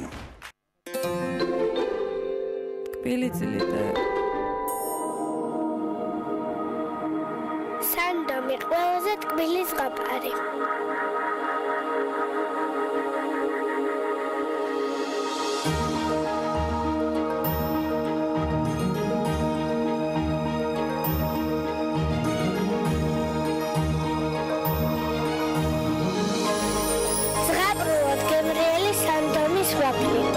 აქცია ბრიკორამაში იატაკის კერამიკული ფილა 12 და 90, შპალერი 4 და 90, ბრიკორამა გარანტირებულად დაბალი ფასები. ჯაგრისის მომრგვალებული პირები, უნიკალური მძლავრი თავი და ზუსტი ჯვარედინი კუთხე, რომლებიც ერთობლივი მოქმედებით აქრობენ ნადებს 99%-მდე. რადგან ეს არ არის უბრალოდ ტკბილის ჯაგრისი, ეს არის ორალბი, შექმნილია სტომატოლოგებთან ერთად.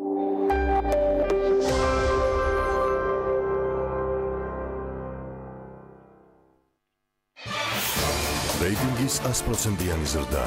წარმატებული 2017 წლის შემდეგ ტელეკომპანია 2018 წლის სეზონს ხსნის. პირველი მთელი კვირა თქვენს სამსახურში. ორშაბათიდან პარასკევის ჩათვლით დღის ამბები დღეში ორჯერ, 2-ზე და 4-ზე.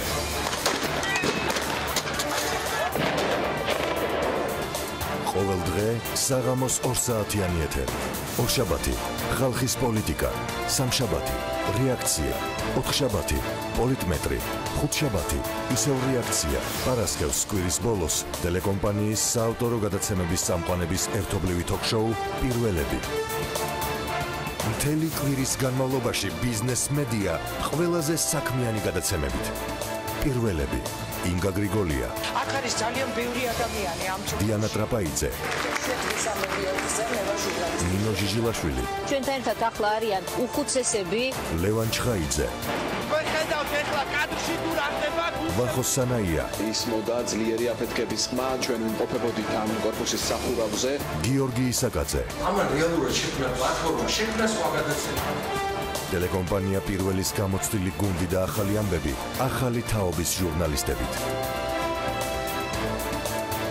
2018 წელი, ახალი სეზონი, ტელეკომპანია პირველზე.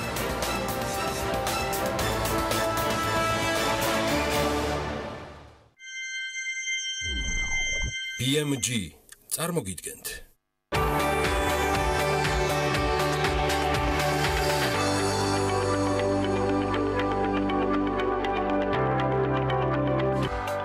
Forbes-ის მორიგი რეიტინგი და მსოფლიოს ძლევამოსილი ქალების ჩამონათვალი საინტერესო სამუშაო კვირის საწყისში. საქართველოს მხარდაჭერა ევროატლანტიკურ სტრუქტურებში ინტეგრაციის გზაზე, თავდაცვისა და უსაფრთხოების სექტორში დემოკრატიული რეფორმების გატარებაში, ორგანიზაციის მიზნებსა და შედეგებზე შორენა ლორდ-კიფანიძე პოლიტოლოგი, თავდაცვისა და უსაფრთხოების საკითხებში სამოქალაქო საბჭოს წარმომადგენელი ნარატივით ორშაბათს. ასევე ქალების ნარატივის სტუმრების ბლოკში, სასარგებლო პროფესიულ გზაზე და სამომავლო გეგმებზე ქეთევან ხიშტოვანი, პედიატრ-დერმატოლოგთა ასოციაციის პრეზიდენტი ამბის თხრობით. ეს ქალების ნარატივია. ვანძალ აღიძესთან ერთად.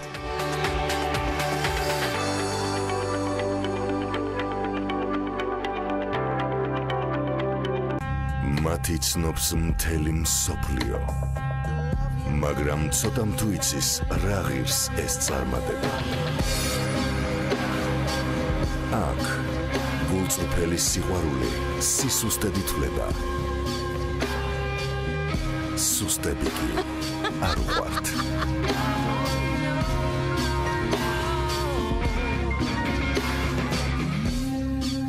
კამილა კუეროსი, როდრიგო ლომბარდი და ვიქტორია სიკრეტის ანგელოზი ალესანდრა ამბროზიო. საერთაშორისო ემის მფლობელ სკანდალურ სერიალში.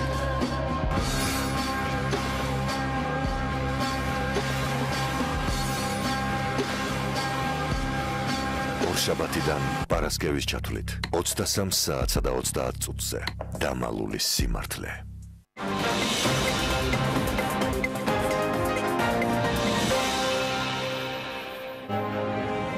საქართველოში თურქეთის ახალი ელჩის პირველი ინტერვიუ საქმის კურსის მაყურებლებისთვის. ფატმა სერენიაზგანი ორ ქვეყანას შორის სავაჭრო-ეკონომიკური ურთიერთობების დეტალებზე ელენე ჩომახიძესთან ინტერვიუში. რა თანხა დაიხარჯა სოციალურად დაუცველთა ქრონიკული დაავადებების მედიკამენტებით უზრუნველყოფაზე. ერთგვარად ხელმისაწვდომი სამკურნალო პრეპარატების პროგრამის შედეგები. საქმის კურსის სტუდიაში საკუთარი ანალიზით ევროპული საქართველოდან ზურაბ ჭიაბერაშვილი, ქართული ოცნებიდან აკაკი ძოიძე. პარლამენტმა სამშენებლო კოდექსის განხილვა დაიწყო, საქმის კურსმა კი მისი მონიტორინგი. რამ შეუშალა ხელისუფლებას ხელი 2 წლის წინ ინიცირებული კანონპროექტის დამტკიცებაში. რეალოდება ბიზნესს ახალი წესებით. დაელოდეთ მთავარ ეკონომიკურ და ბიზნეს სიახლეებს საქმის კურსისგან TV პირველზე.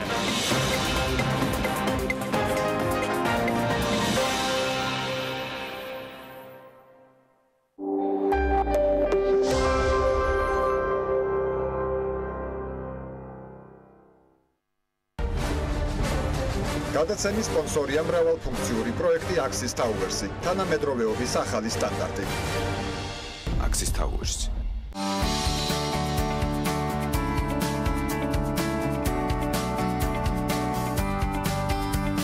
გადაცემის სპონსორია ახალი ნათება. ახალი ნათება მე ვირჩევ სინათლეს. გადაცემის სპონსორია კურორტი კოხტამი-დარბი. გადაცემის გენერალური სპონსორია სამშენებლო მასალების კომპანია ნოვა. წარმოება, იმპორტი, ექსპორტი. ნოვა.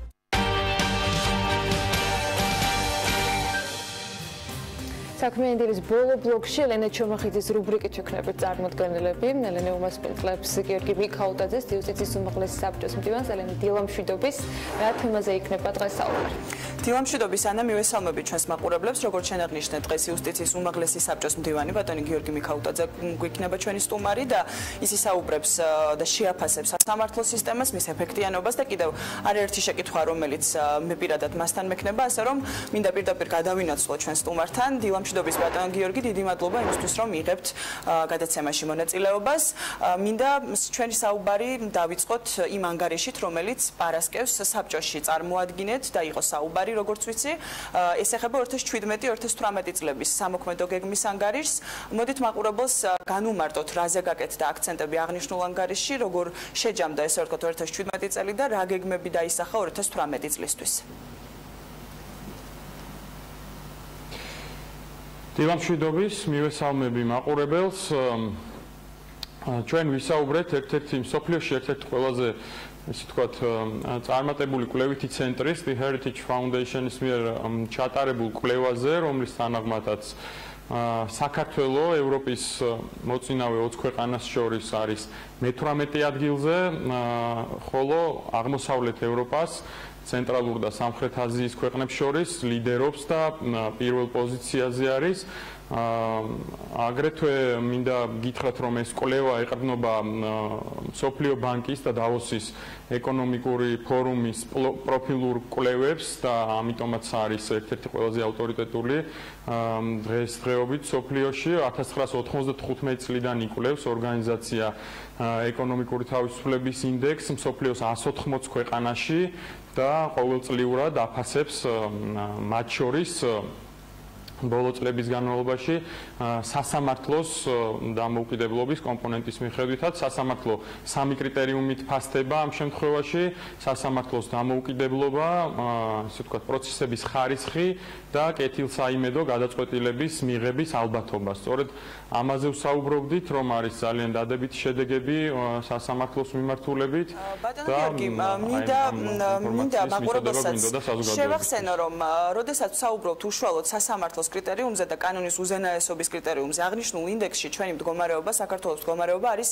გაუარესებული. ცხადია, ძალიან დადებითი და პოზიტიური შედეგია ის, რომ ჩვენი ქვეყანა 20 წელში მოხვდა აღნიშნულ ინდექსში, თუმცა ყურადღება ალბათ უნდა გავამახვილოთ იმაზეც, რომ გარკვეულ ასპექტებში ჩვენ ვერ ვაჩვენეთ პროგრესი და აღნიშნულ კვლევაში საუბარი იყო იმაზეც, რომ მოსამართლეთა პროფესიონალიზმი და სისტემის გამჭვირვალობა დღემდე არის კითხვის ნიშნის ქვეშ, ასევე ციტირებ ფრაზას, რომელიც ანგარიშშია გამოქვეყნებული, პრობლემად რჩება საბჭოთა ეპოქისთვის დამახასიათებელი კორუფცია და რუსული გავლენა. აი ამასთან დაკავშირებით თქვენ რა შეფასებას გააკეთებდით უშუალოდ სასამართლოს ეფექტიანობის ნაწილში, მოსამართლეთა კომპეტენციის ნაწილში და კიდევ სხვა ასპექტებში, რისგანაც შედგებოდა მთლიანად ეს კრიტერიუმი, რაც შეეხება კანონის უზენაესობას. კეთვით, ანუ ევროკავშირის 14 ქვეყანაზე უფრო წინ არის საქართველო ამ კვლევის მიხედვით და ის ქვეყნებია, როგორც არის ესპანეთი, იტალია, საბერძნეთი და ასე შემდეგ, რა ვიცი, ყველას არ ჩამოვთვლი. თუმცა გარკვეული ცვლილებები ხდება, რა თქმა უნდა, წლიდან წლამდე კვლევის პროცესში და ეს მარტო საქართველოს მაჩვენებლებზე არ აისახება, ეს აისახება ისეთი ქვეყნების მაჩვენებლებზეც, როგორიც არის მაგალითად გერმანია, ფინეთი, კანადა და ამერიკის შეერთებული შტატები, რომელმაც ასევე რამდენიმე პოზიციით, ესე ვთქვათ, დათმო პოზიციები და გაუარესდა მათი მდგომარეობა. ბევრი კომპონენტი ფასდება ამ შემთხვევაში, ну, რაც შეეხება ახლა პოსტსაბჭოთა ქვეყნებში, რა თქმა უნდა, ალბათ ფასდება ის კრიტერიუმებიც, რომელიც თქვენ ახსენეთ და კვლევაშიც არის მითითებული, თუმცა ეს გაუარესება მდგომარეობს იმაში, რომ მე-14 ადგილიდან მე-18 ადგილზე გადმოვინაცვლეთ ევროკავშირის ქვეყნებს შორის. და ამასაც აუცილებლად ყურადღება უნდა მივაქციოთ.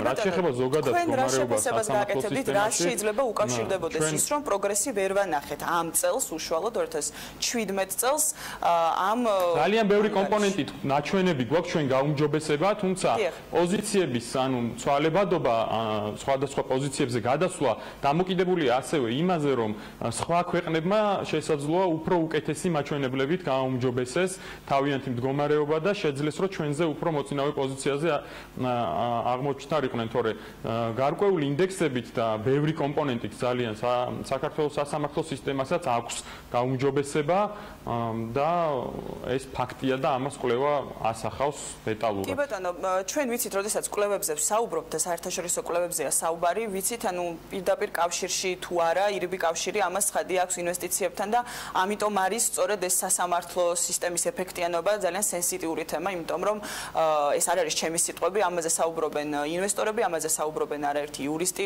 აპელირებს ამ თემაზე, რომ ამას ყურადღება ექცევა უშუალოდ სასამართლოს ნაწილს და ამიტომ ვფიქრობ, რომ მნიშვნელოვანია ის, რომ ჩვენ გარკვეულწილად რა შედეგს ვაჩვენებთ აღნიშნულ კვლევებში.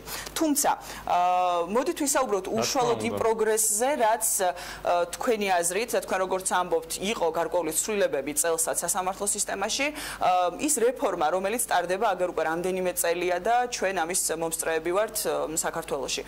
რა შედეგს აჩვენებს დღეს სასამართლოს გამჭვირვალობა და მართლა მოსამართლეთა კომპეტენცია, რომელიც არაერთხელ გამხდარა კითხვის ნიშნის დასმის საბაბი, ესა რა ვთქვათ. რამდენად დგას დღეს მოწოდების სიმაღლეზე?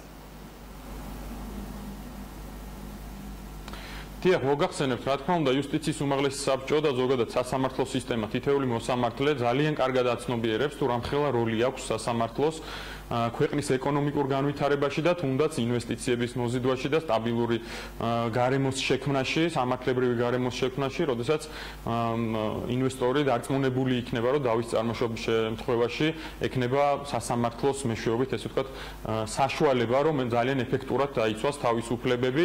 ამაზე ზრუნავს იუსტიციის უმაღლესი საბჭო და ახალი შემადგენლობის შეკრების მერე არაერთი ნაბიჯი გადაიდგა სწორედ ამ მიმართულებით. ჩვენ გვქონდა შეხვედრები სავაჭრო სამრეწველო პალატასთანაც, ბიზნეს ასოციაციის წარმომადგენლებთანაც და ესე ვთქვათ პირველ წყაროდან მოვისმინეთ ის წუხილები, რაც სასამართლოსთან მიმართებაში ქონდა და ჩვენ ესე ვთქვათ თანმიმდევრულ ნაბიჯებს ვდგამთ იმისთვის, რომ ეს სიტუაცია გამოსწორდეს. კონკრეტულად სამოქალაქო სამართლის მიმართულებით ჩვენ ვიწრო სპეციალიზაციები შევქმნით და იცით რომ აი ეს ვიწრო სპეციალიზაციაში მოსამართლეების ჯგუფის შექმნის საშუალებით ესე ვთქვათ ბევრად მარტივი არის თუნდაც იმ ხარისხის გაუმჯობესება რომელზეც თქვენ საუბრობთ და თანამედროვე ბიზნეს მოთხოვნების დაკმაყოფილება სასამართლო დავების კუთხით დიახ რაღაც მეკითხები ძალიან მოდის თქვენი ხმა და რაც თქვენ ახსენეთ რომ ეს წუხილი გამოხატულია არაერთი ვთქვათ უწყების მხრიდან ან თუნდაც ინვესტორების მხრიდან და თქვენ ამის საქმის კურსში ხართ ეს არ მომხდარა ახლა და ასეთი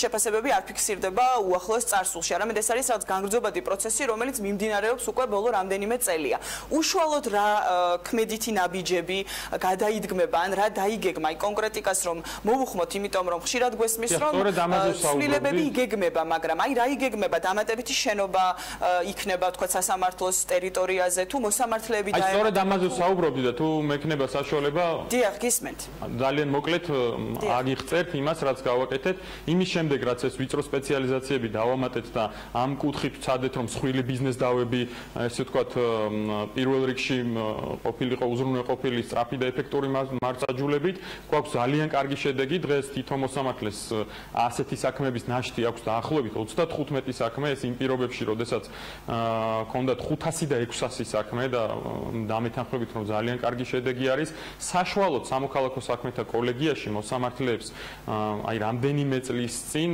ქონდათ ნაშთი 1000-ზე მეტი.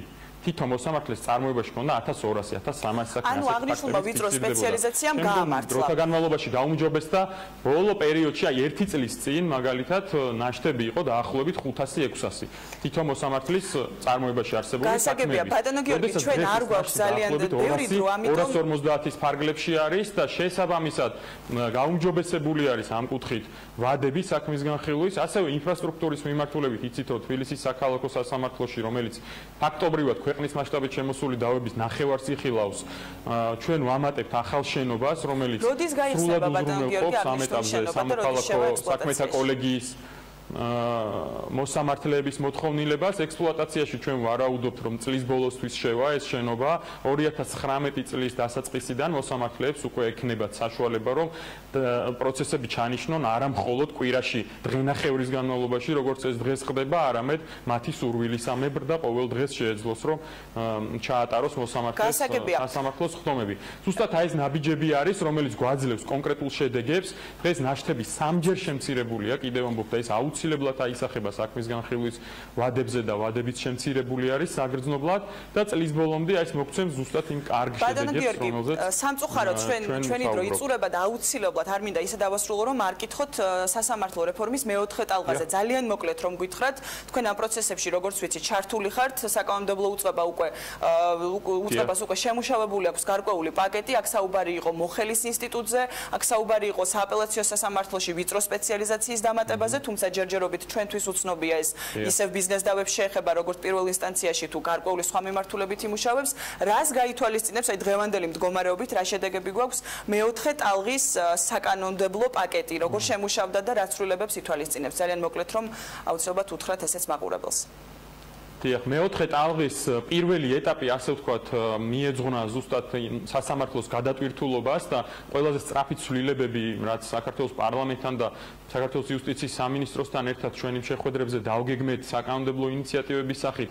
ზუსტადაც ეხებოდა, რომ ნომერ პირველ, ესე ვთქვათ, პრობლემად დაგვესახელებინა სასამართლოს გადატვირთულობა და ამ მიმართულებით ყოფილიყო საკანონმდებლო ცვლილებები, როგორც თქვენ ახსენეთ, ეს იყო მაგისტრი მოხელის განსჯადობის გაფართოებასთან დაკავშირებული ინიციატივა, აგრეთვე იყო სამოქალაქო სამართლის მიმართულებით, ესე ვთქვათ, ზეპირი მოსმენის გარეშე განსახილველი საქმეების წრის გაფართოვება და ერთპიროვნულად განსახილველი საქმეების წრის გაფართოვება სააპელაციო ინსტანციის დონეზე, აგრეთვე ვიწრო სპეციალიზაციების შექმნის საშუალება კანონით ყოფილიყო გათვალისწინებული სააპელაციო სასამართლოში და აგრეთვე სხვა მრავალი ცვლილება, რომელიც ვარიანტი როგორია ბატონო გიორგი სამწუხაროდ არ გვაქვს ბევრი დრო და მაყურებელს რო უთხრათ კონკრეტულად რა არის ჩამოყალიბებული. საკანონმდებლო პროცესი მიმდინარეობს საქართველოს პარლამენტში, ასე ვთქვათ, ჩვენ ამოვწურეთ იმ შეხვედრების შედეგად შევაჯამეთ, ასე ვთქვათ, ეს საკანონმდებლო ინიციატივები და ახლა უკვე პარლამენტი განიხილავს მას და უახლოეს მომავალში ვფიქრობ, ჩვენ გვექნება უკვე კონკრეტული კანონები, საკანონმდებლო ცვლილებები, რომელიც კიდევ ერთხელ ვამბობ, ხელს შეუწყობს ამ მეოთხე ტალღის ფარგლებში სწრაფ და ეფექტურ მართლმსაჯულებას. გასაგებია, ძალიან დიდი მადლობა ბატონო გიორგი იმისთვის, რომ იღებდით მონაწილეობას ჩვენს გადაცემაში და გვიპასუხეთ შეკითხვებზე. მე მაყურებელს შევახსენებ, რომ საქართველოს იუსტიციის უმაღლესი საბჭოს მდივანი ბატონი გიორგი მიქაუტაძე იყო დღეს ჩემი სტუმარი. ჩვენ ვისაუბრეთ სასამართლო რეფორმაზე, მეოთხე ტალღაზე და იმ მოსალოდნელ ცვლილებებზე, რაც უნდა განხორციელდეს, თუმცა ჯერჯერობით მიუხედავად იმისა, რომ ბატონმა გიორგიმ დაასახელა ის ცვლილებები, რომელიც შეიძლება რომ განხორციელდეს, ჩვენ არ ვიცით კონკრეტულად რა საკითხები გაიწერება აღნიშნულ საკანონმდებლო პაკეტში, რაც ეხება მეოთხე ტალღას, ასე რომ ცხადია მივადევნებთ თვალყურს განვითარებულ მოვლენებს და აუცილებლად ჩემი რუბრიკის ფარგლებში შემოგთავაზებთ იმ საკანონმდებლო პაკეტის ბოლო ვარიანტს, რომელსაც შეიმუშავებს საქართველოს პარლამენტი. და დარწმუნებულო, რაც ცვლილების პროცესში დაგვაკლდება ინფორმაცია ამ მიმართულებით. მადლობა ელენე ჩომახიძეს საინტერესო საუბრისათვის. საქმიანდილას ამით ვასრულებთ. წინ გელოდებათ ქალების ნარატივი გვანცალღიძესთან ერთად და რა თქმა უნდა ზუსტად 15 საათზე უნდა დაელოდოთ საქმის ყურს ბექა ბაციკაძესთან და დავით ჯალაყონიასთან ერთად. ჩვენ შევხვდებით ხვალდილით 8 საათზე ისევ ტელეპიროვის ეთერში.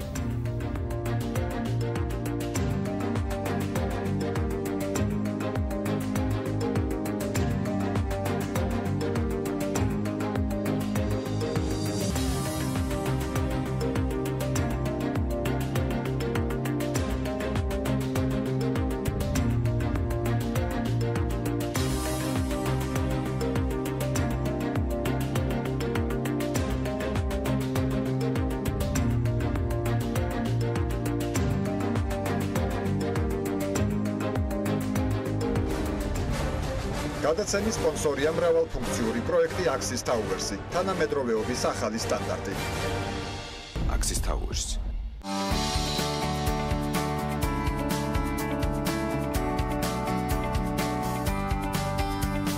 გადაცემის სპონსორია ახალი ნათება. ახალი ნათება მე ვირჩევ სინათლეს. გადაცემის სპონსორია მწვანე ქალაქი ლისზე.